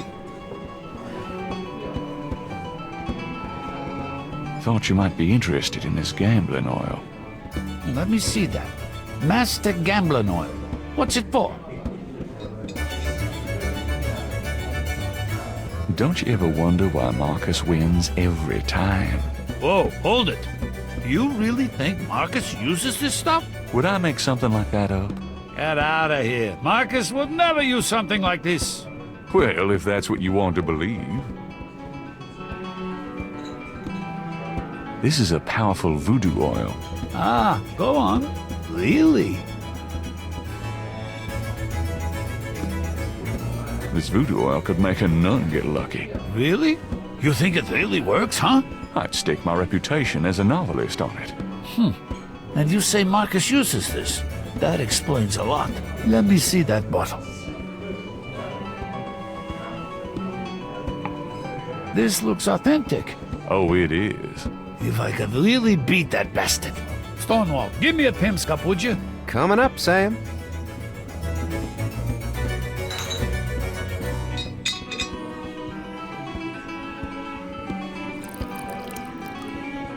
How much you think I ought to put in here? Careful, you don't want to overdo it. Too much luck can be dangerous. Ha! There's no such thing as too much. Now stand back. Come on already, I'm ready to checkmate. We'll see about that, Mr. Smarty Big Mouth.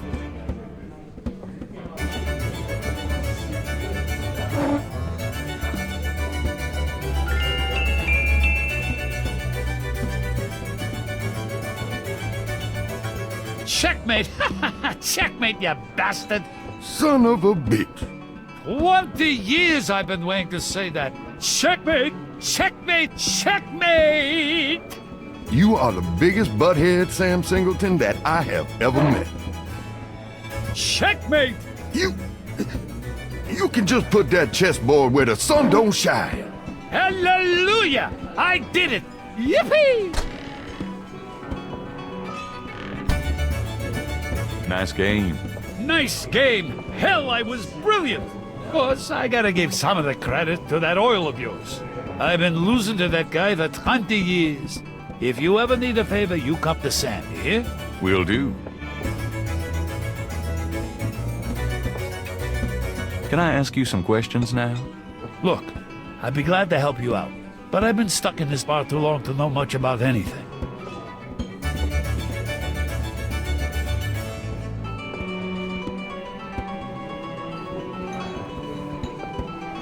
Could you do anything with this? What is this, a clay mold? Well, I am a jeweler, you know. And I owe you one. Would you like me to cast this for you? If you can. You got it, pal. Actually, it'll be a pleasure to get my tools out. First time in years. I've been too busy playing that goddamn game. I'll have the bracelet later today. Right now, I feel like I could do anything. Meet me here in a few hours. Great, thanks.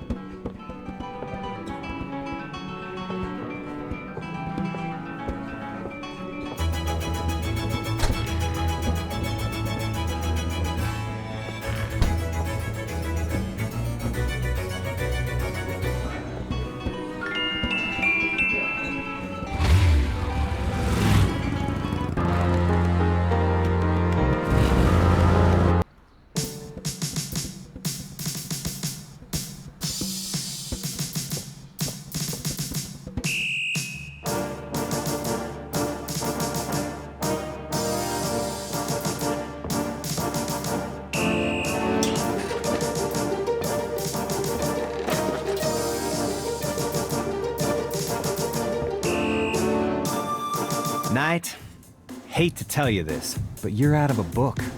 The Voodoo Murders case has been closed. I had a feeling you were gonna say that. Son of a bitch.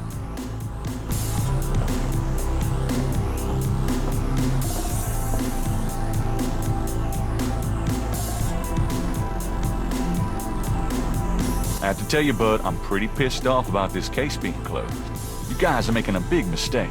Hey, I'm not any happier about it than you are, Knight, but I've got my orders. Do you know anything about animal masks? Animal masks? You mean like those Halloween masks they sometimes use in robberies? I don't think so. More like real animals. Never ran across anything like that. Do you know anything about veves? What?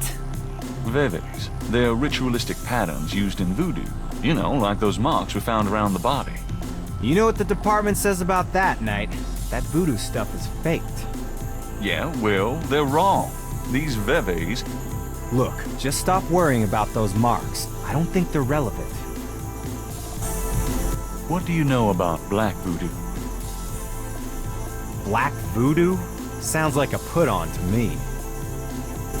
Have you ever heard of Damballa? You mean gumbo? No, I mean Damballa. Never heard of it. Can you tell me anything about a secret voodoo hound fall? Oh, come on. Somebody's pulling your leg, Knight. Are you sure? Ain't nothing secret about voodoo in Narlands. There's a museum, for Christ's sake. Yeah, but that's the stuff they want you to see. You're getting mighty paranoid, Knight. Can you tell me anything? I told you, you're nuts. Drop it. Does the name Ogun Badagri mean anything to you? Say what? Ogun Badagri. It's a voodoo Loa. Speak English or shut up, Knight. Sorry, didn't mean to confuse you. Guess I'll take that as a no. Have you ever heard of a Schottenjäger? No? Is that anything like a Chuck Yeager?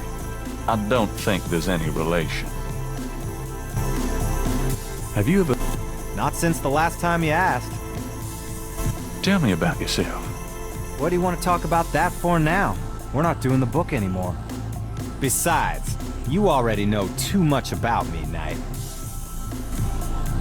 What's the status on the Voodoo Murders case? The case? What case? I told you, the Voodoo Murders case is closed. How can you just close it? It's not solved, is it? Oh, it's solved.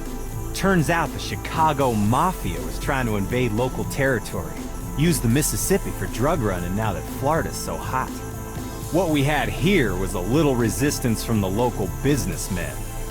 Word came in this morning that the Chicago group is giving up and pulling out of Nolans.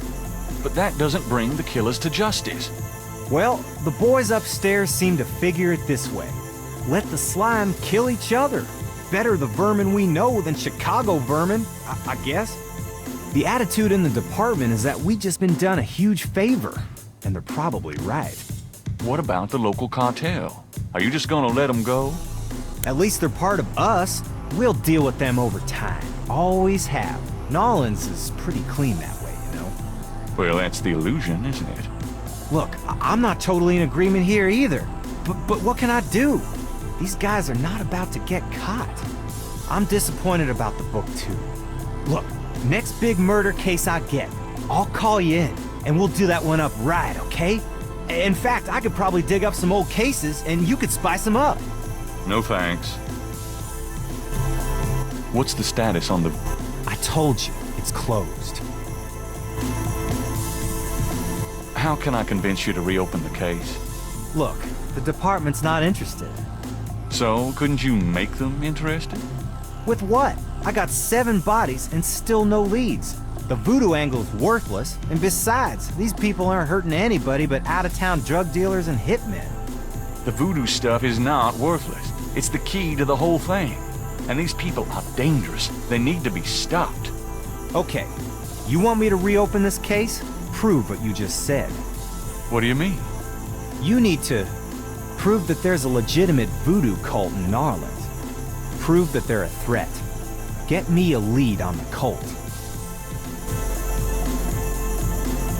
How can I convince you to reopen? I already... You... Prove that... Get...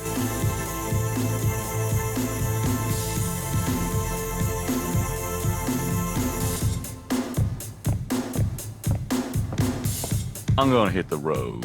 Ciao, baby.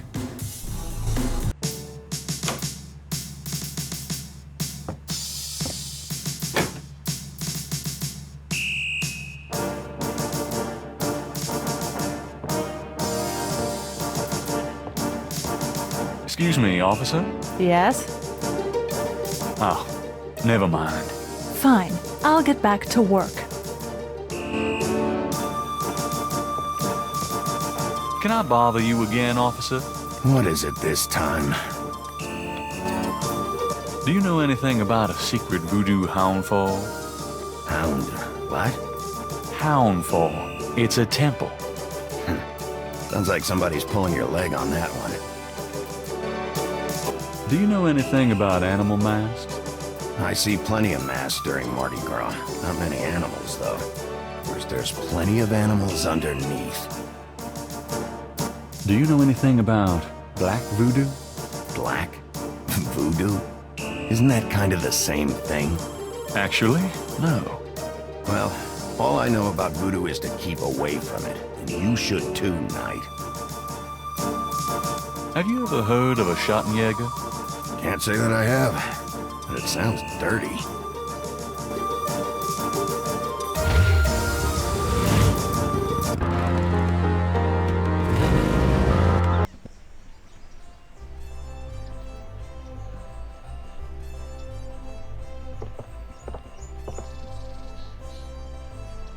That's Crash. What the hell is he up to with that drummer?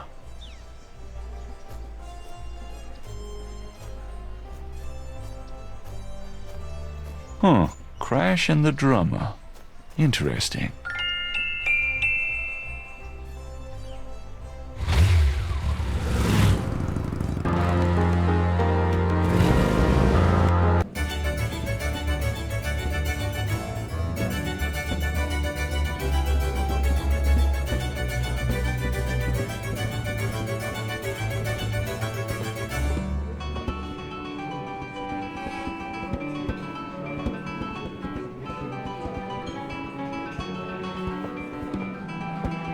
Could I ask you a few questions?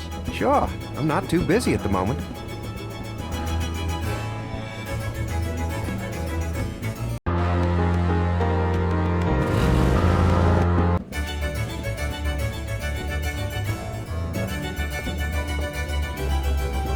Sam, my man. Hey there, it's you. I got that bracelet for you.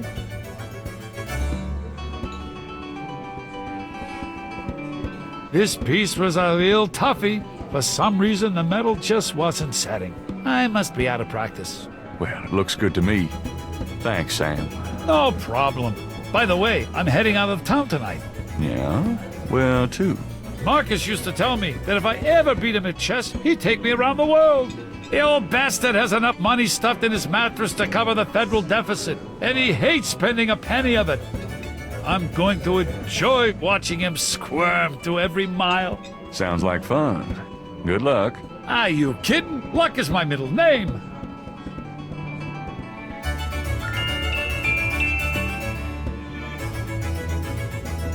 Sam's replica of Madame Casano's snake bracelet looks just like the original.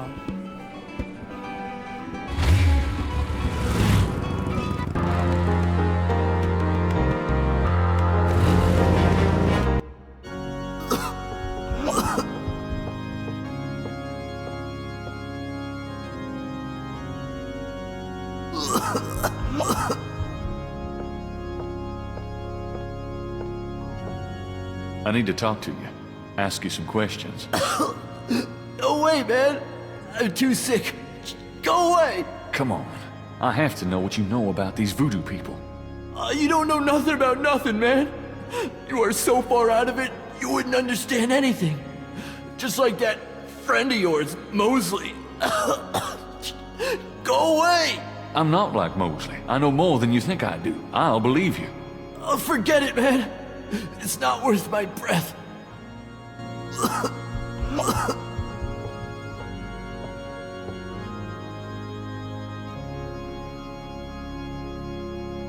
Do you recognize this? Where did you get that? Why? Do you know something about it?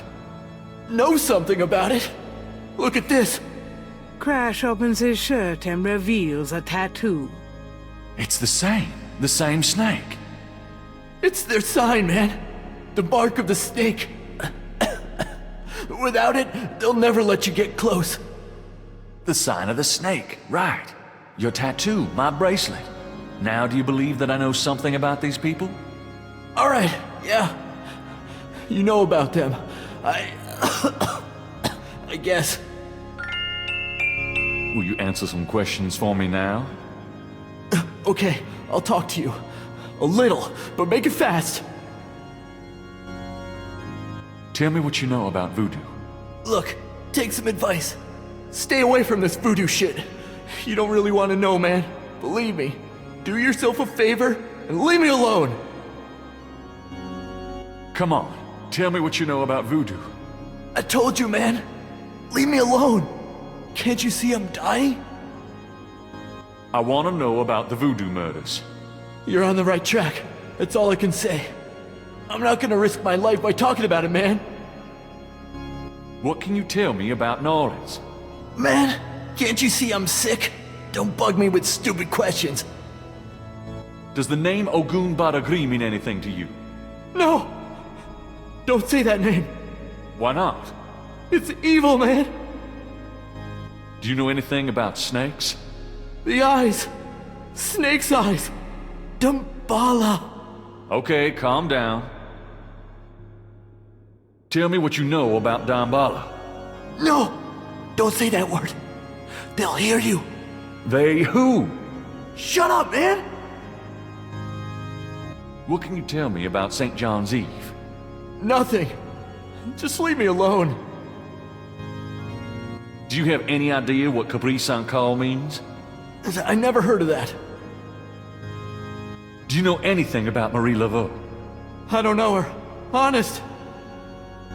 Tell me what you know about a secret voodoo hound fall in New Orleans. Oh, man. Just shut up about that. Can't you see I'm sick? Are you trying to kill me?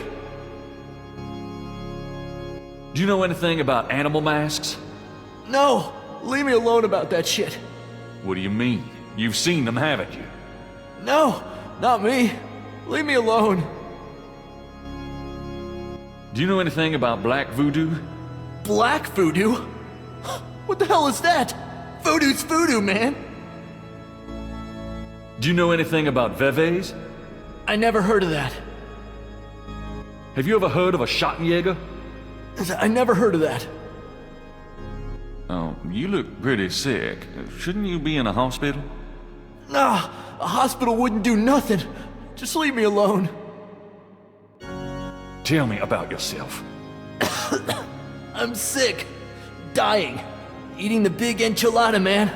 What the fuck else matters? I saw you talking to that drummer. What did you tell him? You saw me with the drummer? Nobody's supposed to see. Oh, shit! I blew it again. Promise you won't say nothing to no one. It'll get back to him. Everything does. Promise me you won't tell anyone you saw me. Okay, but you have to tell me everything I want to know. Okay, alright. I was sending a message, man. They have these rider drummers posted around the quarter. They see everything, and they report. Report? How? The drums, man. It's some kind of code. Now tell me what you know about voodoo. All I know is these people are into some weird shit. They have power. Real power. They can write your name on a piece of paper, chew it, and you end up like minced meat, like you've been through a grinder. They know things in their heads, things that no one ever knew about you. They know when you lie. They can smell it. They are fucking scary, man. I don't know if it's the devil or what, but it ain't no fake shit, man. It's real. Now tell me about the voodoo murders. They did the murders. And that's not the only way they kill. No, they can get you from miles away, just by saying your name. Come on, you don't really believe that, do you? No, I seen it, man. You can't cross them. What can you tell me about St. John's Eve? They always meet outside somewhere that night. I saw them last year, dancing and howling. You don't want to be anywhere near them. Now, tell me about the animal masks. They wear them when they're dancing at the rituals. But they don't just wear them. They become them. They become the animals. Stop talking nonsense. It happens, man. That's all I know. Tell me what you know about a secret voodoo hound fall in New Orleans. All right. This is underground cartel in New Orleans. A voodoo cartel. They control everything that happens on the street. I mean everything that's bought or sold. They have fingers in the legit world too. Banks, foreign stuff, you name it. There's supposed to be this temple. What you said, a hound for. That's their headquarters, man. I heard people say it's underground, somewhere in the quarter. I don't know where though. Have you ever been there? No, I've never been in it. I'm nobody, man. A runner. But I saw them once. Out at the lake. They became animals, man. Beasts. I remember the eyes. The eyes. Hey, are you okay? The eyes. The eyes of the snake. I think I should go get a doctor. Hey, are you all right? Someone! I need help! The eyes. The eyes of the snake. Dambala. Snake. Crash? Crash spasms twice more, then dies as Gabriel watches. Oh my God. Oh, poor bastard.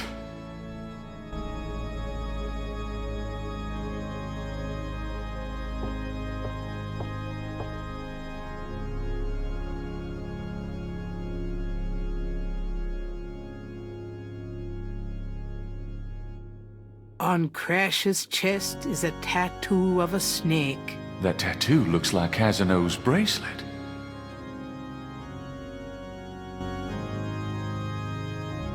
I guess I'd better copy this tattoo. Crash's face shows signs of strangulation.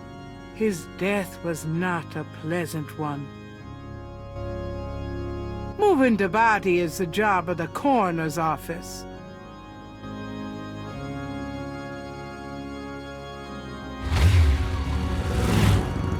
It's getting late.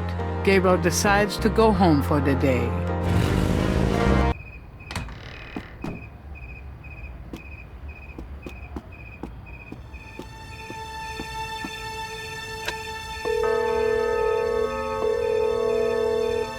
Hello?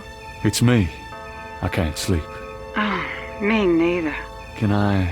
Yes, come.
Are you okay, Gabriel?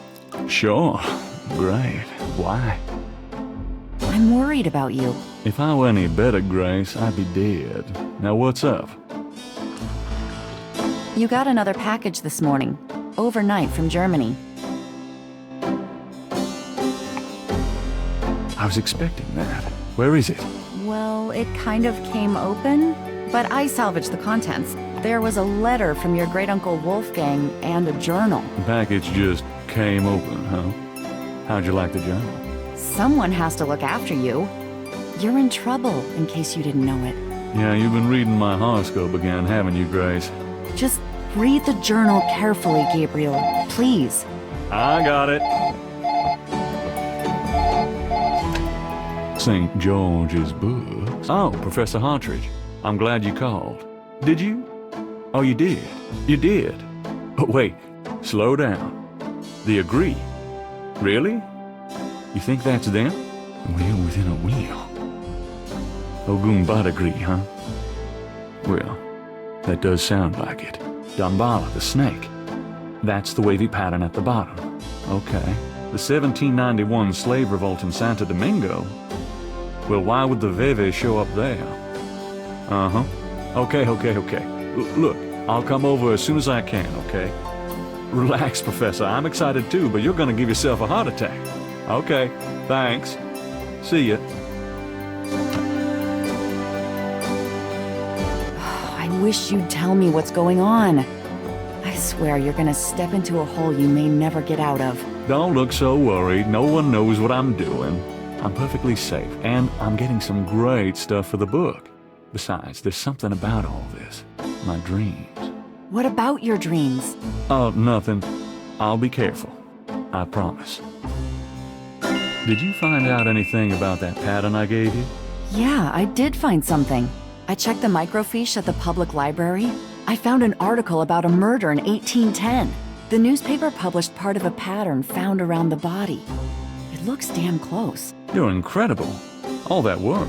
Forget it.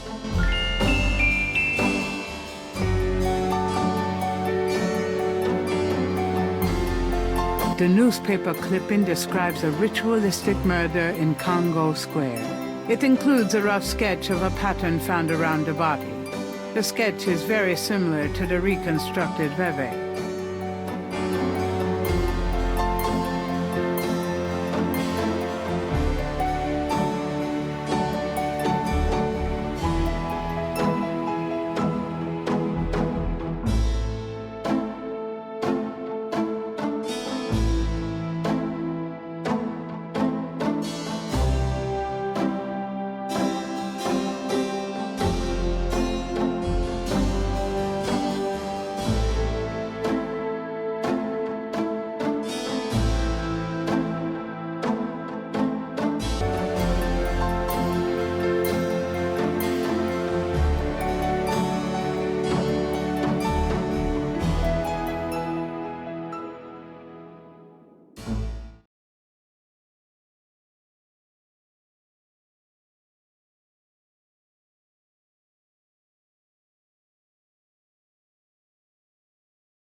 Got a minute, Grace?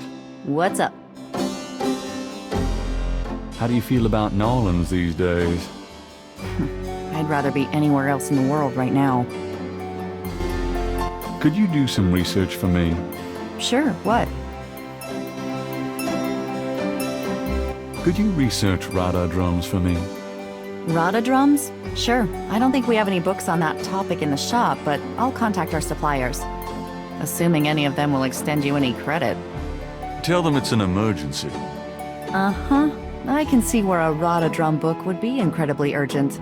Anything else? I can't think of anything.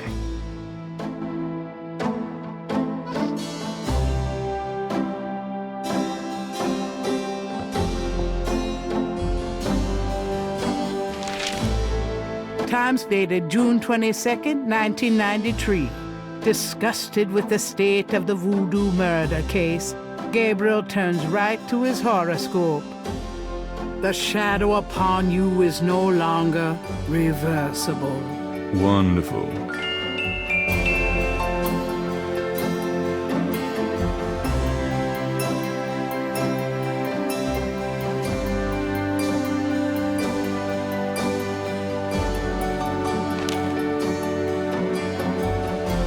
This guy's really starting to bug me. No kidding. I have a feeling if he can see us, they can see us.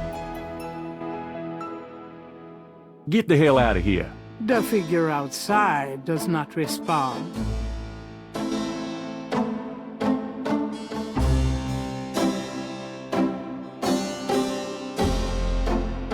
Wolfgang's letter says, Dear Gabriel, please read the enclosed journal carefully. It might help you understand your family's special obligations and our current predicament. God be with you. Uncle Wolfgang. Gabriel reads through the pages Wolfgang marked. He reads of Gunter Ritter's journey to Charleston as a witch hunter, hired by the townsmen to solve a series of ritualistic murders. He reads about Gunter's meeting with the beautiful slave woman, Tetelo, and of Gunter's tormenting urges for her. Poor bastard. He reads of their physical union and passion, and of Gunter's investigation into the murders. The victims were all crew members on a certain slaving expedition to Africa, it seems. The second to the last entry describes Gunter's plan to set a trap for the coven committing the murders. He'd found a name on one of the surviving members of the crew, a man now living in the West Indies. Gunter has spread a false rumor that the man is returning to Charleston. He himself will impersonate a sailor and allow himself to fall into the hands of the coven. Naturally, Gunter has arranged for able-bodied assistants to follow and attack the coven before they can do him harm. Ballsy son of a bitch, wasn't he? Gabriel turns to the final entry of the journal.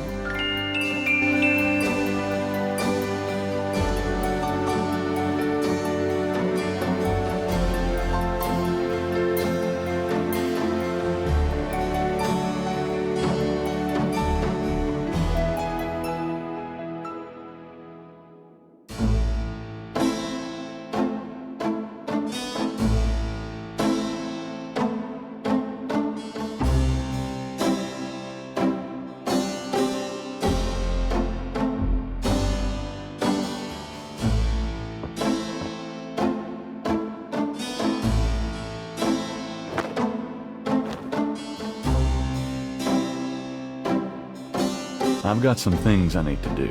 Good luck.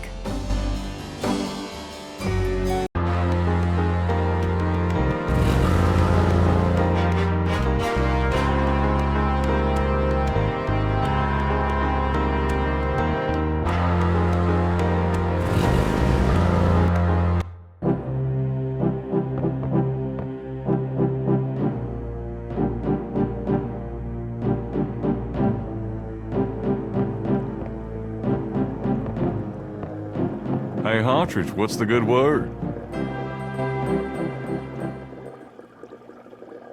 Hartridge? Ah! Oh, God, not again.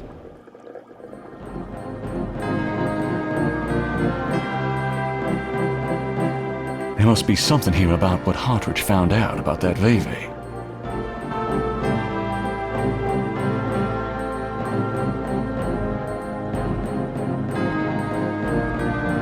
He's looked better. That would be up to the coroner. I'm not touching that body. Whatever Hartridge may have learned, he can't share it with Gabriel now. At least not vocally.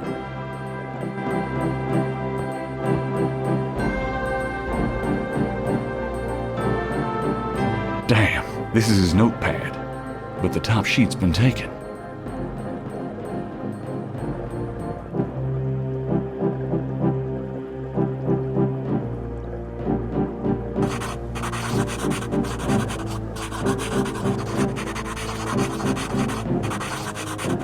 Partridge's notes. This must be about the Veve.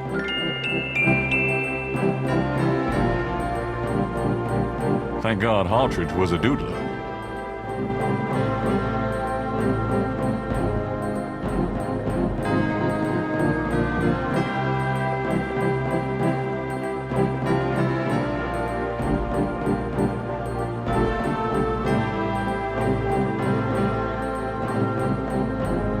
Exotic fish lend even more color to the cluttered office. Gabriel doesn't want to upset the fish. It's an enormous stone head. A wastebasket next to the desk is filled with crumpled paper. There's nothing of interest in the wastebasket. The shelves behind Hartridge's desk are full of old books.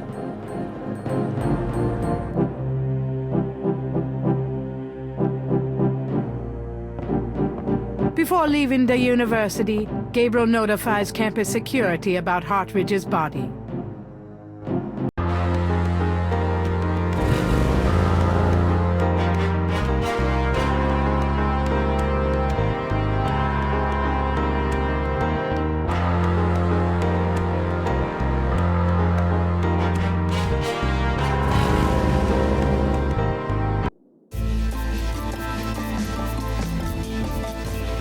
Welcome, SaGa. You must be the one Dr. John called me about. I guess so. My name is... Wait! Gabriel Knight. You're too quick for me. Actually, Dr. John told me. You have come to the right place, Mr. Knight. Tell me how I can help.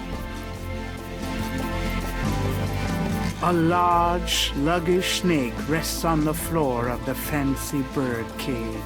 Apparently, Magenta is not a fastidious housekeeper. A shed skin shares the cage with its original owner. It's a large cluster of quartz crystals.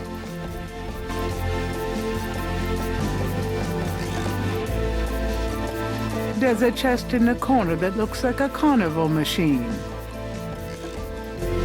The mask is made of carved wood and looks African. A large crystal ball is prominently displayed. Gabriel figures that many men have picked up things in Magenta's parlor, but he'd rather not. Magenta Moonbeam is wrapped in gauze and silks. She looks vaguely mysterious and mysteriously vague. She's really not my type. Could I ask you a few questions? Of course, SaGa. What can you tell me about voodoo? My practice is mainly selling charms and potions with magic power, such as gree-gree and voodoo oils. You know, everything from unrequited love to wandering spouses to winning a lawsuit. But my spells and charms are powerful, and they work. What can you tell me about voodoo? Much of a voodooienne's work is protecting her clients from the spells of others. I make special protective gree-gree to be worn in secret. They keep evil spells from working against my clients. What can you tell me about voodoo? The recipes for voodoo charms have been handed down from master to apprentice for centuries. What?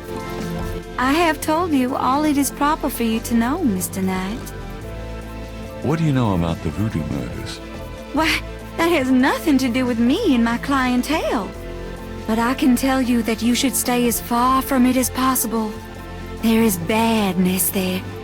Very bad. So you don't think the voodoo aspects of the case are fake? Fake? Let me tell you about fake. If I get information through the grapevine and make use of it, is that fake? No. That is part of a voodooienne's power. If people don't believe, there's not much I can do. But if they do believe, that is a part of my power too. But there are things, monsieur. Things not even a little bit fake, I can tell you. Believe it or not, but stay away from it. What do you mean? Do you know something about the case?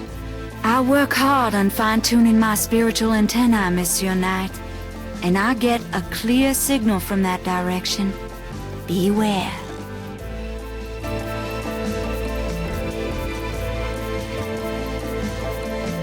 What can you tell me about Nolans? Nolans is the center of voodoo practice in the United States.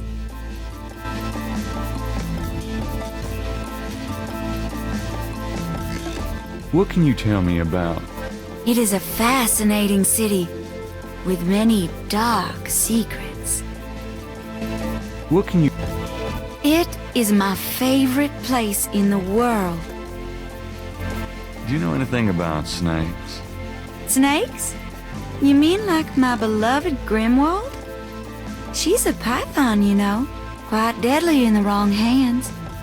I was trained by one of the great voodoo queens to learn how to hypnotize and handle snakes. Tell me more. Oh, I wouldn't want to give away my trade secrets. What's the significance of St. John's Eve? St. John's Eve. It is the greatest night of the voodoo year. There is always a traditional conclave on St. John's Eve. Most of our voodoo churches these days hold functions in the church hall. But in the old days, they had ceremonies out in the wild. They wore animal masks and had a huge bonfire and dancing. I used to go when I was an apprentice. Sometimes in the swamp, you know, Bayou St. John. Sometimes at the lake, Lake Pontchartrain. Do you have any idea what Cabrice and Call means? No, I don't. Do you know anything about Veves? I don't know anything about that. Do you know anything about Marie Laveau? Oh, yes. She was the first of the great voodoo queens. Tell me about the animal masks. I saw them used once or twice when I was younger, but you don't see them much anymore. They're too close. Too close to what? Just bad karma. Do you know anything about a secret voodoo houndful? There are many voodoo churches in Nolans, no? Yes, but have you heard of a secret voodoo houndful? Wherever did you hear such a ridiculous story? There is no such thing. Do you know anything about black voodoo? It is the oldest, darkest heart of voodoo. Do you know anything? There are some things it's better not to know about, Monsieur Knight. Does Ogun Badagri mean anything to you? I don't know anything about that. Have you ever heard of Dambala? I don't know anything about that. Have you ever heard the word Schattenjäger? I don't know anything about that. Tell me about yourself. Yes? What would you like to hear? How did you get into this business? I trained in the voodoo arts for many years with the great Queen Tabitha. Really? Who's she? You have never heard of her? For shame! I can see you know little of the world of magic. I'm beginning to get that impression, yes. What kind of people come to see you? Seekers after the truth, such as yourself. Do you do anything else? I'm a voodooian. That is plenty. It takes much spiritual effort. How many voodooians are there? No one knows exactly. Many practice in secret. There are probably hundreds. But of course, the level and the power of the voodooians differ greatly, depending on their training and natural gifts. Tell me anything at all. I haven't always lived in Nolans. I came here from Kansas as a young woman. Tell me anything at all. I began studying voodoo more than 20 years ago. I'm well versed in the magical arts. Tell me anything at all. Many non-believers come to me. They are usually believers when they leave. Tell me anything at all. Dr. John sends me many seekers, such as yourself. Tell me anything at all. I am happy here with my clientele and my snake. I can't think of anything. Very well. Dr. John tells me you're a voodoo practitioner of some kind. Yes, I'm a voodooian, a voodoo priestess. Nice place you've got here. Thank you. For me, it's a sort of temple. I can see that. Do you get many people in here on an average day? Some days, the need for my power is greater than others.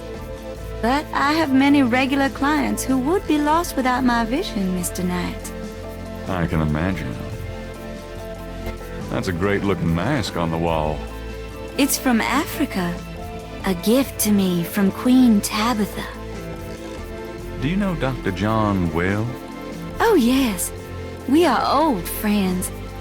Those with gifts are often drawn together. So let's say I came to you wanting to attract a woman. What would you advise? I wouldn't think you have any trouble attracting women, Mr. Knight. No, I guess I don't.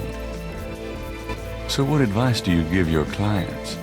I tell them to follow the light, be aware of the darkness, and always get expert spiritual advice from someone with the sight. That's what I thought you'd say. About Grimwald. What about her? Where did you get Grimwald? She belonged to a traveling reptile show. She was being terribly mistreated, so I offered to buy her. She's named after a spirit guide I had once.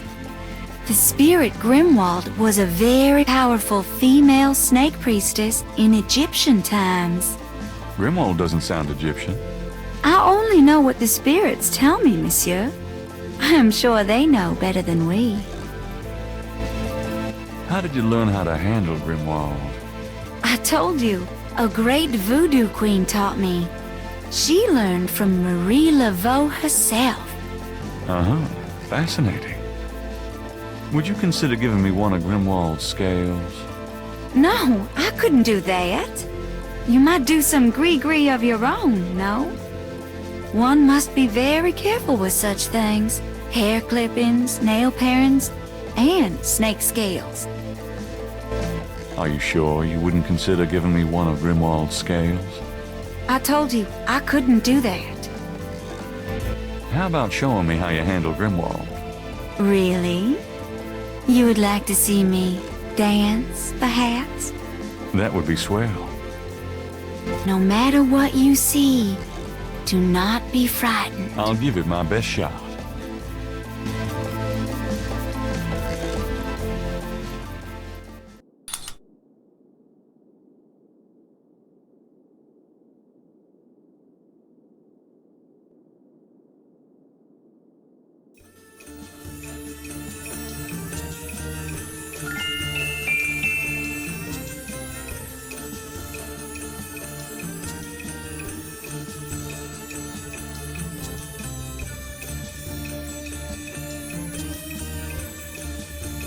Gabriel grabs the shed snake skin while Magenta is otherwise occupied.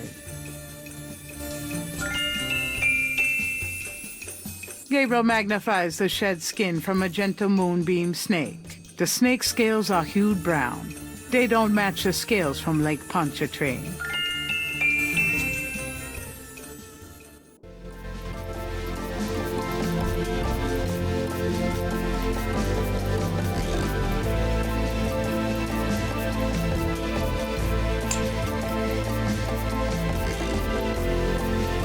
There.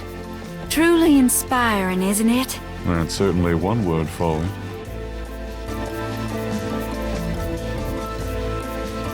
Could I ask you a few more questions? Certainly. Give me an example of Gree-Gree. All right. Here's an old one. Take a lodestone and some brimstone to a crossroads at midnight. Light the brimstone with a match. A spirit will come and give you advice in gambling. Give me an example. Here's an old hoodoo, Dr. Gree-Gree. Place a dime under your client's tongue. If the client is under a spell of any kind, the dime will turn black. Give me To send someone away, take a rotten egg and write that person's name on it 9 times. You can also write on it where you want to send that person to. Take it and throw it against his door at midnight. Give me an... Here's a nasty one. To kill someone, get a sock or shoe that belongs to that person. Put graveyard dirt in it and bury it under their front steps. Does that work? I don't know. I never tried it. Give me an... To ensure the safety of your child, cut a lock of its hair while it is still a baby and keep it with you.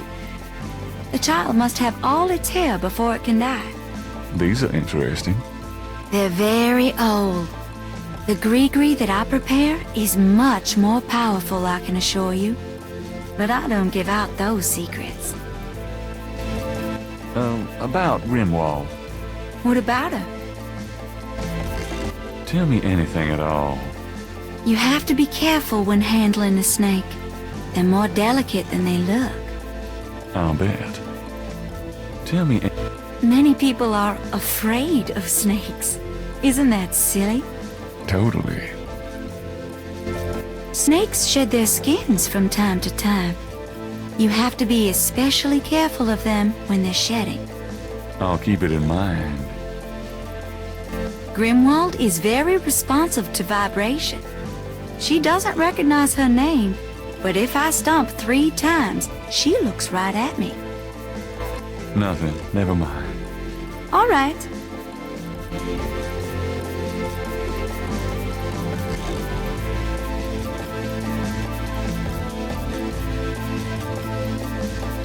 Do these symbols mean anything to you?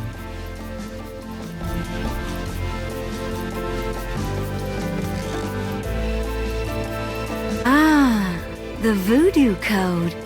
It is very secret, yes. I studied it with my mentor, the great Queen Tabitha. Really? Great. Can you tell me what it says?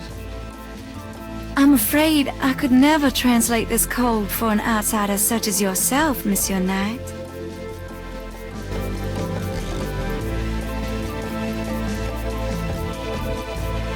Are you sure you can't translate this for me? As I said, it's a very secret code. Surely you can see I'm trying to learn as much as I can here. How am I supposed to become an insider if you won't help me? That's true, I suppose. Perhaps if the Loa were to grant you their approval. How do I get that? By using my Ask the Loa machine. A machine? Yes. A spirit guided me to it years ago in an antique store. And its guidance has never faltered. I trust it implicitly. I see. The spirits often work in mysterious ways, Mr. Knight. If you aren't willing to ask... No, I'll ask. Let's see here.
Well done, Mr. Knight. You have earned the Loa's approval. Truly, it's an honor. Now, about that code. Let me see.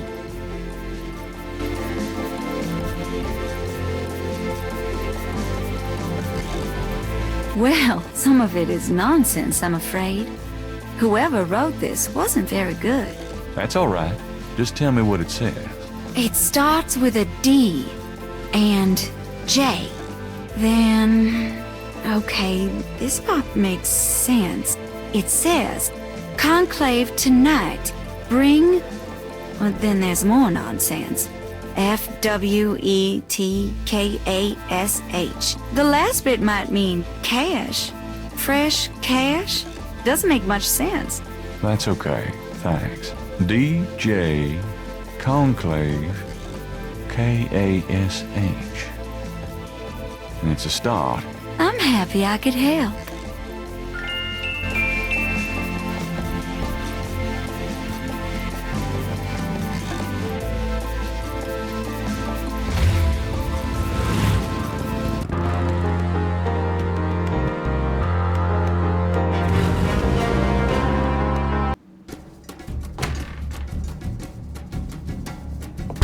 Why is it so dark in here?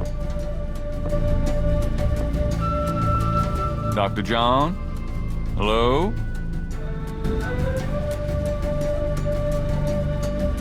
Uh-oh.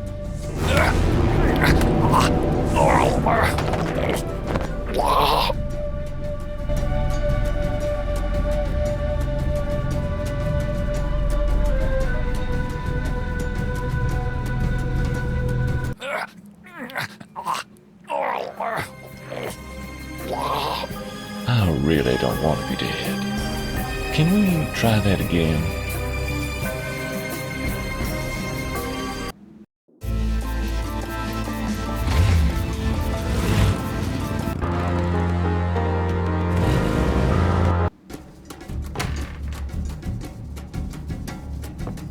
Why is it so dark in here?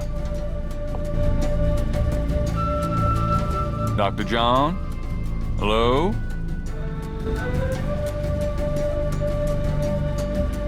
Uh-oh.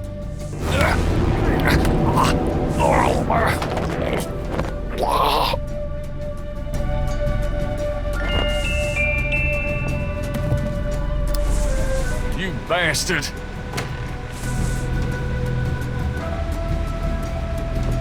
Good day, Mr. Knight. That thing just tried to kill me. He did. I am sorry. The museum is closed today, you see. We were not expecting visitors. But if you will excuse me, Mr. Knight, I must go look for him.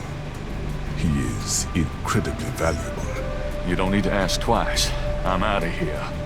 By the way, you might want to lock your door the next time you're closed. Not a bad idea. Goodbye, Mr. Knight.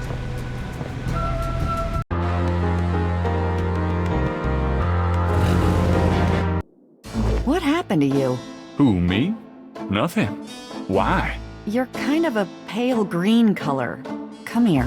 Pale green, you say? Charming. What's that on your face? I'm sure you'll tell me. Looks like a sparkly or something. Got it. I love it when you pick stuff off my face, Grace. Well, excuse me. There's something in the ashtray.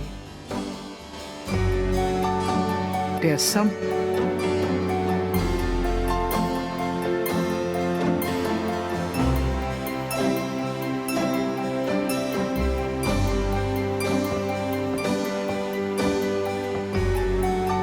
There's a snake scale in the ashtray. The item in the ashtray is too small to pick up by hand.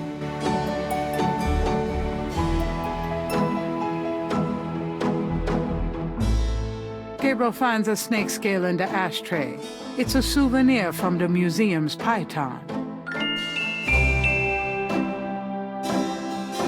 He places the two scales together.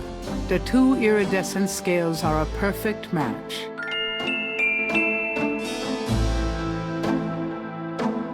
Gabriel has...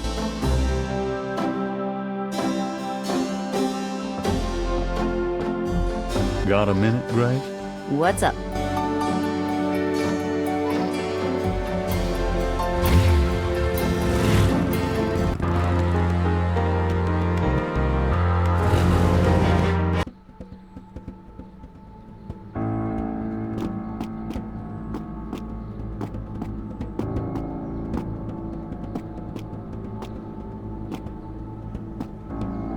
Three nearly identical little girls are playing jump rope outside the station.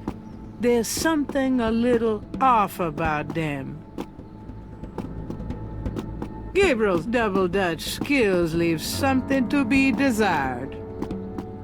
Of all the things I could go to jail for, that is not going to be one of them. Hey there, girls. The little girls stare at Gabriel, but say nothing to him.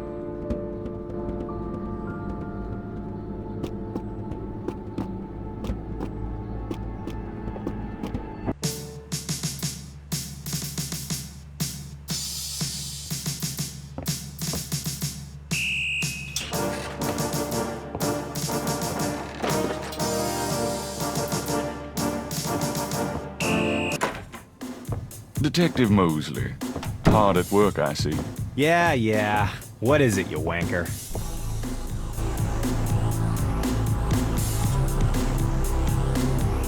Can I ask you about some stuff? You're the writer. Ask away. Crash is dead. What? What are you talking about? I let him go yesterday. Yeah, and I watched him die yesterday at St. Louis Cathedral. At the cathedral? I guess he was trying to get a last-minute A-train ticket, huh? Poor bastard.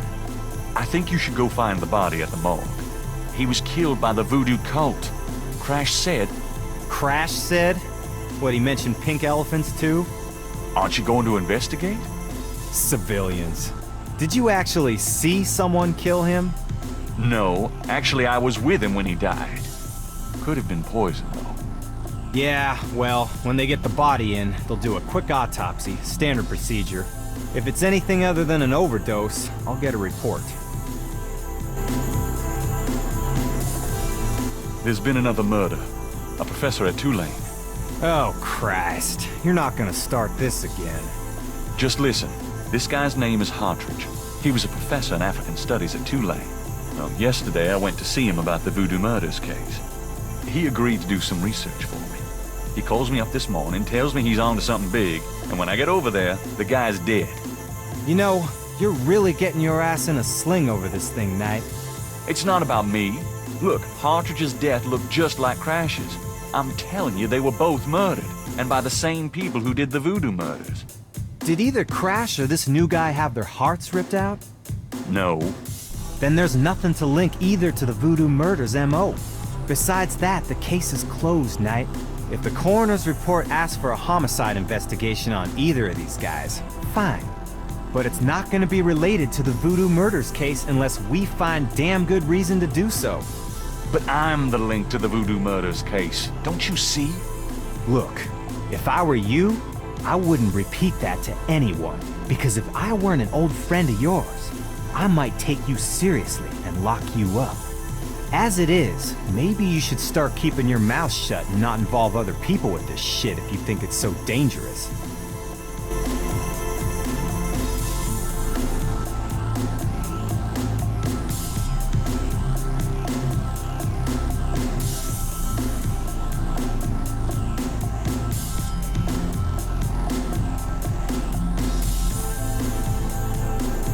You know those marks you found around the murder victims? This is a reconstruction of the whole pattern. What makes you think this is an accurate reconstruction? Well, I borrowed the partial patterns from your police file and did my own tracing of the pattern at Lake Pontchartrain. An architectural artist reconstructed it for me from the partials. Really? So this is the whole pattern, huh? That's pretty good work, Knight, but that doesn't prove that this pattern is really connected to voodoo.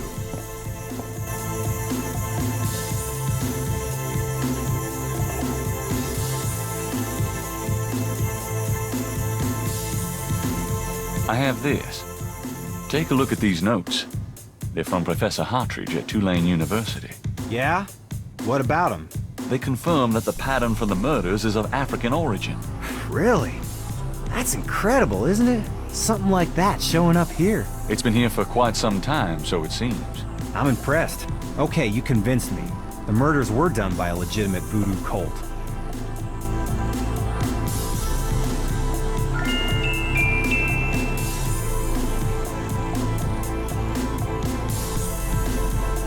This is a newspaper clipping about a murder committed in 1810. That murder is an exact match of the voodoo murders, right down to the marks around the bodies. This does sound like the same M.O. 1810. 1810. They killed then, they're killing now. Isn't that proof that they're likely to kill again? Or that they are a threat? Okay, they're a threat.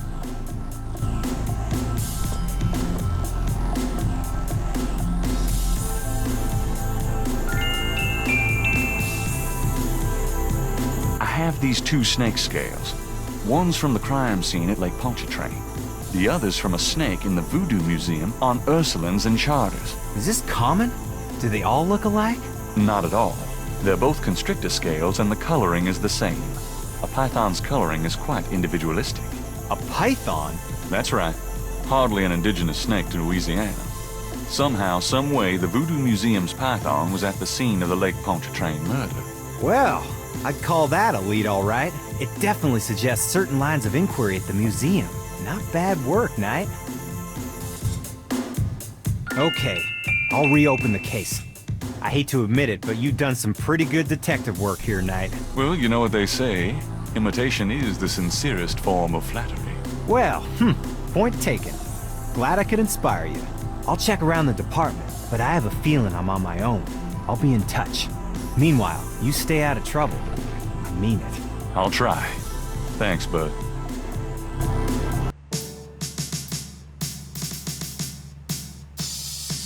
Now lay low and let me handle this. Yeah, fine.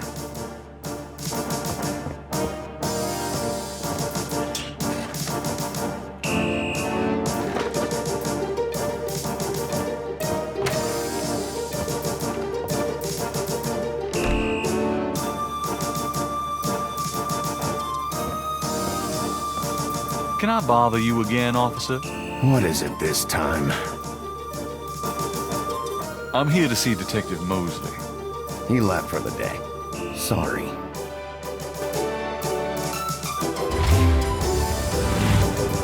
It's getting late. Gabriel decides to go home for the day.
What is it? What's wrong? Gabriel!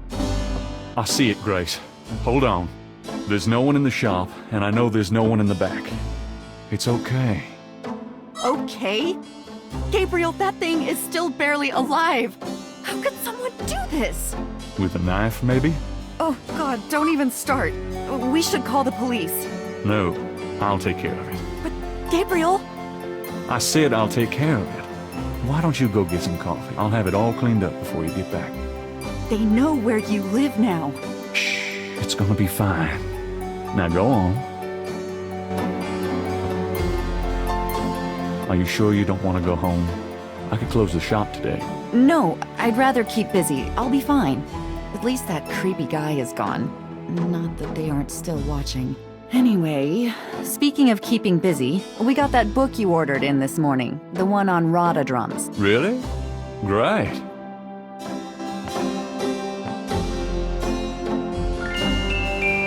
Gabriel! I see it. Stay back.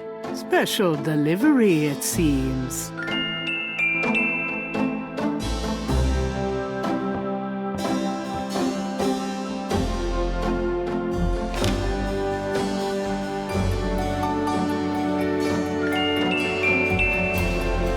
Gabriel opens the envelope and finds a note from Mosley in a small brass key.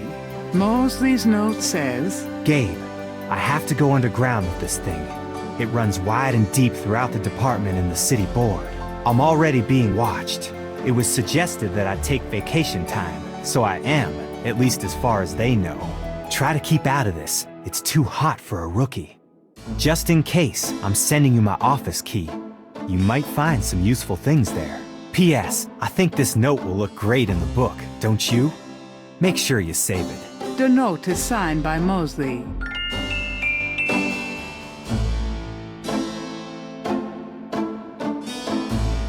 The key has property of Nolens Police Department stamped on it. Right. Not anymore. The book contains several pages of Rada drum codes.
Times dated June 23rd, 1993. Gabriel finds an article about St. John's Eve. It discusses the day's Catholic roots and its adoption by voodoo devotees.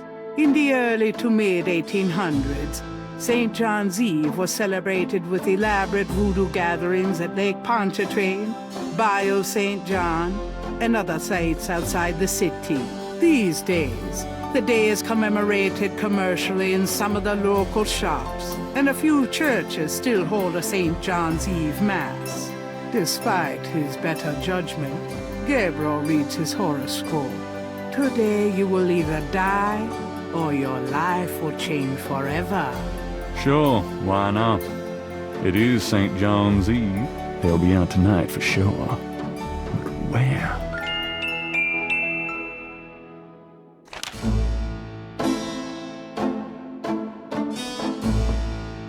Got a minute, Grace? What's up? What do you know? I know more than I ever cared to. I wish you'd never messed with this voodoo stuff in the first place. What do you know? I know you shouldn't be messing with it, and I know you will anyway. Are you okay? I'd be peachy if you'd give up all this voodoo crap, Gabriel. I'm sorry I got you involved in this, Grace. Don't worry about me, just get yourself out of this mess.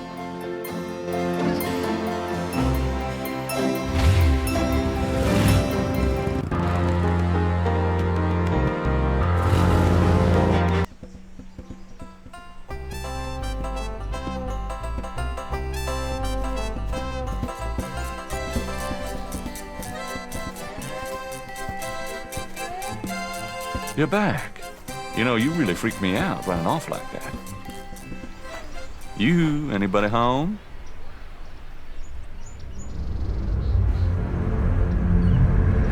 Stay away from Malia Gede, or you shall pay with your life. What the hell is going on?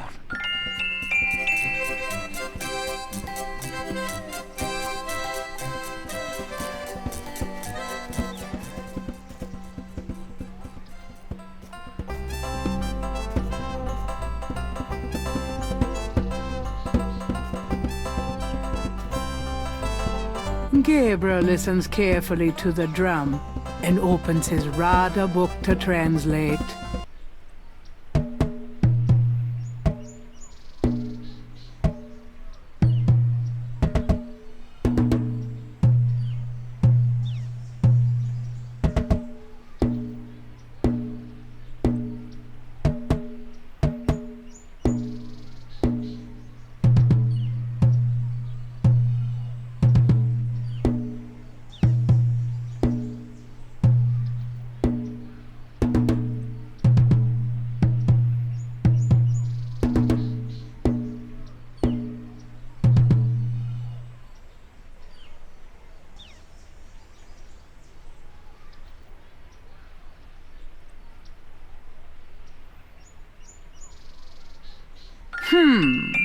If Gabriel's translation of the drum code is correct...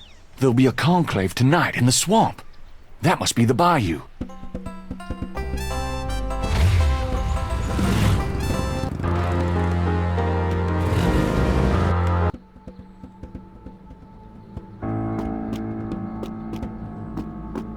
An abandoned car sits in front of the police station, one tire removed.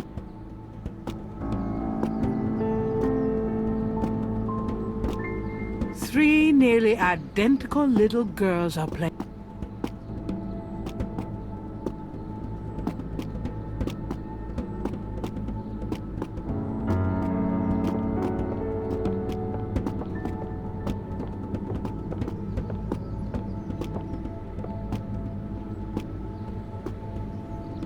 Oh, God.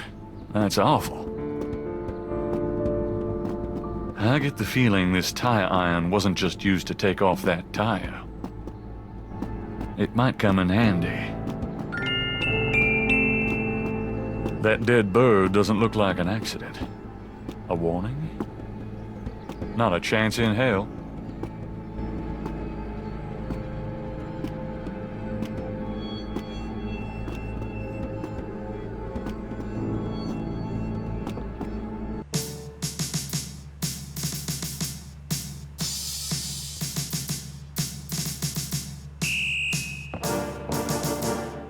got no business back there now. Move along.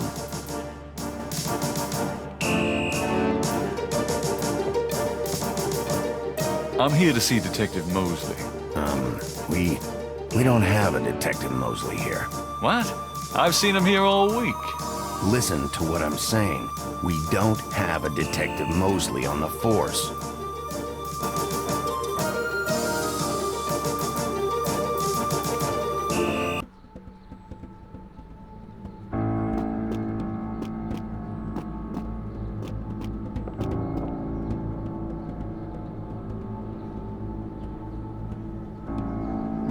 That window leads to Mosley's office.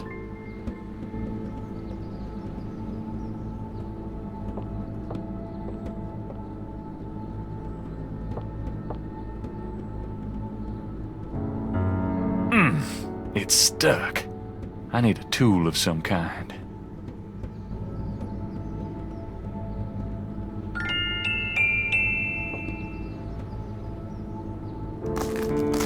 All right, I'm going in.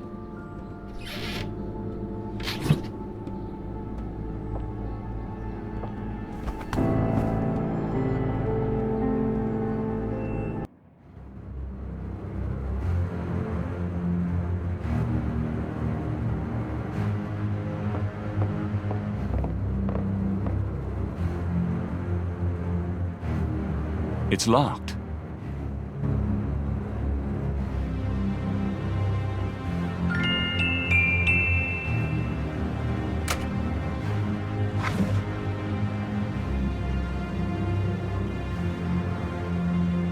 This tracker might come in handy.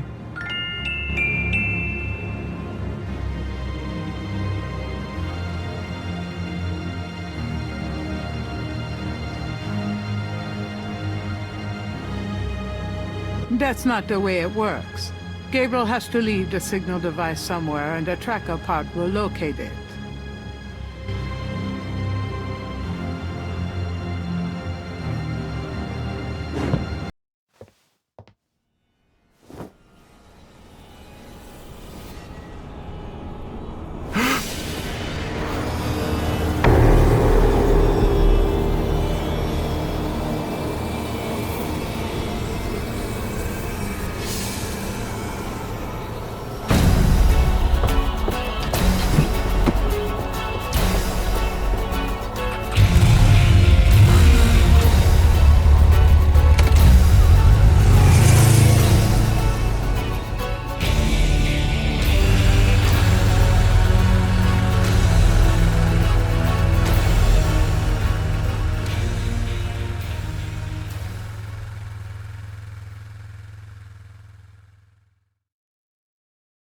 What the hell was that?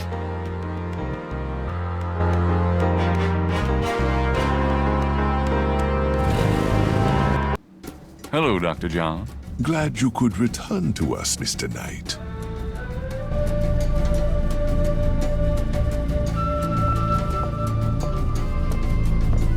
Do you know of anything interesting going on this evening? You mean St. John's Eve? Mr. Knight, I know of nothing that you would find amusing.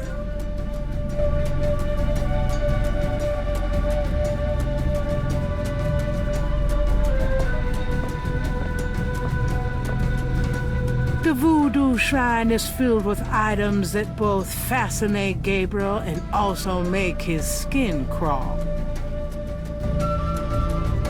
Professor Hartridge called this a SaGa module. Gabriel slips the signal device into the SaGa module. Can I assist you, Mr. Knight? No, just looking. Now if only they take the coffin to the ritual.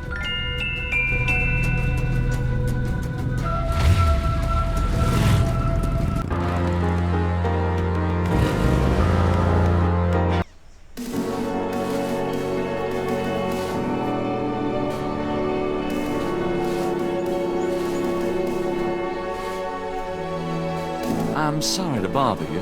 You got something to say, son?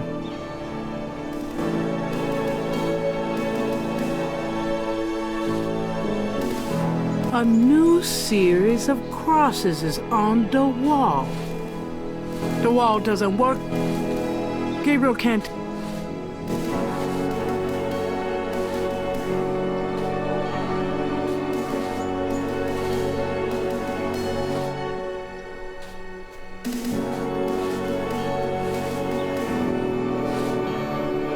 Let me get these new marks down. I should check this against the code Meta Moonbeam translated for me. Maybe I can figure out what this new message says.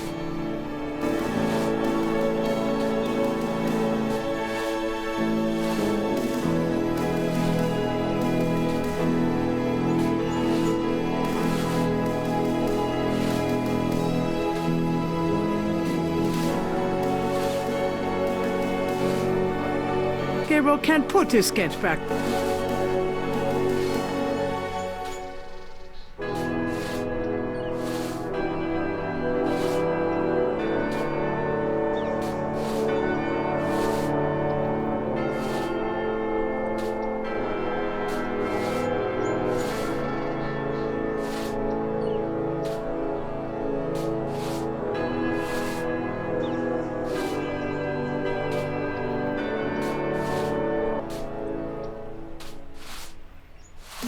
Gabriel checks the two messages for duplicate symbols and transfers the letters from the matches to the new message. He finds that he has the translation for all of the symbols except for 3.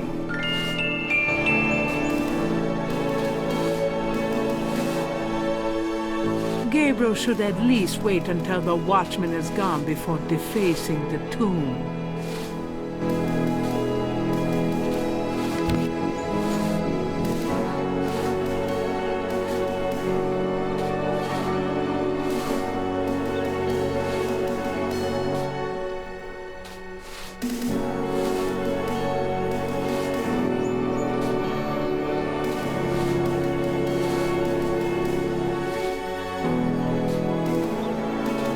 Gabriel should...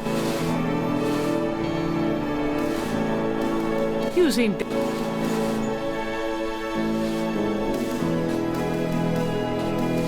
data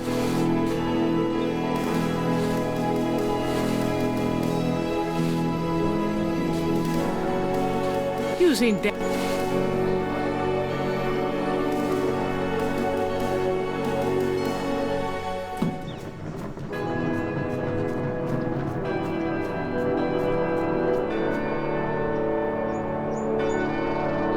Gabriel should at least wait until the watchman is gone before defacing the tomb.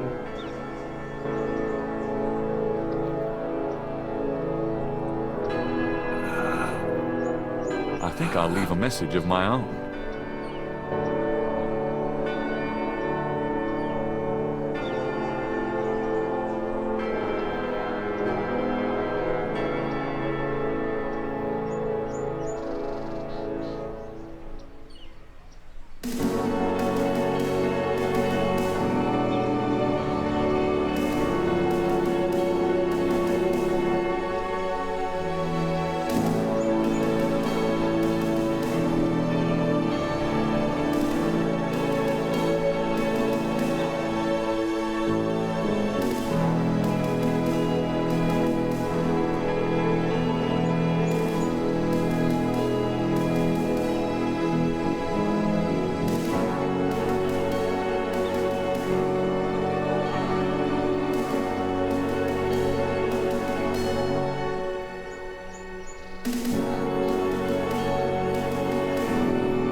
Sensing that his message isn't quite right, Gabriel rubs it off in frustration.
Pleased with his message, Gabriel tosses the brick down. Now if only DJ reads it in time.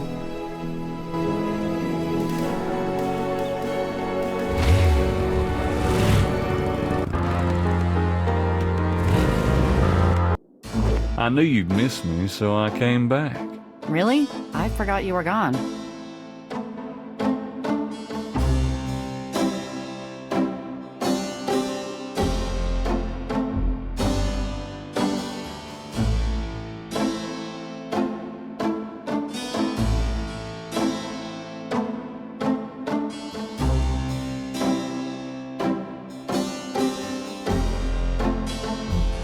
That doesn't seem to work, Dad.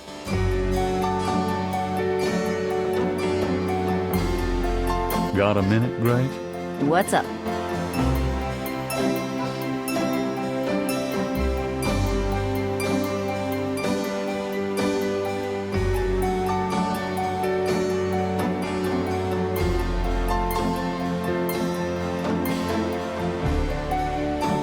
Gabriel can't see. That doesn't seem to...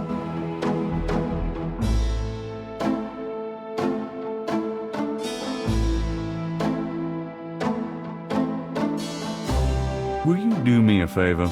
What? Use your paints to copy this snake tattoo onto my chest. Now why on earth would you want me to do that?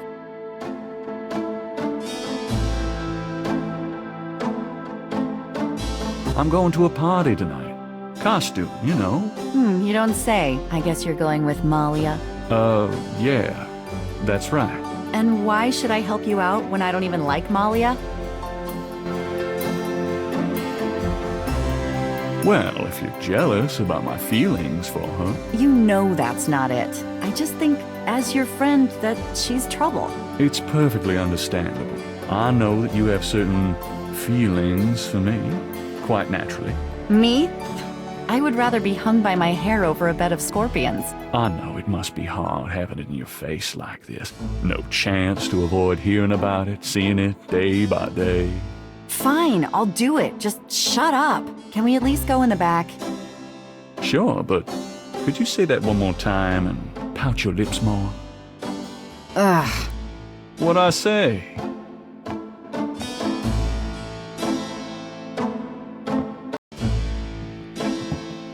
All right, let's go. The shirt, please. You don't know how long I've been waiting for this moment. Now.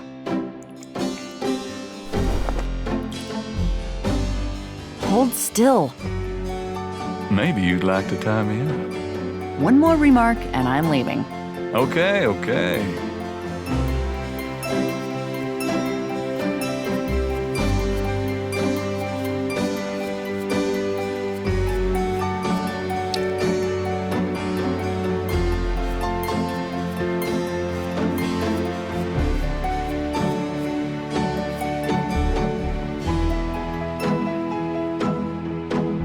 Done. It's just stunning. Sorry I couldn't make it last longer. Well, it was about what I expected from you.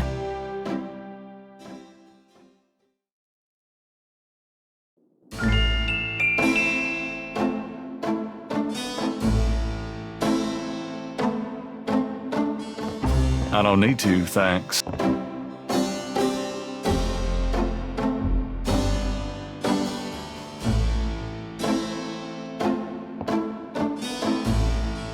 Got a minute, Gray? What?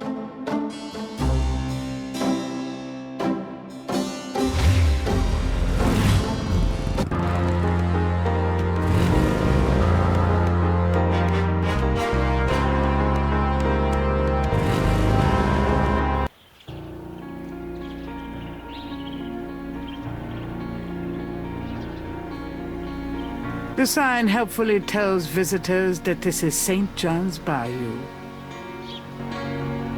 Bayou St. John seems denser, thicker, darker than Gabriel remembers it. In the twilight of the heavy growth, everything looks the same.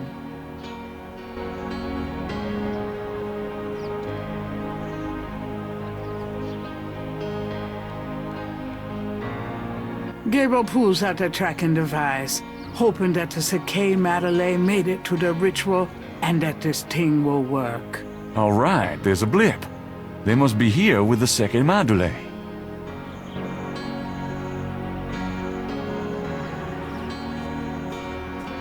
Damn Mosley and his infernal machine. This better be working.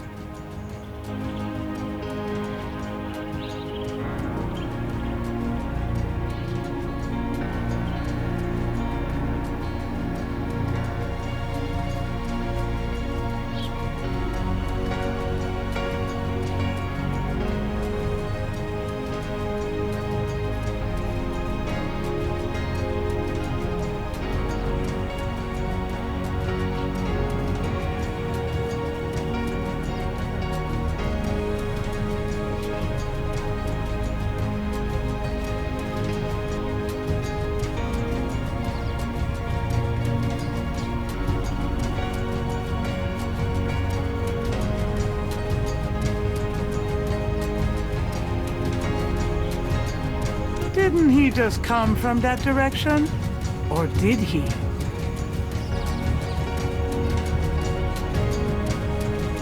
The entrance to the clearing is marked with voodoo skulls.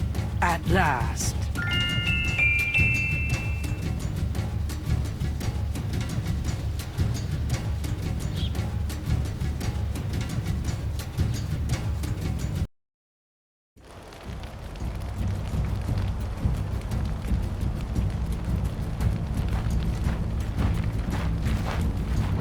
You. What are you doing here? I was just taking a walk and, No excuses this time, my friend. I really don't want to be dead. Can we try that again?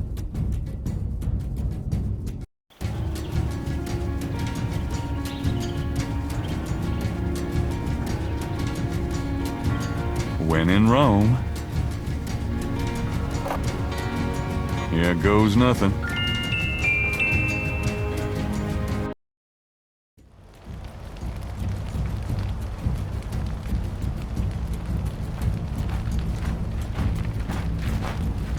Welcome, Brother Crocodile. Please join the other celebrants. Yes, Dr. John, Brother Eagle.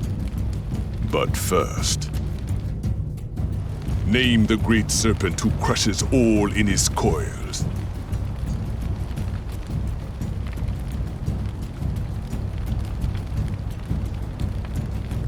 Damballa. You are correct, Brother Crocodile. Who is the destroyer of men? Budala, perhaps? You shall pay for this violation.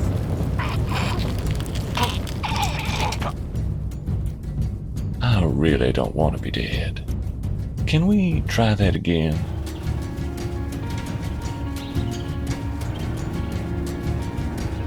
When in Rome.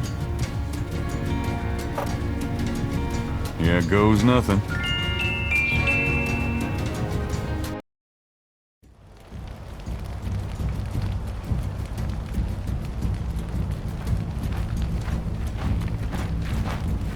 Welcome, Brother Crocodile.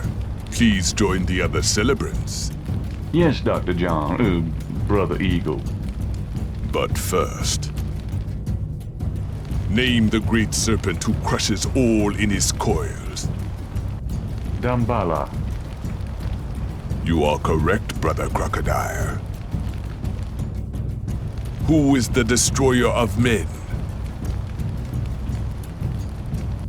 Ogun Badagri. You are correct, Brother Crocodile. Enjoy yourself well tonight. Ha ha ha.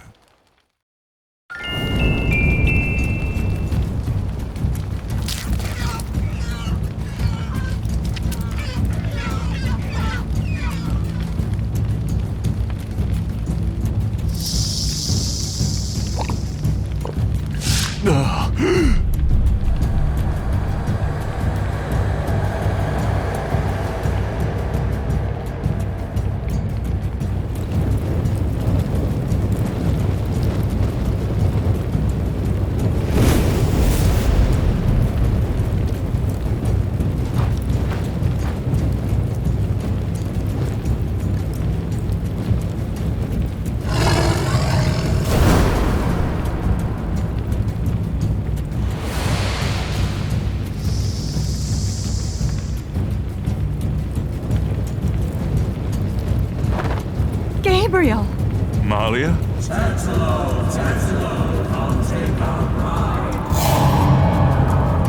I know you now. I can smell his blood in your veins. No! You cannot change your destiny, or ours. No! I will find you. I will destroy you. No! Where is your necklace now, witch hunter? Where are your pretty, pretty gems?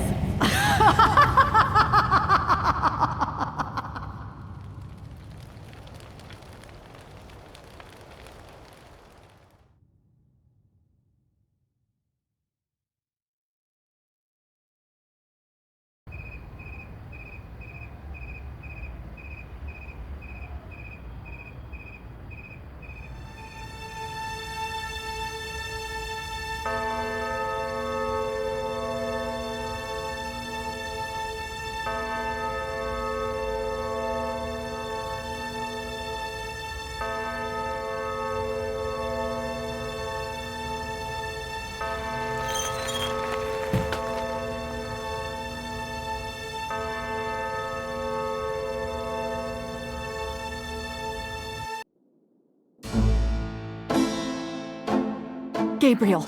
Gabriel, wake up! Ow, my head. Oh, it's about time. I've been trying to wake you up for hours. There's no time to lose.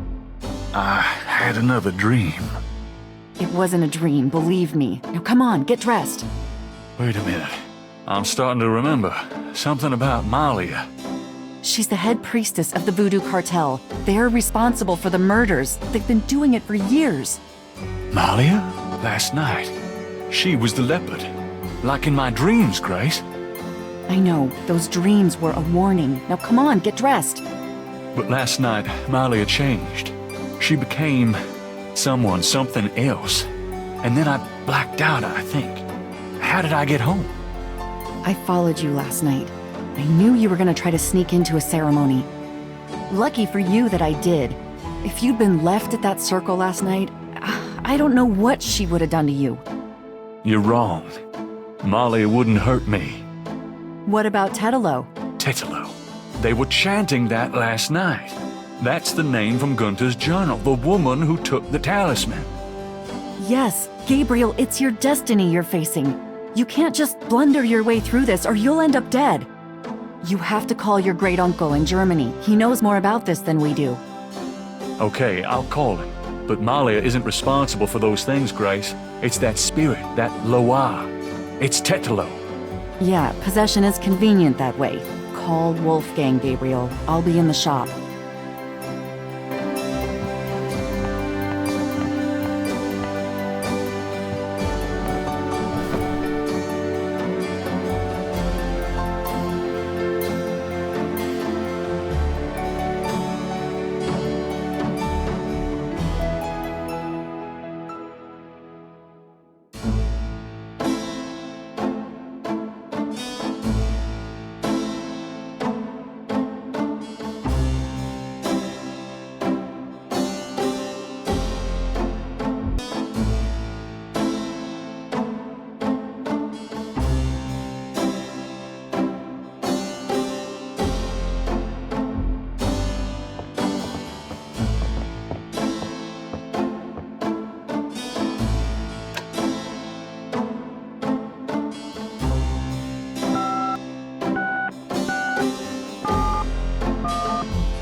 Sie haben Schloss Ritter erreicht. This is Gabriel Knight. Can I speak to Wolfgang, please? Ja, Herr Knight. Einen Moment bitte. Gabriel, it's so good to hear your voice. I had such a dream last night. There's a good reason for that, Uncle Wolfgang. We need to talk. Gabriel fills in Wolfgang on the events of the previous evening. It's even worse than I thought. We have to talk about what I should do. What can you tell me about voodoo? My library contains many books on the occult and religions, and I have read about some particularly evil voodoo cults. But you, at this point, have more direct experience than I. What can you tell? It sounds as though you have learned much during your investigation in New Orleans. Perhaps you will fill me in when we have a chance to sit down and talk. What do you know about the voodoo murders? I only know what you have told me. They seem to be very similar to the killings in Gunther's journal. What can you tell me about New Orleans? It was just another American city to me until I started dreaming about you. Now I feel it's not safe for you there. I wish you would leave. Do you know anything about snakes? I have not studied the subject. I have an intense dislike for them. What can you tell me about St. John's Eve? I'm afraid I've never heard of it. Do you know what Cabri Sankal means? No? What does it mean? It means goat without horns. It's a term used for human sacrifice in voodoo. Well, let's hope we can avoid any more of that in this family. Do you know anything about Marie Laveau? No, I'm afraid not. I've heard rumors of a secret houndfall here in New Orleans. Yeah, I am sure they have a temple there, and probably a very elaborate one. You should not go near it, though. Not alone. Do you know anything about animal masks? Yeah, Tetanus people wear animal masks for their rituals, don't they? It is not at all uncommon. Many occult groups are based heavily on animal totems. Animals have such pure, primal traits. Spirituality, good or bad, is about reaching these pure levels. Aggressive and cunning like the snake. Agile and nurturing like the monkey. Even our family is associated with the image of a lion. Do you know anything about Veves? It is a visual symbol of one or more Loa. Each Loa has its own sign, which is used to summon it. Have you ever heard of Damballa? Damballa is a snake. He is a Loa, a voodoo god. Yes, he's one of the primary Loa of the Getty tribe. Ah, I see. Good work. That information might prove useful. Does Ogun Badagri mean anything to you? It is a voodoo Loa, is it not? Yes, a particularly nasty one, so I understand. Have you come across anything about it in your research? He seems to be feared by most voodoo groups. That's all I know. Do you know anything about black voodoo? My library contains many books on the occult and religions, and I have read about some particularly evil voodoo cults. But you, at this point, have more direct experience than I. Do you know anything about Rada drums? Rada drums? You mean ceremonial drums? Yes. The Getty tribe uses drummers around the quarter as relay messengers to keep track of their business. Ah, so drums have a ceremonial use too. It would be useful to know their code, Gabriel. I had Grace find some information on them. I can see you already have the mind of an investigator. I hope it serves you well. Tell me about yourself. I hope there will be time for that later, Gabriel, after this is all over. For now, we must deal with the matter at hand. What can you tell me about Schottenjägers? Of course, I sometimes forget how little you know of the family, Gabriel. I never understood how Heinz could allow his sons to remain ignorant. But now is not the time for that discussion.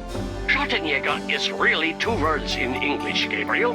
Schotten means shadow, and Jäger means hunter. Shadow hunter? Yes, shadow hunter. The Ritters have been Schottenjägers for many centuries. No one is sure when it began or how, but we have records of ancestors as early as the 13th century fulfilling this role. Some believe that the role was given us when... but such fantasies cannot be of use to you at the moment, Gabriel. Most people are completely blind to the fact that evil does exist. Shadows of darkness, spirits, vampires, witches, demons, these things are real. It is to their advantage that the world has become so scientific, so cynical. But we know they exist, Gabriel, and we hunt them. How do we hunt them? And why? Why? Because it is our duty. As for how, that is something you will have to learn, but it's not easily explained over the phone. Tell me about Tetelo. Well, from your description of the ritual last night, I'd say that Gunther's mistress, Tetelo, is now the primary Loa for the Getty tribe. It seems she still controls them by possessing her female descendants and speaking through them. You remember in Gunther's journal he said that Tetelo was possessed by her father's Loa during the killings in Charleston. This sounds similar, but Tetelo has obviously become a much more powerful Loa than her father ever was. Probably because of the added power of the talisman. Is there anything else you can tell me about Tetelo? I believe she truly loved Gunther. After all, she was raised to be her father's daughter. The religion was not a choice she made, but a duty she endured. How can she be blamed for that? The spirit that she has become, that is a different matter. It is utterly evil. I am certain that the Loa Tetelo bears little resemblance to the woman she was before the burning in Charleston. She was once a beautiful and intelligent woman, and she probably did not deserve Gunther's betrayal. But the Tetelo we fight now is more akin to her tribe's dark gods than to anything human in nature. Let's talk about the talisman. I myself have only seen it in old sketches and paintings, and in my dreams. It was in the family for centuries before Tetelo took it. It is believed to be as old as the role of Schottenjäger itself. The talisman has genuine power. I don't know how or why, but it is so. The Schottenjäger swore to use the power for good, never for evil, for defense, not offense. We've been searching for the talisman for years. It's a terrible thing to know that something powerful that was entrusted to us is in the wrong hands. With the talisman, Tetelo has all the power and we none. The only possible way to fight her is to regain the talisman. Then we will at least be on more equal footing. How can we regain the talisman? The talisman is probably buried with Tetelo's remains. That's what gives her Loa so much power. To find the talisman, we must find her remains. Is there anything else you can tell me about the talisman? The most important thing about the talisman is that it be once again in the hands of the Schottenjägers. How would we find Tetelo's remains? We have pondered that question a long time, we Ritters. There are two probabilities. The first is that the remains are with the tribe in New Orleans. The other is that the remains were returned to a sacred place near the tribe's original homeland. We've tried to locate Tetelo's African homeland, but Gunther says so little in his journal about her tribe, and slaving records are practically non-existent. As for the other idea, we had no clue that Tetelo's people were in New Orleans until now. How would we find Tetelo's remains again? We must locate the tribe's original African homeland. Her remains might be there, or they might be in New Orleans, buried among her descendants. Let's discuss the possible African homeland. All right. Have you learned anything that might help us locate it? I spoke with Professor Hartridge. Unfortunately for him, he thinks the tribe's name was Agri, and that they live near the Fawn tribe in what's now called the People's Republic of Benin. This is incredible, Gabriel. I must go research this new information in my library right now. Wait, what should I do? Stay low.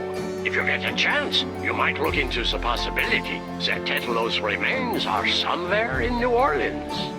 But don't try to broach their private areas without my assistance, Gabriel. You will make a fine Schottenjäger, but only if you are not dead. Sure. I'll wait. Goodbye then, Gabriel. And remember, if you need a place of safety, come to Schloss Ritter.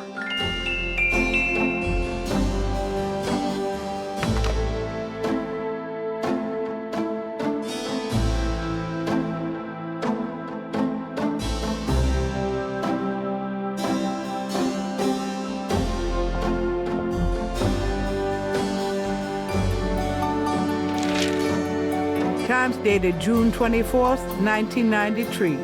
There's nothing about the voodoo murder case in the paper today. Gabriel finds a humorous tidbit under the Life is Stranger Than Fiction column. Apparently, there were reports of ghosts in the Bayou St. John last night. Various people called the newspaper with stories about hearing strange noises and seeing weird lights over the swamp. Some folks claim it's a ghost of Marie Laveau. The paper relates it to similar delusions that crop up every Halloween.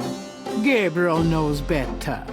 Gabriel's horoscope today reads, "Wise is the warrior who knows when to fight and when to get the hell out of Dodge." God help me, I'm actually starting to listen to this guy.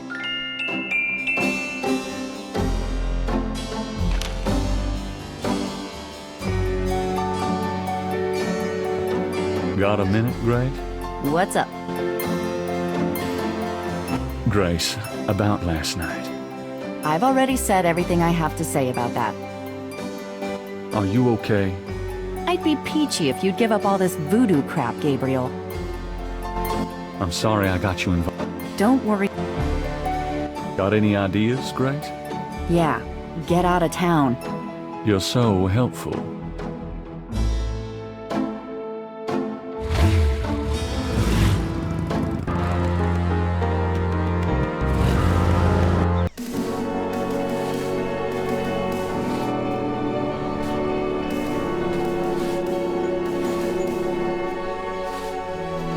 Could I have a minute of your time? What you need, boy?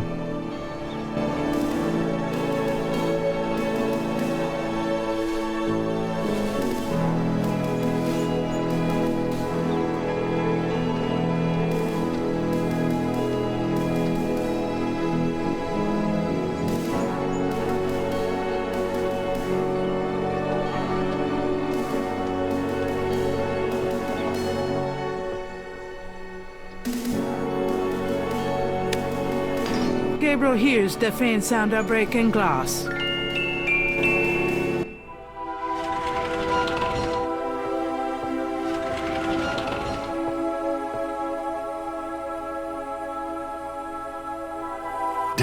You'd think there'd be a light.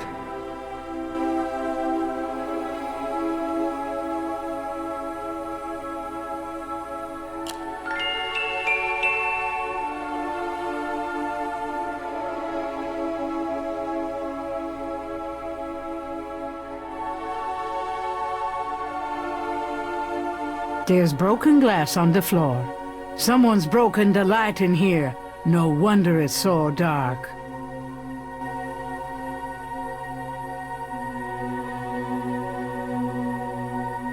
The plaque on the drawer has a name etched on it. Celeste Getty. The plaque... Zelia Getty. The plaque... Rosamund Getty. The plaque... Cecily Getty. The plaque on the drawer has an etching of the Veve on it, but no name. The drawer is locked. This wall is covered with decorated skulls, an ossuary shrine to some of the Getty ancestors. Ugh, I hope no one ever builds me a shrine like that.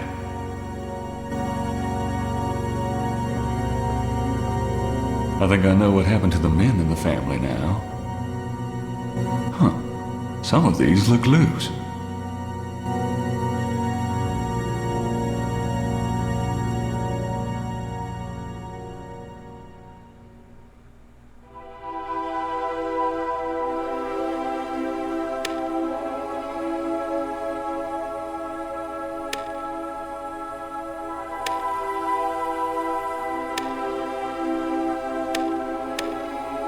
Hey, one of the drawers popped open.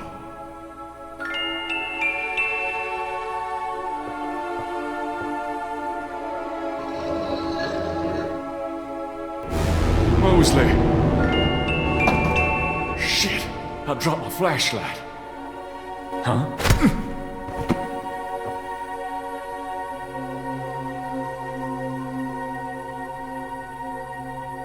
Ouch. Oh, my head. What the hell was that?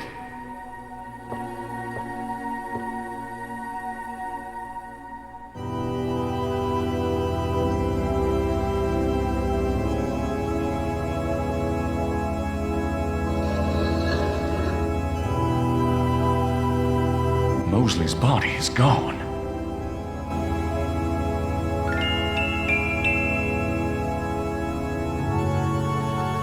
Gabriel opens the wallet and finds some ID belonging to Mosley and an American's repressed card. Mosley's American's repressed card. Credit. What a concept.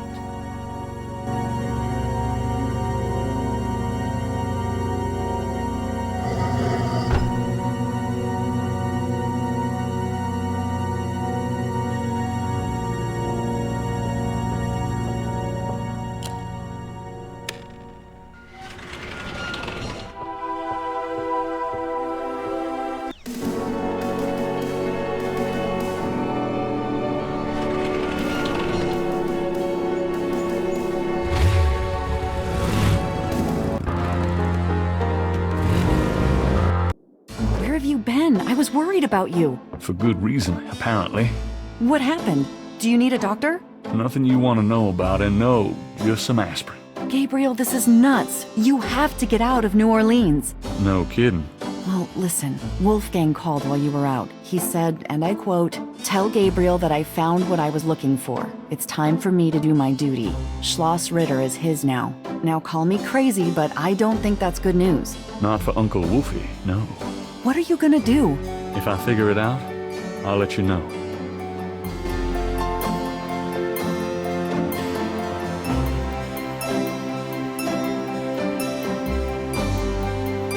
I have a number for a travel agent on that phone book page if I need to call them.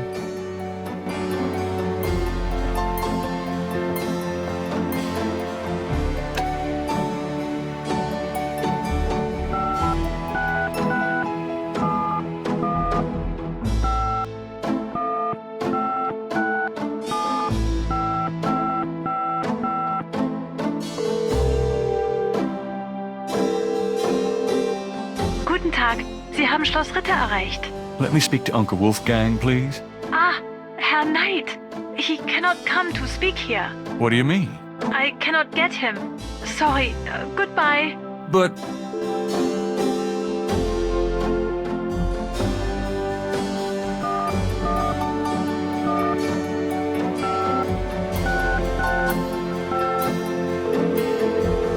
Hello, See the World Travel Agency. How may I help you?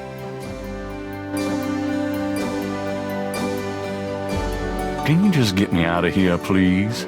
I'd be happy to send you anywhere, sir, but I need a destination. What are your specials? Well, our least expensive trip is 4 days, 3 nights in St. Croix for $1,250. Of course, we have much nicer packages available. Well, that's certainly special. How much for a trip to the Caribbean? Well, our least expensive trip is 4 days, 3 nights in St. I'm sure your pack... Is there something else I can help you with? I always wanted to visit Anderson, Indiana. I'm so sorry, but you can't get there from here. How much for a trip to Rittersberg, Germany? Rittersberg, Germany? Hold on, let me look that up. I can fly you into Munich. That's the closest airport to Rittersberg. You can rent a car from there or take the train. Let's see, the best price I can see for the flight is $1,400. What would you like to do? Charge it to my Americans repressed. Yes, sir. And your name was? Mosley. Feeling a little guilty, Gabriel gives the travel agent Mosley's card number and is informed that he can pick up his tickets at the Nolens International Airport.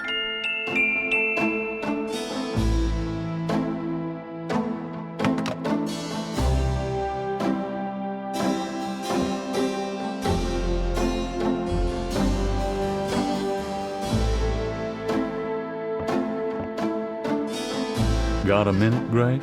What's up? Got any ideas, Grace? Yeah, get out of town. You're so helpful. Guess what? I'm going to Germany. Really? That's great. But how on earth can you afford... A man's gotta do what a man's gotta do. Oh my God. I wouldn't like the sound of that even if you were a man. I'll miss you too, Grace. I'm really going, Grace. I really hope you'll be safe, Gabriel.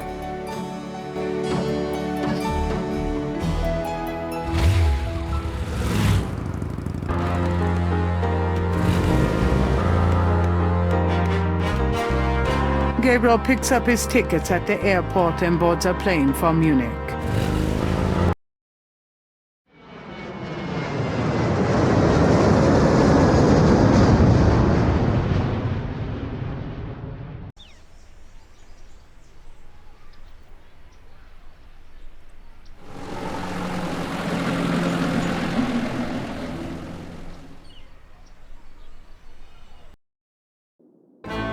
Wolfgang?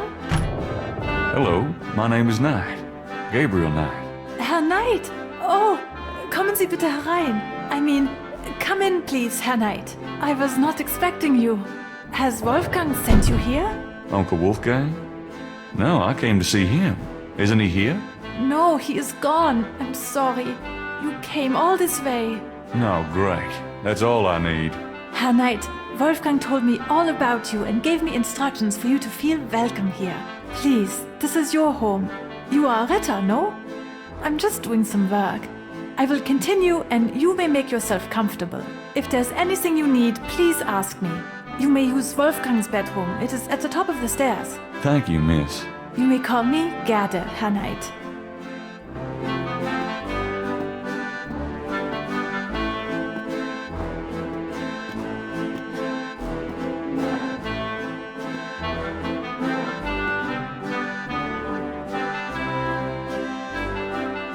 Gerda is fresh-faced and quite attractive.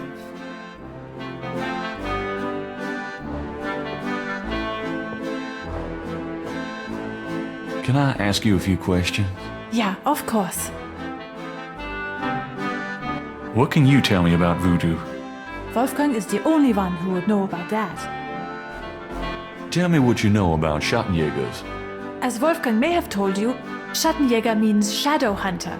The Ritter family have always been Schattenjäger. It is a kind of priesthood, though not as restrictive as most. Tell me what you know about Schattenjägers. Each Schattenjäger passes on his knowledge to a younger man in the Ritter line when the time is right. Tell me what... I am sure Wolfgang meant for you to take his place someday as Schattenjäger. Tell me something about the Ritter family. I can tell you what they say in the village, what I heard when I was small. To the villagers, the Ritters are a little, how do you say, tragic, to be pitied. They say that the Ritters were chosen by God to fight evil. But something happened. One of them was cursed, and so the Ritters lost the way. They struggle still, but like a lame dog, you see, without the power or magic they once had. Tell me something about the Ritter family. There are legends of how powerful the family once was, of some of their mighty deeds, of the richness of the castle and, in turn, Rittersberg itself. But at the end of the 17th century, that all changed. Since then, the Ritters and Rittersberg have been in decline. Tell me something about Schloss Ritter. Schloss Ritter has stood for many centuries, no one knows how long. It was once the pride of Bavaria, but now it is in disrepair. Wolfgang received offers to open the castle for tourists. He has resisted though, even though the castle is in desperate need of repairs. To him, this ground is sacred. Tell me something about Schloss Ritter. The castle has many rooms and passages, Herr Knight. Most have been closed off and are decaying in the dark and damp. Only a few rooms have been kept up due to the cost. Didn't Wolfgang mention a library? There's a library, but I've never been in it. There are places in the castle where only the master is allowed to go. Tell me something about Schloss Ritter. Schloss Ritter is the center from which the Schattenjäger have always gone out to battle the forces of evil. So, what do you do when you're not puttering around the castle? Every day, I go to Rittersberg to do the daily shopping and visit my friends. Have you worked here long? For the past 4 years. What's it like in Rittersberg? It is very peaceful and quiet. I'm sure you will find it like a vacation, yeah? Somehow I doubt this is going to be a vacation. This place is so quiet. Doesn't that bother you at all? I love it here in Schloss Ritter. Even the silence feels like home to me. Tell me something about yourself. I was born in Rittersberg, the village below the castle. Tell me something. I am not well traveled, but Wolfgang has been kind and has tutored me in many subjects. It was from him I learned to speak English. He must have sensed you were coming, Herr Knight, and that you would have need of me. I am very devoted to my position here with Wolfgang. Tell me. I love Rittersberg. No place on earth could be as beautiful. Tell me about Wolfgang. What would you like to know? Where do you think Wolfgang went? I don't know, but I have a feeling he has gone off to be Schattenjäger again. He is too old for such chasing around. His heart is very weak. He has not left his castle for 5 years, and now this? Do you know when he'll be back? I only pray he will be back. Before he left, he said Schloss Ritter now belongs to Gabriel. It worried me so to hear him say that. I'm afraid Wolfgang knew he would never return. What's Wolfgang like? Wolfgang is a truly wise and good man, the best I have ever known. But his life has been so full of disappointments. What kind of disappointments? His only son died in infancy, so there was no one to carry on the family line. And the family's financial troubles have been hard on him.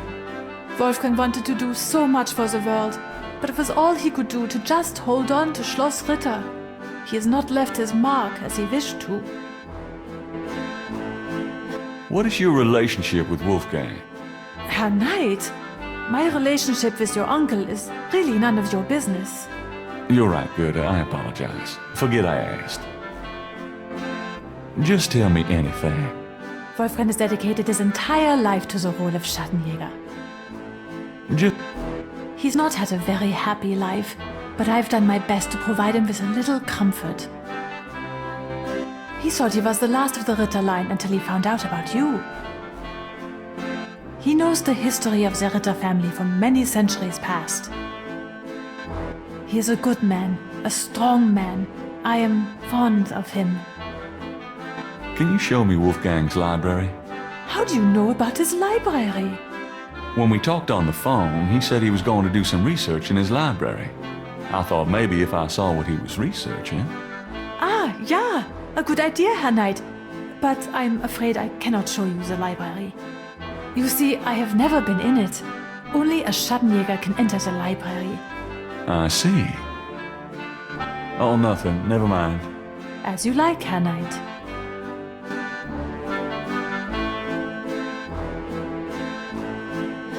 It's a shaker of salt. Gabriel is sure he'll end up getting some of those for a meal sooner or later. Gerda wouldn't appreciate Gabriel messing with her lunch. At the moment, Gabriel can't think of a need for the salt. A few ancient weapons adorn the hall. This Shadowhunter stuff is serious. It's a lion's head, carved in stone.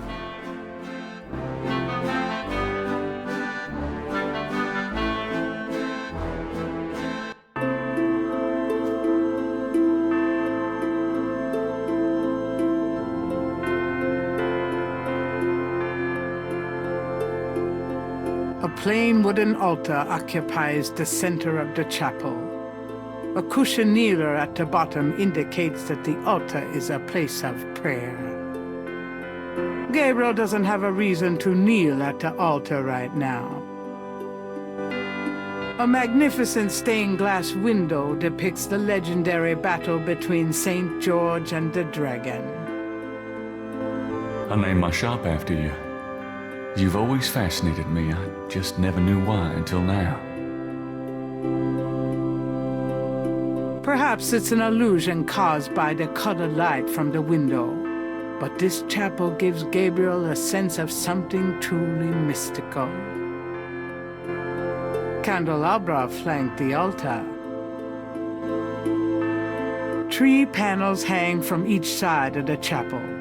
Gabriel can't determine what their purpose might be.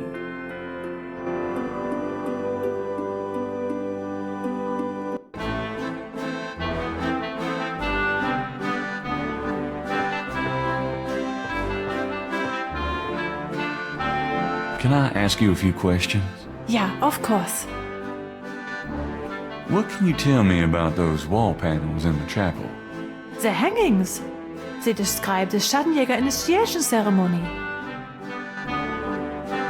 Tell me about the Schattenjäger initiation ceremony. Each young man of the Ritter line must go through the ceremony when he dedicates himself to be a Schattenjäger. But what does this ceremony do? I do not know, Herr Knight. The only people present are the old Schattenjäger and the new. But I think it must be similar to a priest's ordination or a wedding, a ceremony of intent and oath. Ooh, ugh. Is there a problem, Herr Knight? You said wedding. I'm okay now.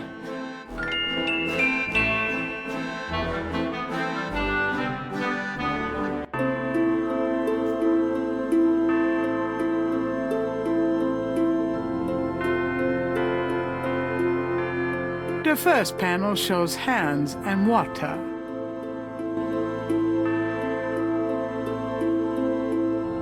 The second panel shows hair and a knife. The third panel shows a chalice on a table with ocean waves in the background. The fourth panel shows a knife and a few drops of blood. The fifth panel shows someone kneeling. The sixth panel shows a scroll.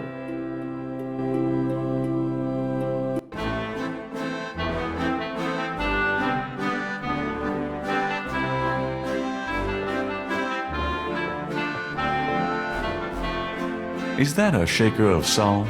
Yeah, salt. Mind if I take it? No. Thanks.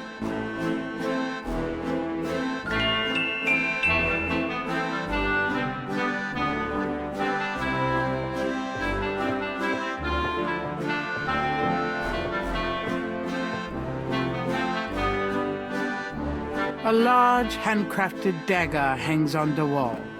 It looks quite old, but it's been polished to a high shine.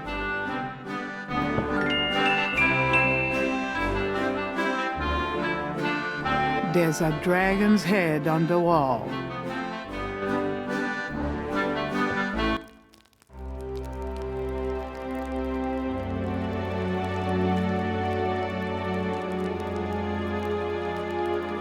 A large display case hangs on the wall. It contains a scroll. This scroll looks interesting.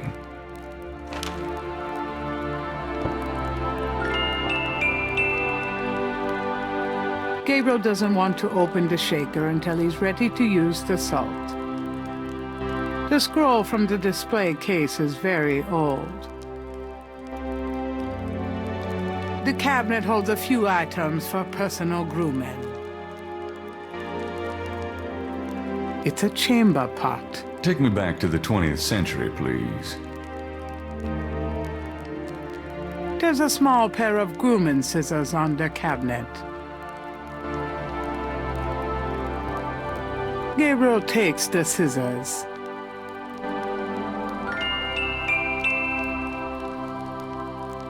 A fire blazes steadily in the stone fireplace. A Gothic-style window looks out over an incredible view.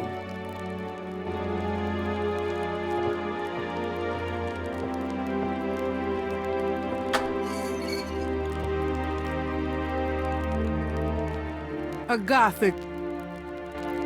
It's the biggest bed Gabriel has ever seen.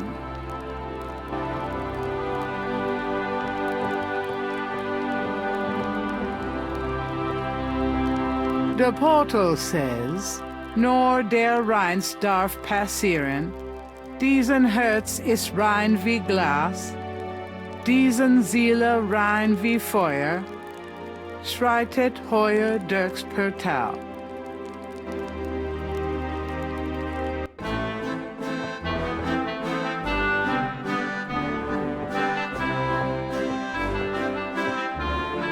Can I ask you a few questions?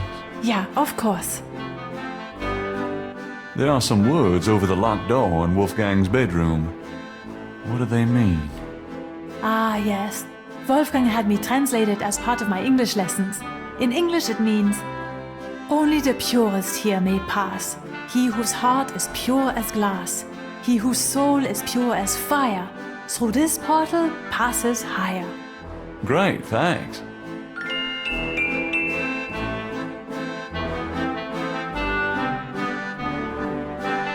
Can you tell me about this scroll? It is the scroll of St. George, patron saint of England and of the Ritter family.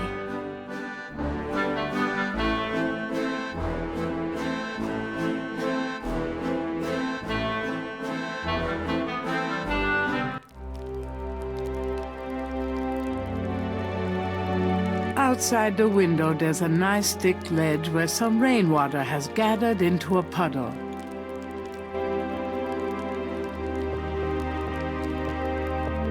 Thinking of the first chapel panel, Gabriel washes his hands in the water.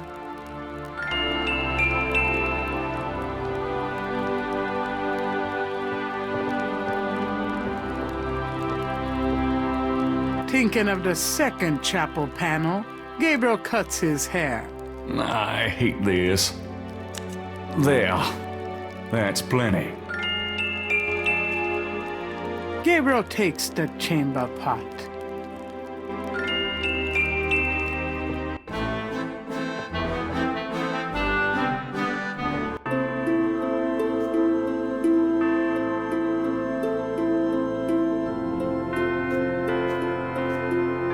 Thinking of the third panel, Gabriel puts the chamber pot on the altar. Thinking of the third panel, Gabriel pours the contents of the salt shaker into the chamber pot.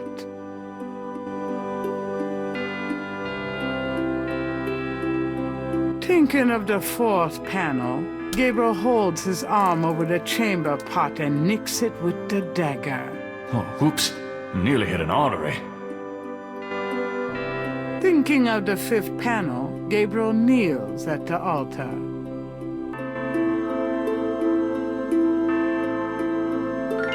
Thinking of the sixth panel, Gabriel reads the scroll. Saint George, patron of the light, who hunts the shadows of the night. Upon my blood I call thee now. Purify me, for I avow to set my feet upon thy road. Thy sword I take up for mine own.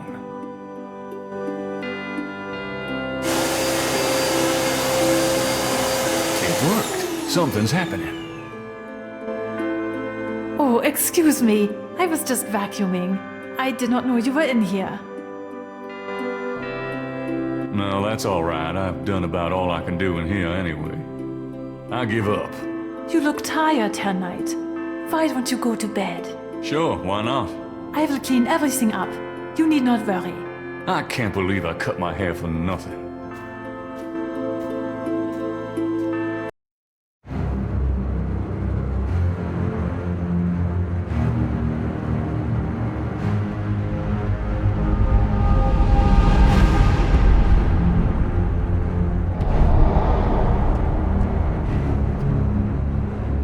Your soul smells, Gabriel Knight.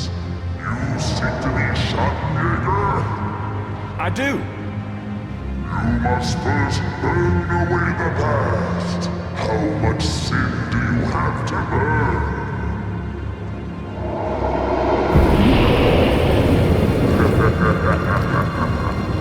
You have used people all your life, never committing to anything.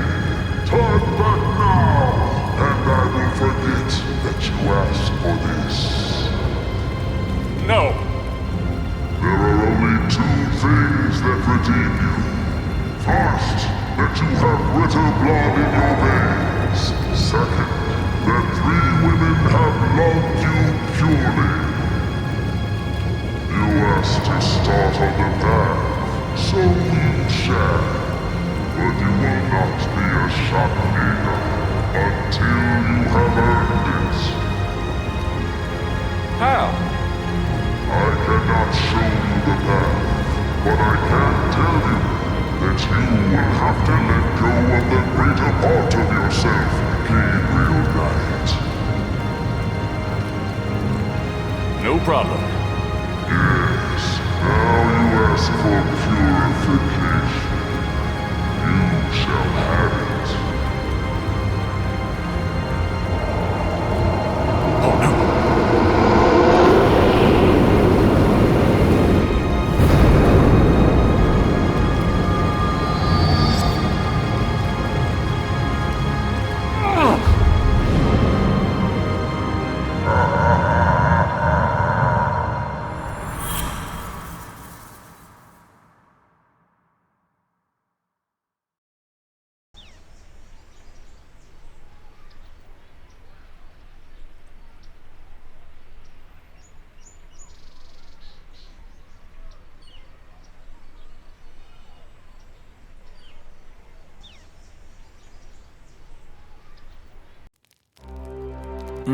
What a night. I'm sore all over.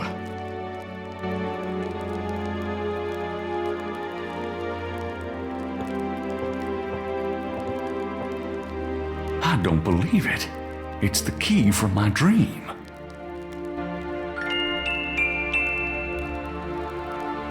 The large brass key is ornately shaped and must weigh a pound at least.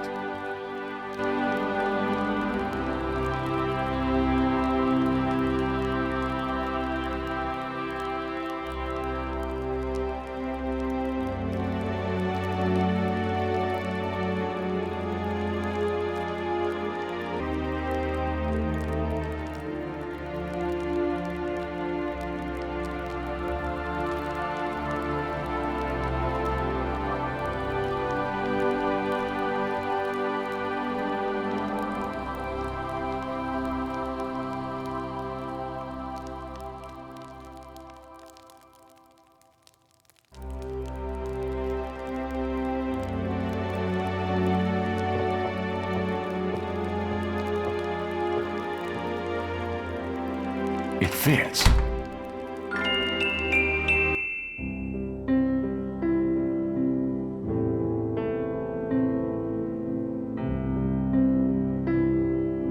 These shelves contain books on archaeology.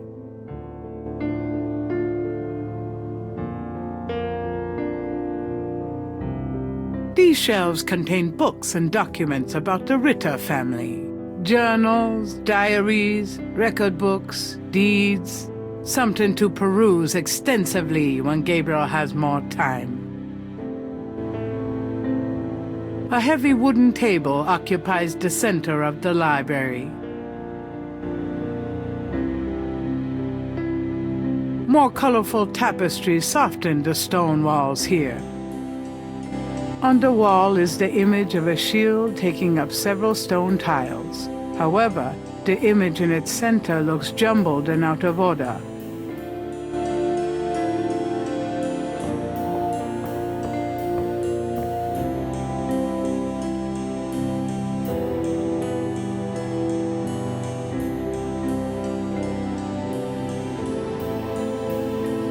It moves.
Gabriel slides the last tile into place, revealing a compelling coat of arms image of a lion and a snake that looks familiar somehow.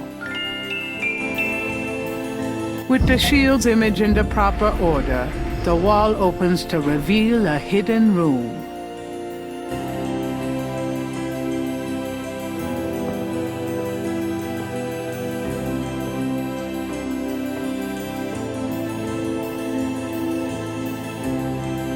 Behind the wall is a shrine to Schottenjäger's past, their weapons, trophies, and legacy. A Schottenjäger trophy room. Fucking awesome.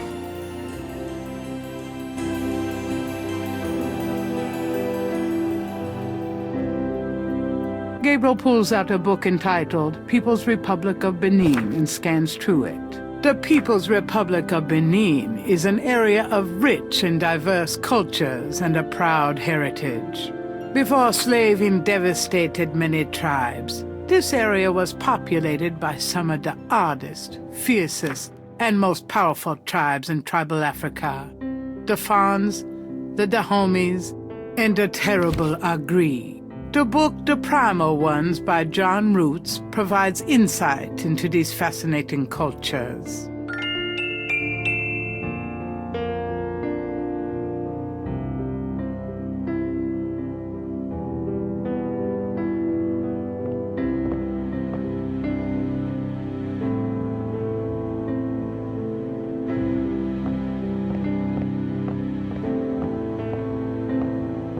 Gabriel takes down the Primal Ones and opens it. In contrast with the peaceful, nomadic tribes of northern Africa, certain tribes of the southwest were vicious and xenophobic. This part of Africa is called the Red Basin area because of the vast amount of bloodshed that occurred there over the centuries.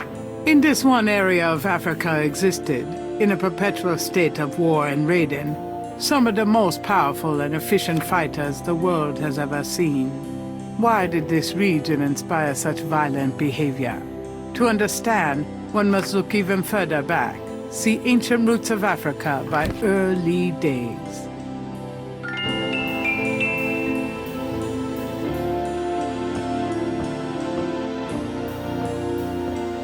Gabriel removes Ancient Roots of Africa and browses through it. The ferocity of the tribes in the Red Basin region is traceable to their predecessors. In Egyptian time, 4000 to 2000 BC, this region was ruled by powerful sun worshippers. We know a little about this mysterious cult by the remnants of ruins far older and of a culture far more advanced than any that exists in Africa today. See Sun Worshippers by A. Curate.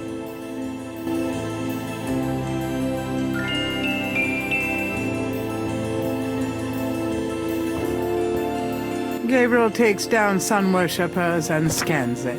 One of the most earliest religious practices was that of sun worship. The most powerful cults of sun worshippers lived on the continent of Africa. The African sun god was violent and terrible, and so became his worshippers. They practiced a particularly bloody form of ritual sacrifice. The homeland of this ancient cult is still considered a sacred site of power. See Ancient Digs of Africa by Professor Seymour Shards.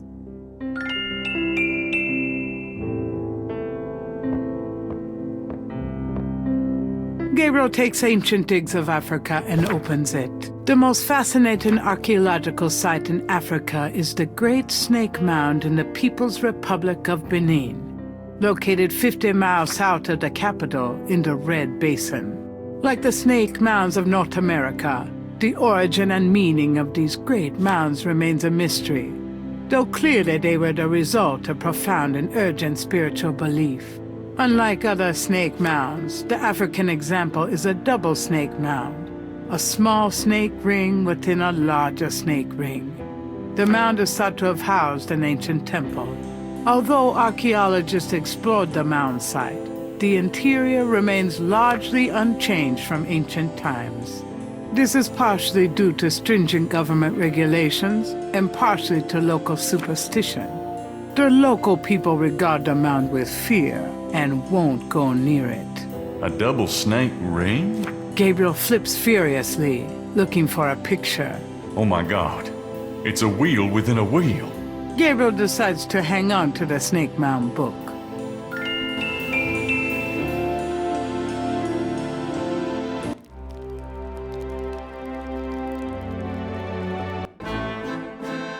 Guten Morgen, Herr Knight. I'm cooking your Frühstück, a good German breakfast. Please, feel at home.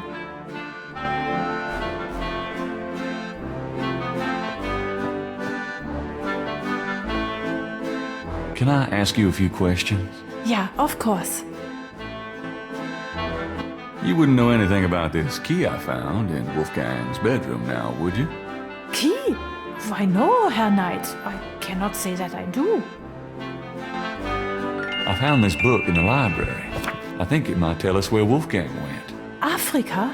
You think Wolfgang went to Africa? I know he did. Then I shall make you a plane trip right now, yeah? Well, I guess so.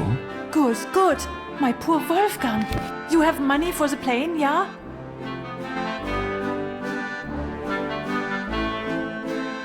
Can't you pay for the fare? No. How Wolfgang bought his ticket, I don't know, but we have no money left. Have you no money, Herr Knight? I know. We can use his credit card. Terrific. I will go make the call. Then, while we wait, breakfast. Does that mean I can get some coffee now?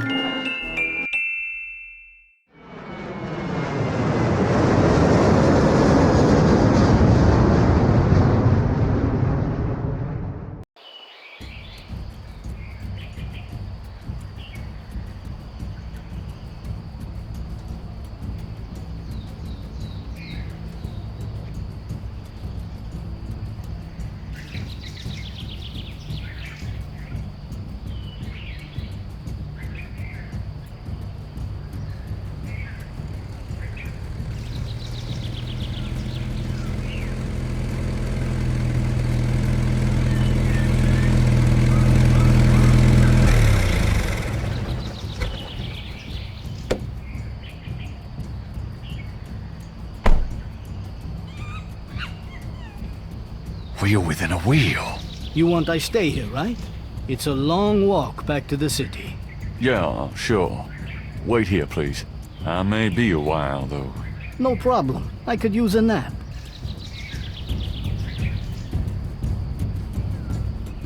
The snake mound consists of an outer ring and an inner ring. 2 snakes eat in their tails. The Jeep driver can do nothing more for Gabriel at the moment. The Jeep driver has settled into his seat for a nap.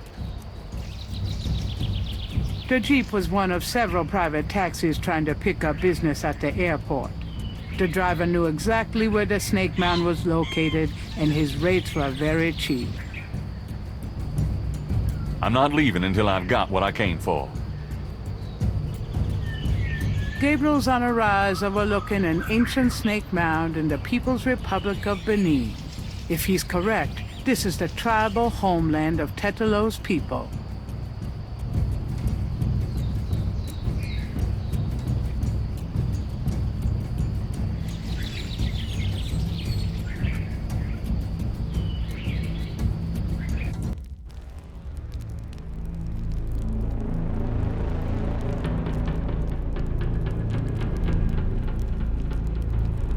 In the center of the wall painting is a square sunken area. Holes about the size of a quarter appear in the wall there.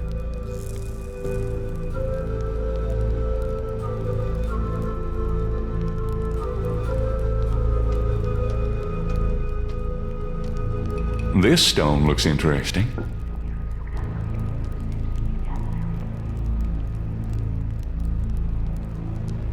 The walls bear ancient paintings, the handiwork of the sun worshippers, no doubt. Mummy-like figures in contorted poses appear to be the only residents here. Gabriel wonders, was this a burial mound, or does their presence serve some ritualistic purpose? That mummy doesn't appear to be capable of speech.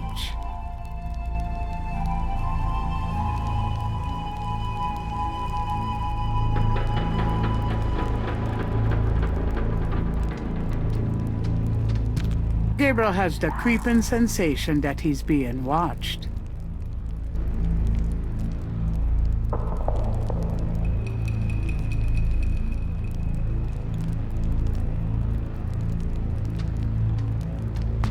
A shadow flickers in the corner of Gabriel.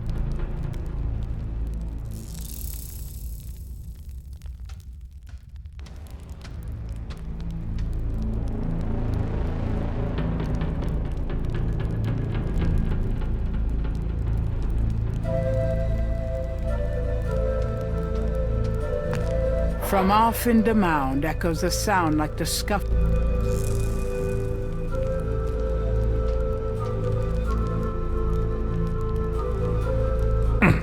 It's stuck.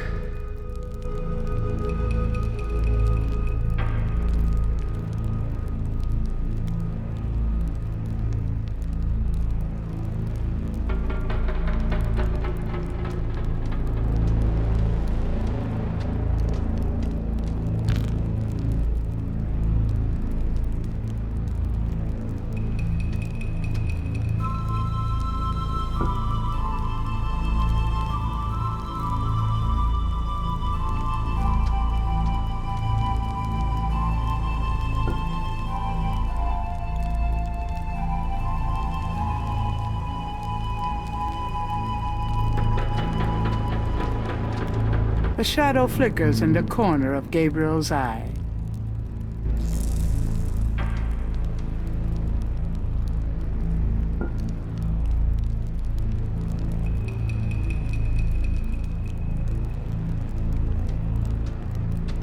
It's shaped a little like a snake.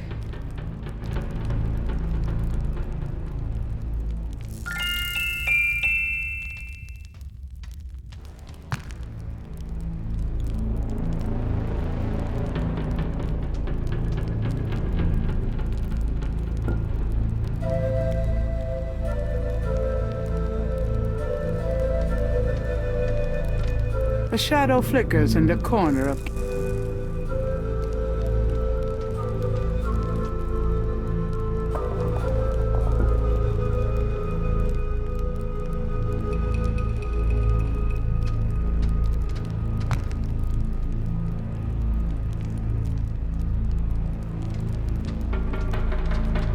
Gabriel has the creeping sensation that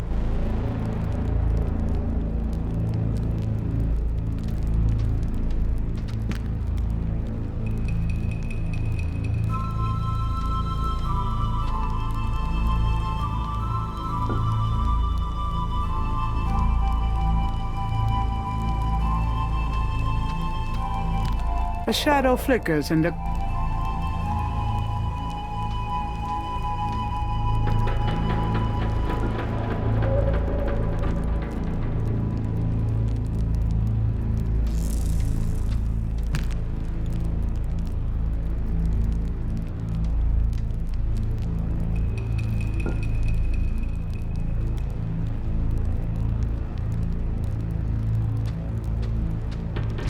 A shadow flickers in the corner of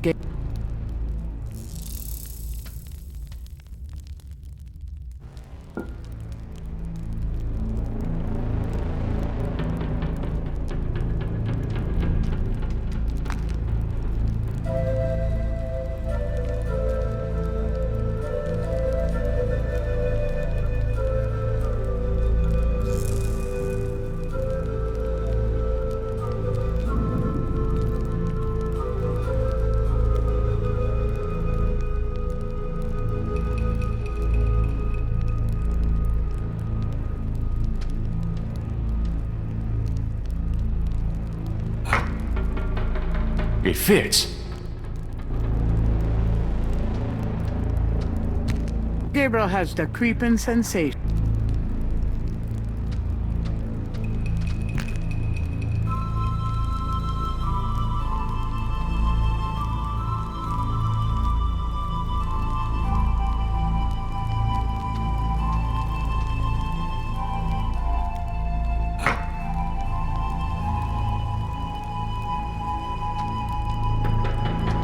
Gabriel has the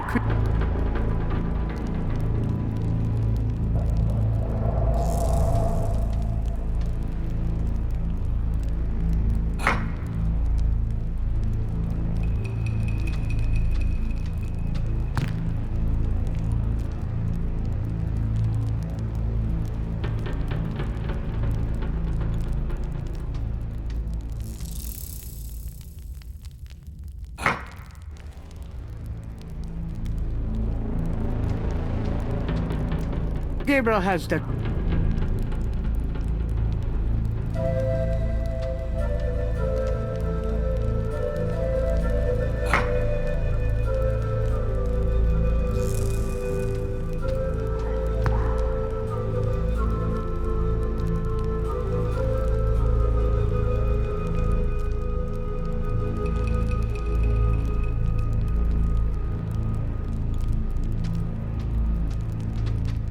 From off in the mound echoes the sound.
Gabriel has the...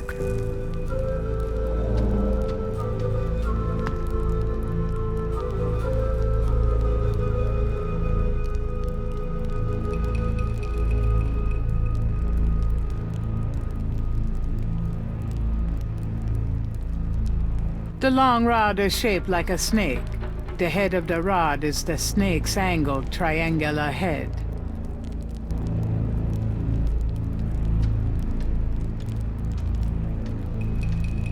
The rod fits into the hole in the stone.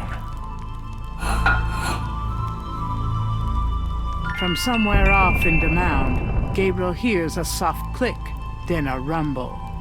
Uh-oh, I have a feeling that did something.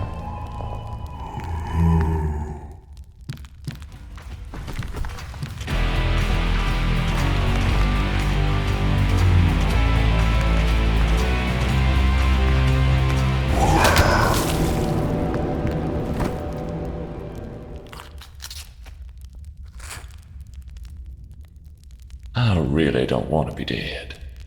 Can we try that again?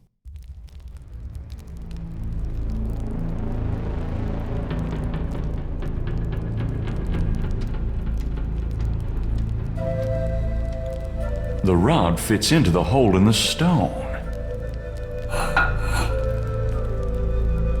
From somewhere off in the mound. Uh-oh, I have a feeling.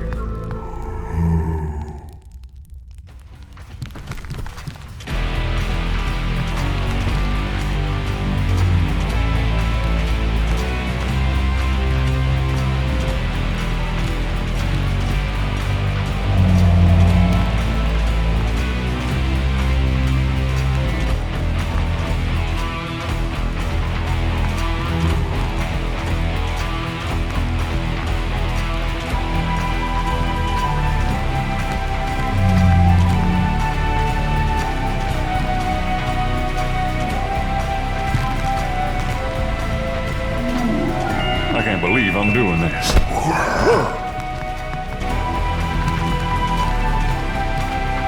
Oh, shit.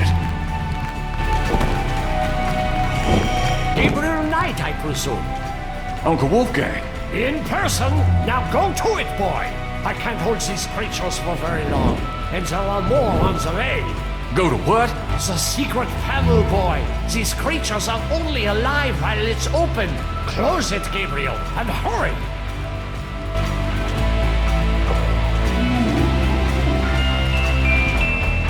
I think I found something. Very good, Gabriel. Now stand back.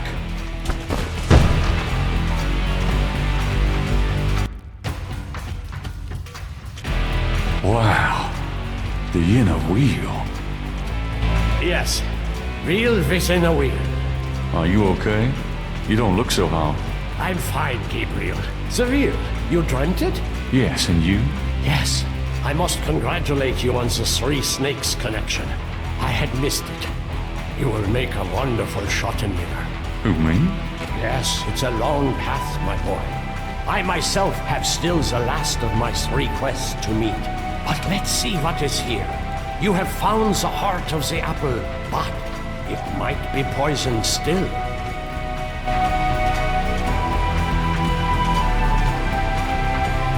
Can we talk? We probably have a little time here. Yes, all right. What can you tell me about Schottenjägers? We have not the time to discuss that here. You have started the path. I can see it in your eyes. You must trust yourself and be true to your inner voice. The good voice, Gabriel. You'll know it when you hear it. Tell me about yourself. This is not the time nor the place, Gabriel.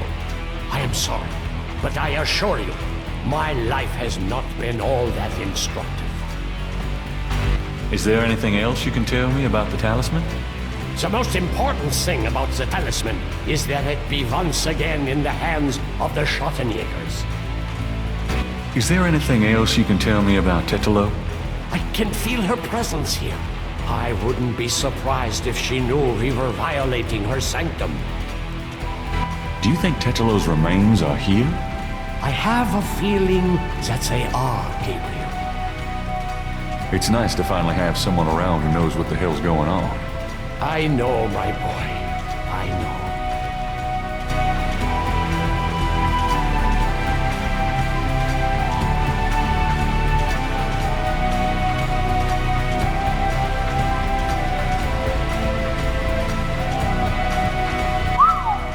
Look at that table.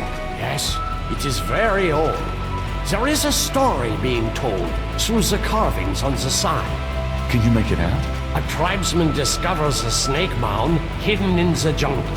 He manages, after much time, to find the secret entrance to the inner realm. In this room, he bows down to a small idol of some sort. The thing is radiating, like a sun. That explains the source of the Geddes' tribal power. They found this mound and the idol in it. Where the idol came from originally is hard to say, but it is definitely older than the Geddes. The idol was probably once kept in this table, but they would have it with them now. It must be destroyed.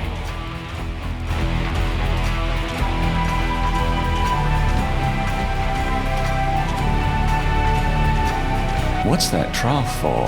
I saw that. This is undoubtedly a sacrificial table. That trough is for a human heart. That's sick.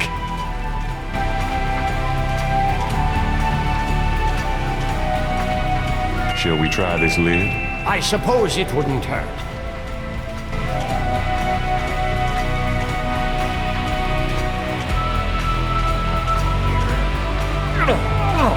Sorry, I'm not... more help, Gabriel. I don't think it would open so easily, though. Very 10 strong men.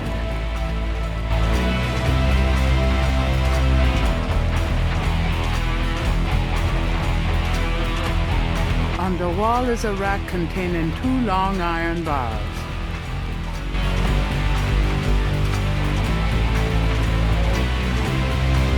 What about these iron bars? Good idea. Let me help you.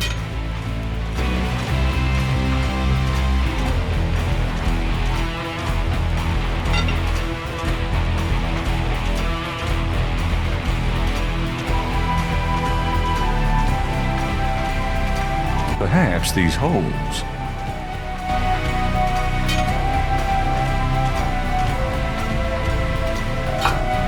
There.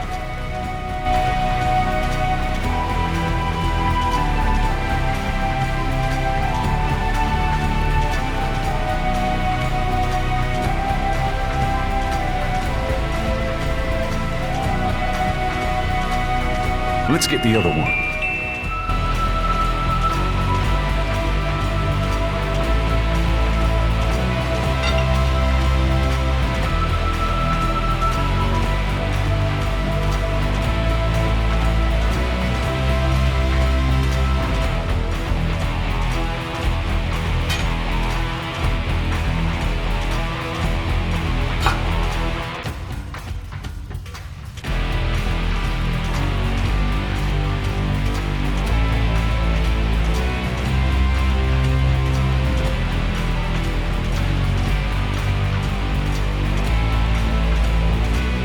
Let's try to lift this top.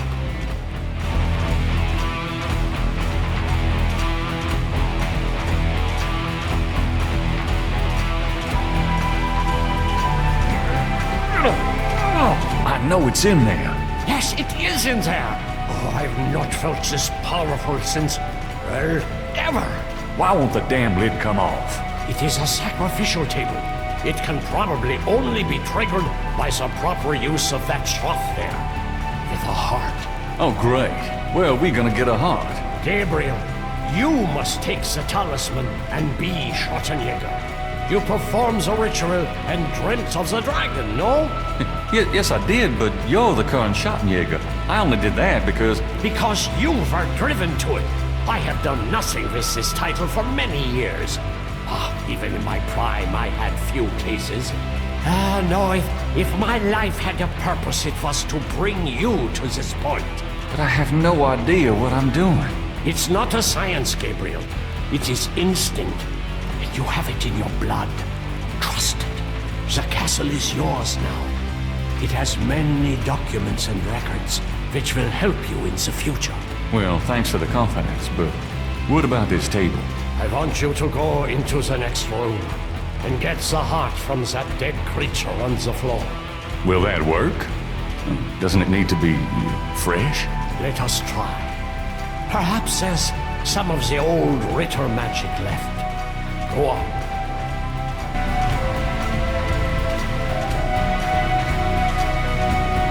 A mummy lies on the floor, apparently having fallen inanimate where it stood when the secret passageway door closed.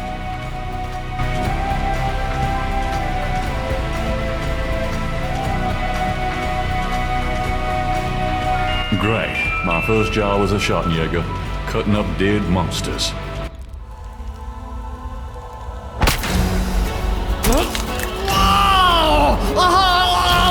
Wolfgang! No! No!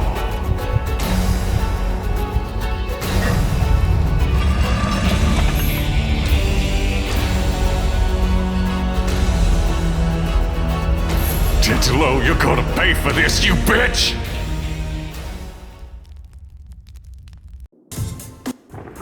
Why did he go to Africa, Gerda?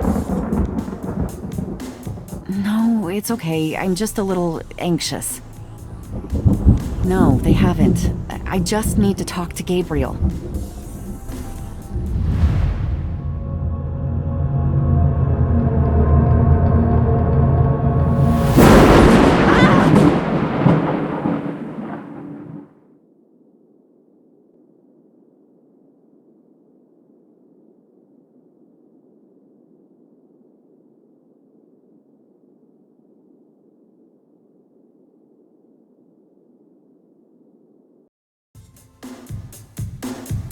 After arranging for the shipment of Wolfgang's body back to Rittersburg, Gabriel returns to Norlands. He carries with him the Ritter talisman. He has not heard from Grace for over 24 hours, and he could not reach Malia by phone. And although he has some idea of what he is coming home to attempt, he still has no clue where to attempt it. Or does he?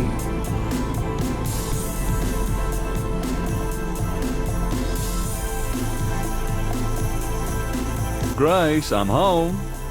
Grace? Oh no. Grace!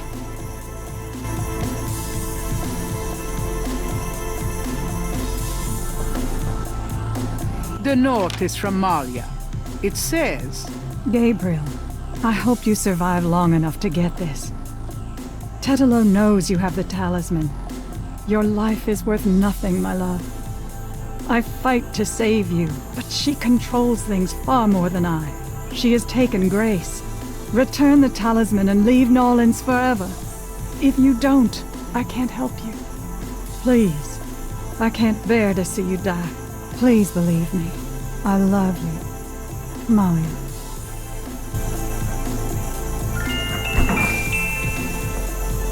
Who's there? I have the talisman. Yeah? Good for you. I got a headache. You? Don't come near me, you're dead. Huh? Oh, that was you at the tomb? You should have said something. You mean you weren't dead, you son of a bitch? Do I look dead? No, wait, don't answer that. I was searching the tomb. When I heard someone coming, I broke the light and got in the drawer. I'm sorry I brained you, but I thought you were one of them. Christ, you about killed me. I said I was sorry. Besides, I owed you one for stealing my badge. If it makes you feel any better, I lost my wallet that day. Your wallet? Oh, I guess you're right. We are even. Like I said. Anyway, we shouldn't stand out here and gab. Someone on the street might see us. Let's go in back and talk.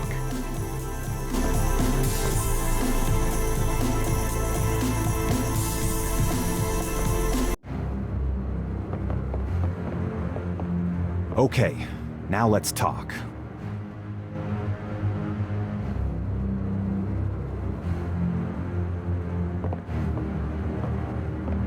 All right, let's talk.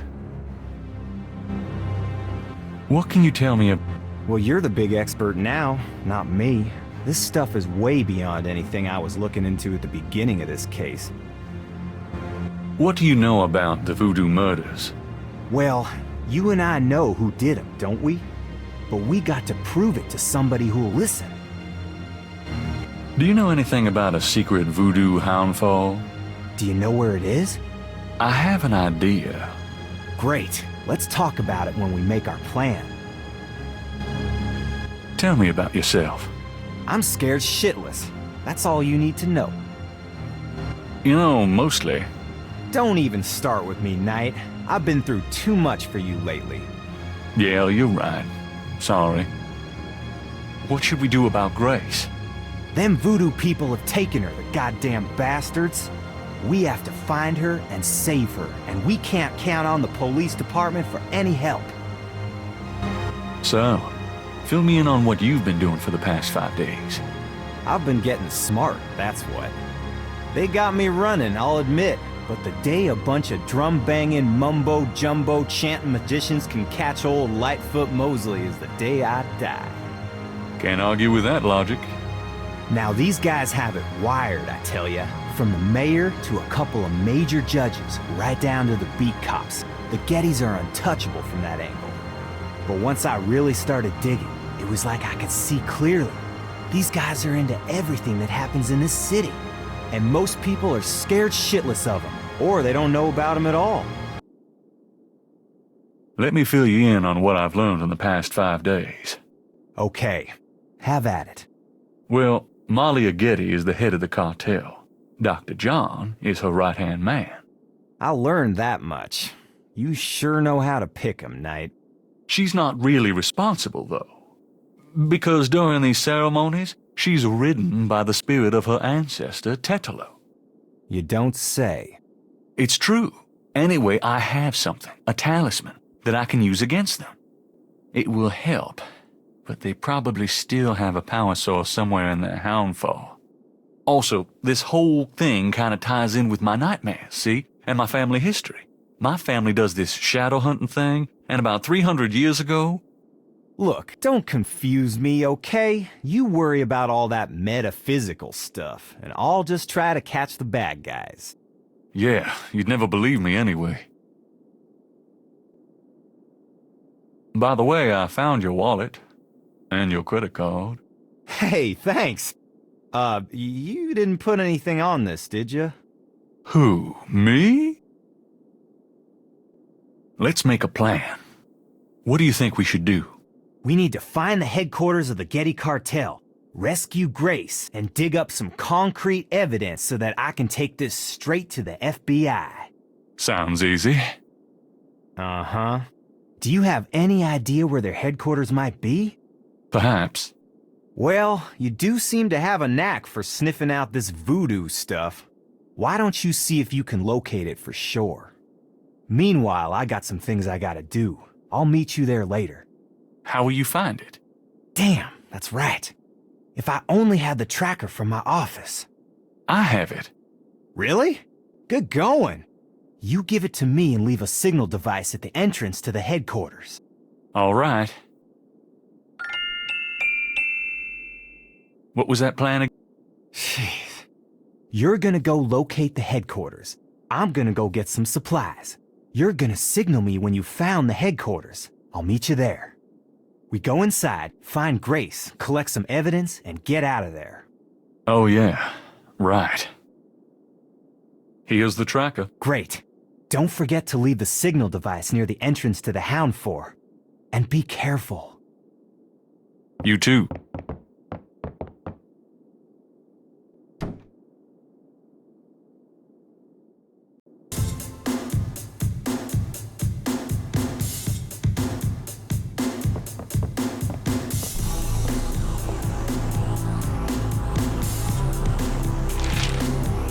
Times dated June 28, 1993. The Weather Service is baffled by the series of bizarre storms that rocked the South yesterday. 20 died and close to 100 were injured. The storms only accentuate the bad luck that seems to have gripped the South. The crime rate for the past 3 days has peaked to unprecedented levels, and there has been 50 reports of food poisoning in New Orleans alone. In other words, keep your heads down, folks, and pray that August will return us to sanity. Warily, Gabriel reads his horoscope for the day. Gird thyself with mercy, arm thyself with righteousness. The final hour awaits. There's a school teacher somewhere who's damn confused.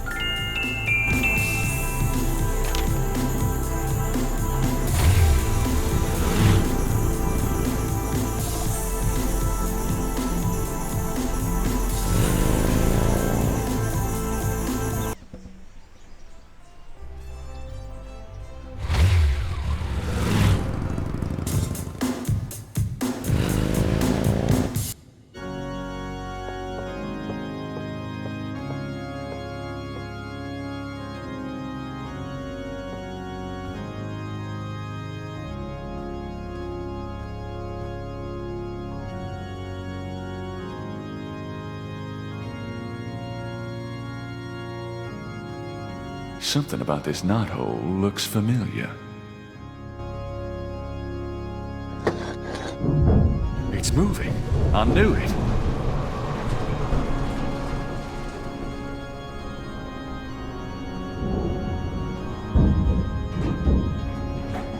Ride's over.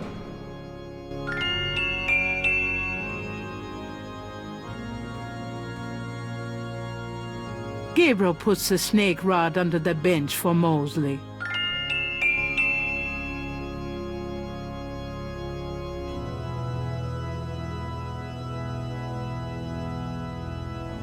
All right, Mosley. There's your signal. I think I've got everything I need. Might as well see it through.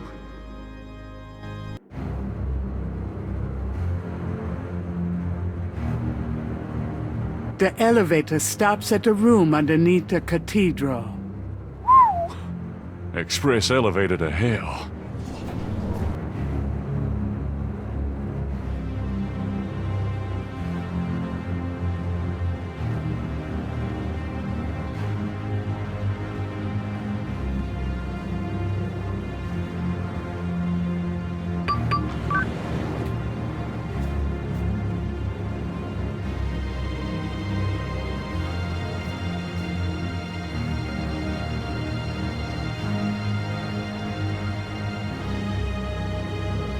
This sign has 6 snakes on it.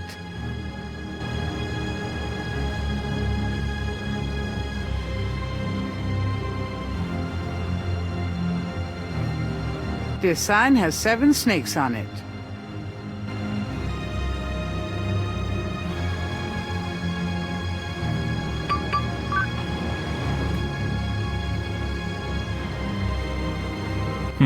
This looks like a supply room.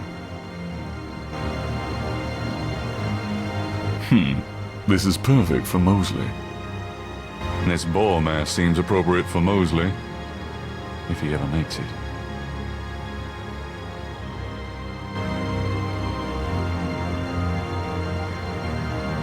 No accounting for voodoo fashion, but it'll get the job done. I think I'll take this wolf mask for me.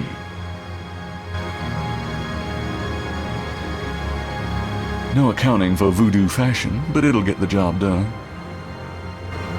These robes will make good disguises.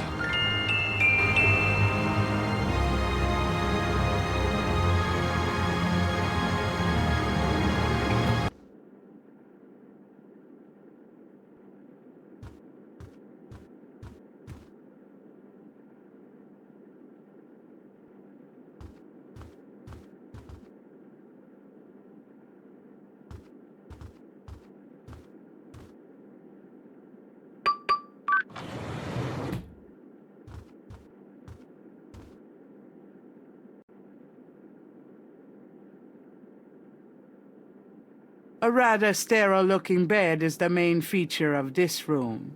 Looks comfy. The Hound floor is decorated with priceless African art. A bathroom is provided for the guest, it seems. No thanks. I went before I left.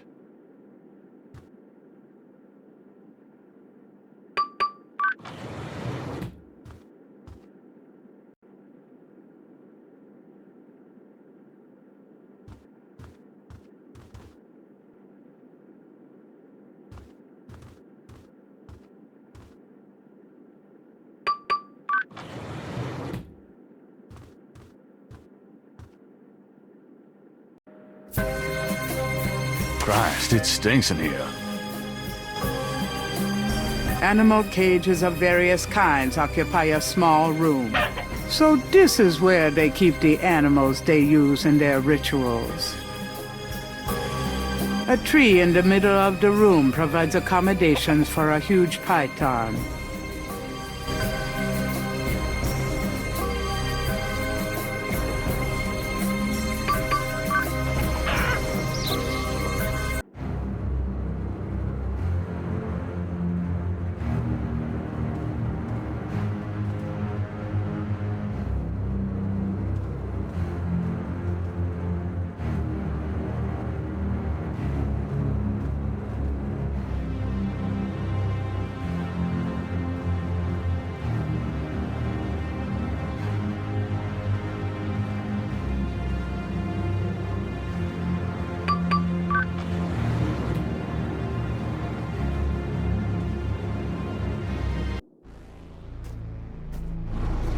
The room smells of Malia's perfume.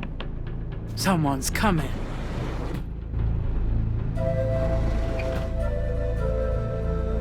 Tetelo, come to me. Your daughter requests an audience.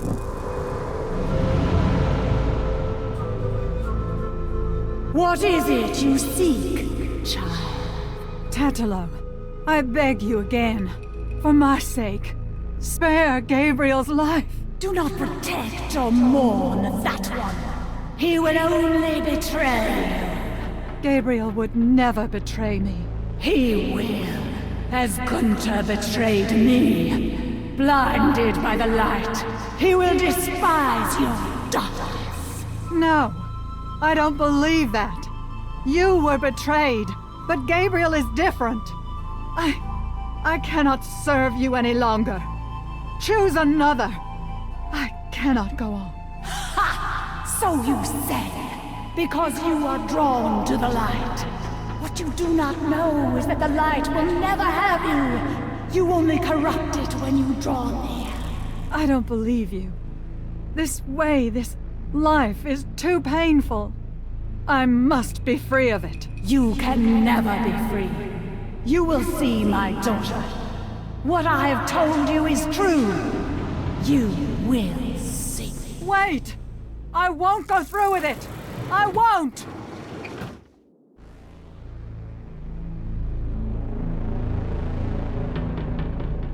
A hand-painted screen separates a small shrine from the rest of the room. Behind the screen is a small voodoo shrine. A decorative vase occupies a pedestal just inside the door.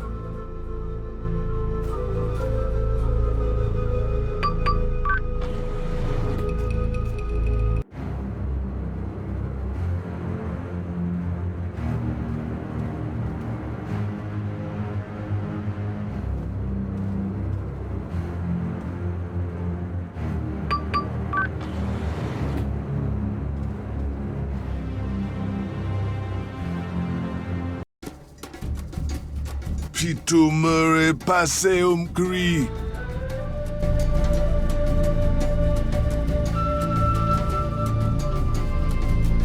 Better to die than run away. Helana me nu deja.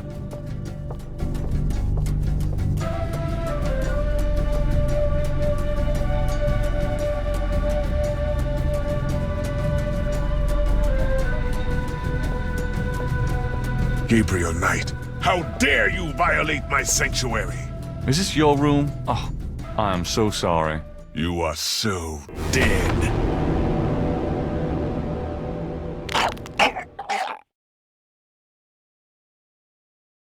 I really don't want to be dead. Can we try that again?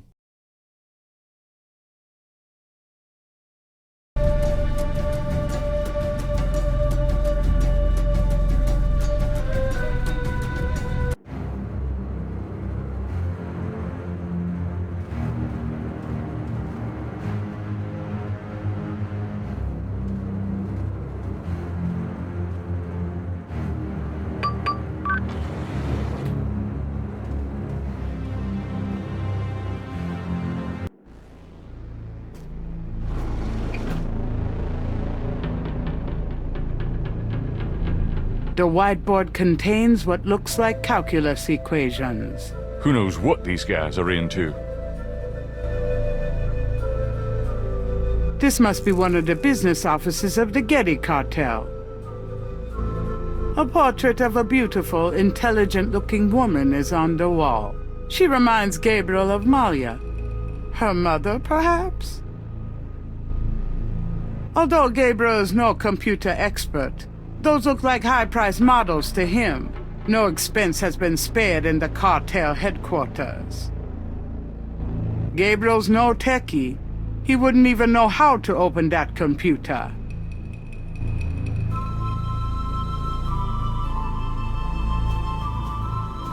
Gabriel looks at the inbox and sees a black record book. The book looks like an accountant's record book. The cover is printed with the words Getty Tribe. The Getty Tribe record book contains the names and Rada drum codes for tribal members. This record book might be the kind of thing Mosley wanted for the FBI.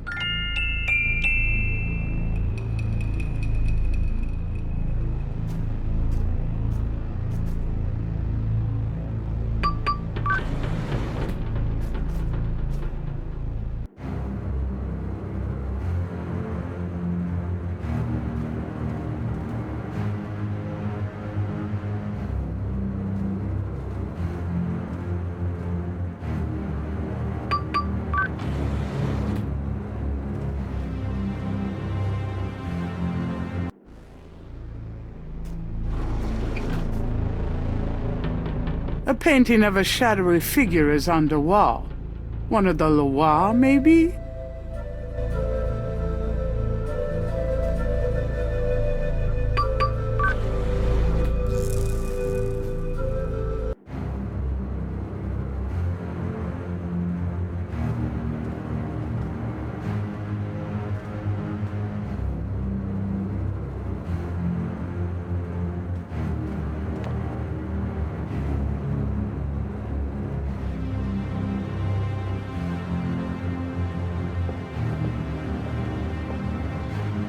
These panels seem to tell a story. Heck of a family album.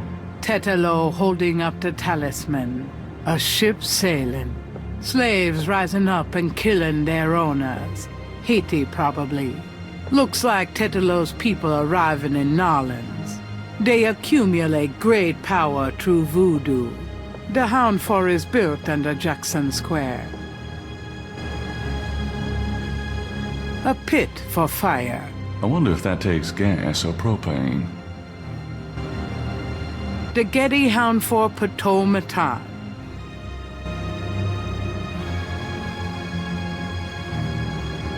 Rada drums, like those used by the Getty relayers around the quarter. Okay, I'll give it a shot, but I'm no musician.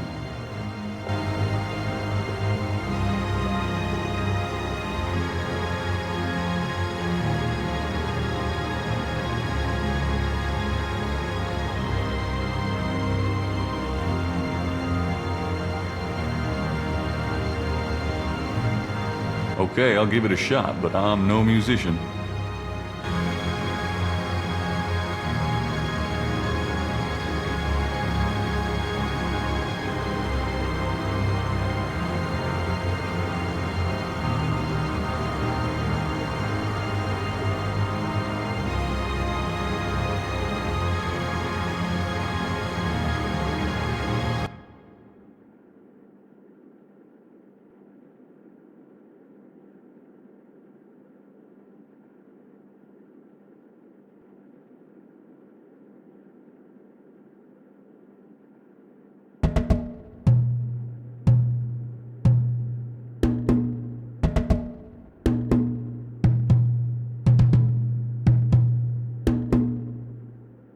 A door opens in the distance.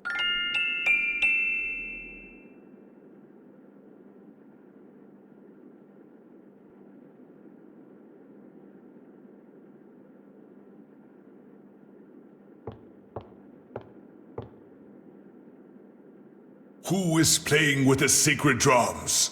You. Just practicing. You trespassing bastard!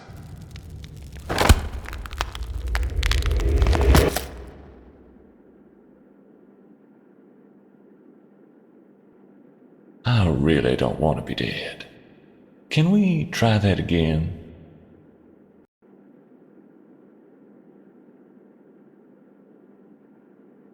Okay, I'll give it a shot, but I'm no musician.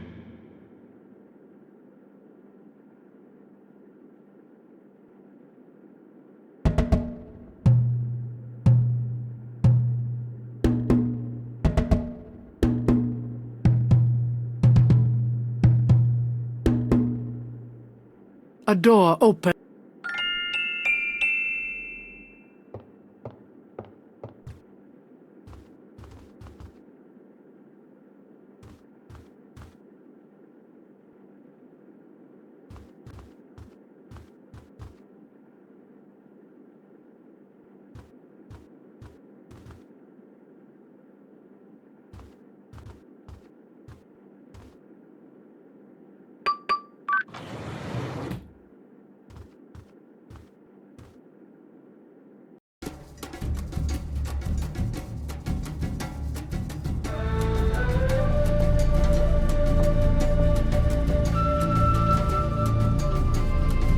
Got it!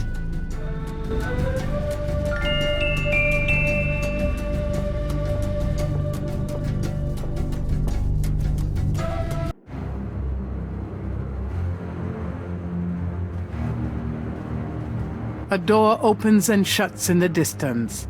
Dr. John must have returned to his room.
A stainless steel bucket is on the floor. Its contents are better left unsaid. Ugh, I really don't want that. The bucket is really better off left alone. Really. Tools of the trade, it seems. These guys have got to be stopped. Gabriel doesn't want to touch anything in this butcher shop.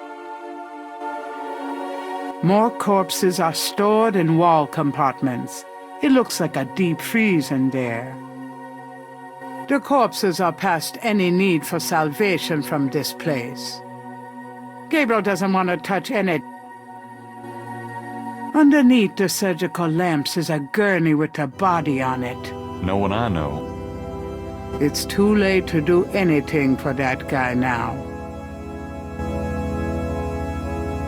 Human hearts, so that's what they do to them. But why? Maybe I shouldn't even ask. They're used for some powerful gree-gree, no doubt. Or maybe that's what Tetelo has for lunch.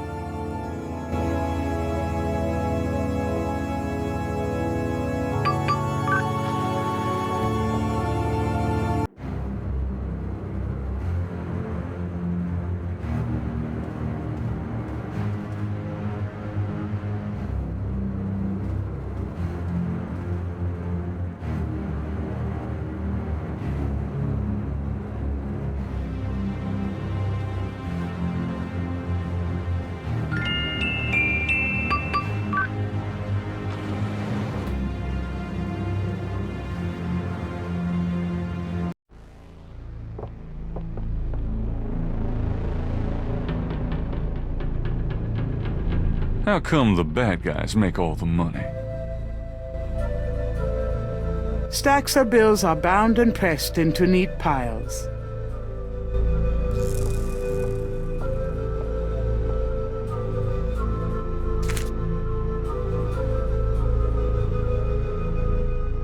I know it's dirty money, but it's for a good cause.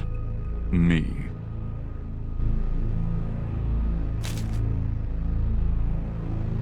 I hate to say it, but I can't carry anymore. I will. $1 million or so ought to hold me.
Grace! Oh, I found her. The sounds of Rada drums echoes through the Hound Four. The ritual must be about to begin. Mostly. You made it. Thank God. I thought I saw you ducking in here. Those goddamn drums started as soon as I got off that elevator thing, and I heard voices from above. I have the feeling the masked voodooese are about to invade. I found Grace. I see that. Check her out, then you and I need to find a way to blend into the woodwork, bud. Gabriel wouldn't get far dragging an unconscious Grace. Grace, wake up. Talk to me. Grace does not respond.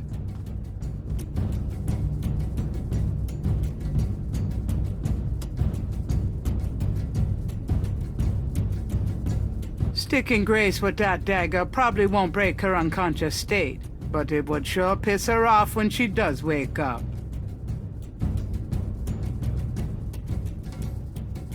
Gabriel can't see a way to use.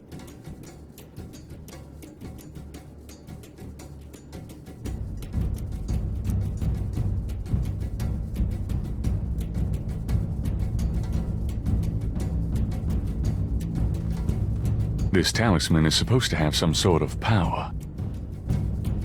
Grace! Wake up! Grace! What's going on? Gabriel, Mosley, where are we? What's going on? We're in the Getty Cartel Houndfall, Grace. A ritual is about to begin, and I'm afraid you're the main course. Is that what those drums are? I heard them in my sleep. I couldn't wake up. Yeah, makes you want to dance, don't they? Be serious. What are we gonna do now? Right. Let's make a plan. What do you want us to do, Gabriel? You're asking me? Oh God, we're in trouble. Well, I realize that I'm the professional, but you do know more about what we're up against here. Okay. Grace. They expect you to be unconscious, so you better fake it. That should put you in a good position when it's time. Mosley, you and I'll be with the other ritualists. As for the ritual itself, I'd say Tetalo's our worst problem. I remember from the bayou that she didn't show up until Dr. John blew that drug on Malia's face. If I can prevent him from doing that, we can keep Tetalo out of it, I think. How are you gonna do that? I don't know. I'll think of something. Uh-huh. What if Tetalo does show up? Let's just worry about making sure that doesn't happen. Okay, so you're gonna prevent this spirit thing from showing up. Fine. I'll take care of the big guy, Dr. John, when the time comes. And I can handle Malia herself. As long as she is Malia. Well, keep an eye on her for her own good. But don't hurt her.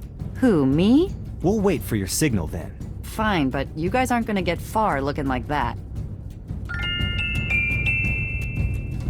How are you feeling, Grace? Fine, but there's no time for chit-chat now.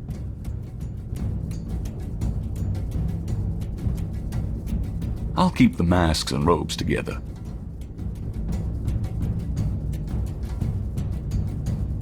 Gabriel would prefer to keep the wolf disguise for himself. That doesn't work that way.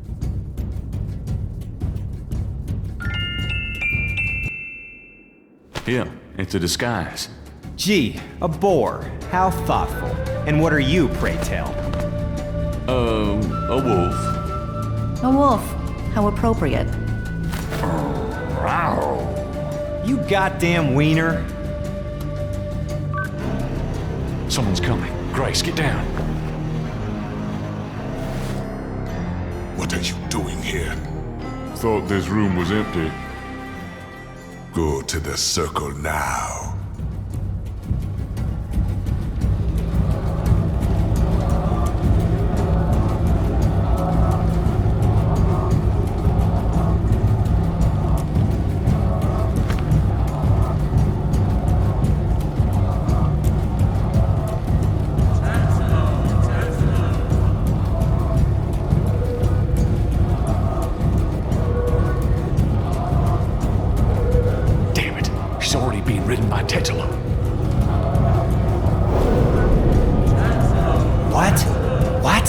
But you said... Shh, yeah, I know. Great, now what? I don't know.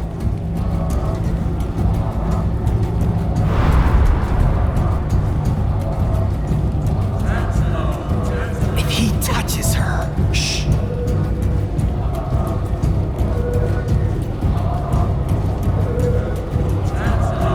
Do something, quick! Tetalo, stop! I won't let you kill her. What? It's the witch hunter!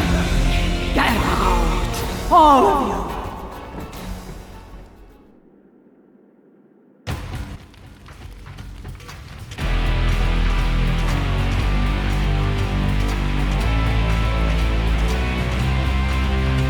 Stop! You! Kill him, Dr. John!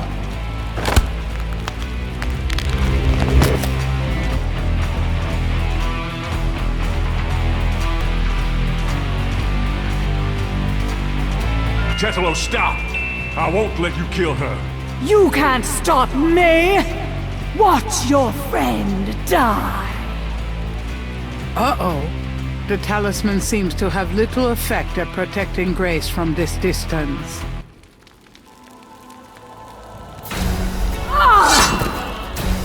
Get her, Dr. John!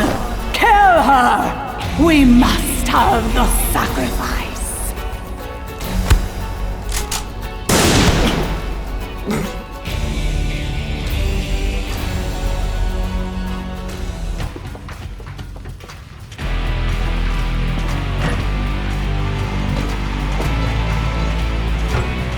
You have killed my chosen one, witch hunter! For that, you shall pay! But first, these intruders shall die! Give me the talisman, witch hunter, or your friends will die horribly right now! Grace, are you okay? Yes, Gabriel, be careful! Mostly? I'm with you, bud. Don't hurt them, Titulo. Your quarrel is with me. My quarrel is with everything you are, Ritter Spawn.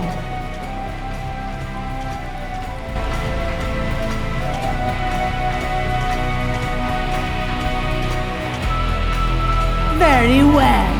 I should have known you wouldn't lift a finger to save your friends.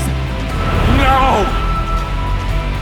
Now it is between you and I want that talisman. The talisman!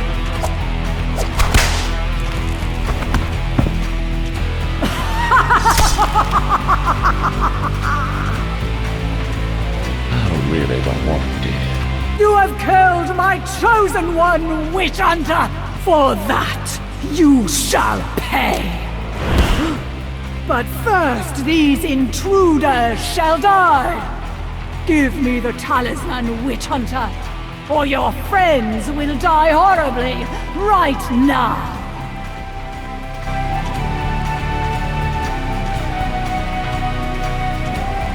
All right, take it.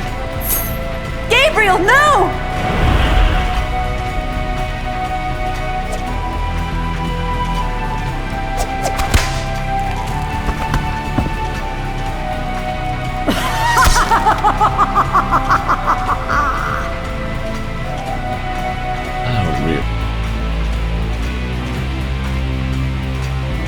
Sure, Titulo. You want the talisman? Here, catch! Go on, get Grace out of here. The talisman will protect you. What about... Just go! You are unarmed now, witch hunter. Approach me and near. Malia, are you there? She's too powerful.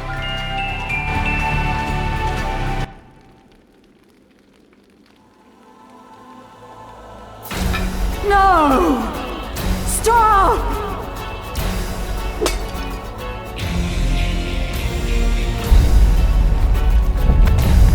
Oh, shit.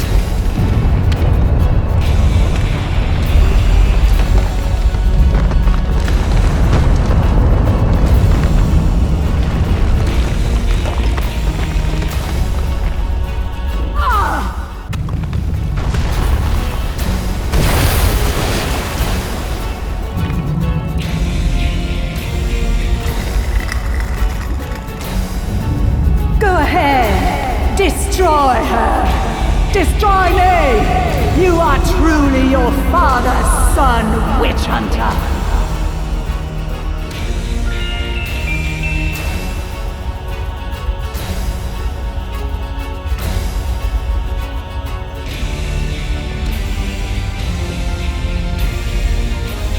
Save me! I'm sorry.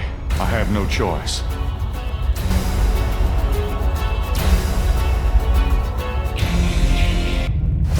Titulo was right. You betrayed me. It's not over yet, my love. If I go, you go.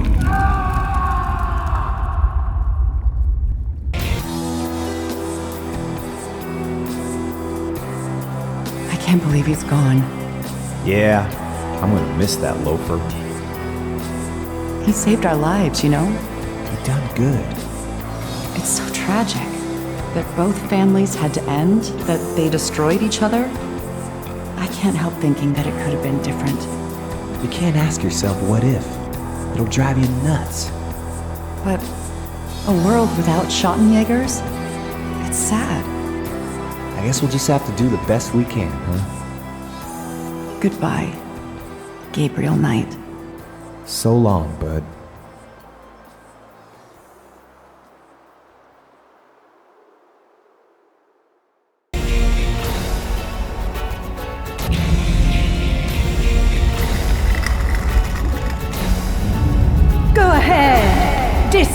Destroy her! Destroy me! You are truly your father's son, witch hunter!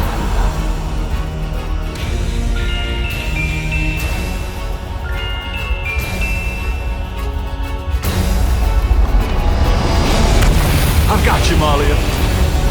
No, you will betray her, witch hunter! I won't let you kill her! Gabriel, you didn't betray me. I've got you. It's no good. It has to end with me. No, don't let go. Damn it, don't you let go! Goodbye, my love. No!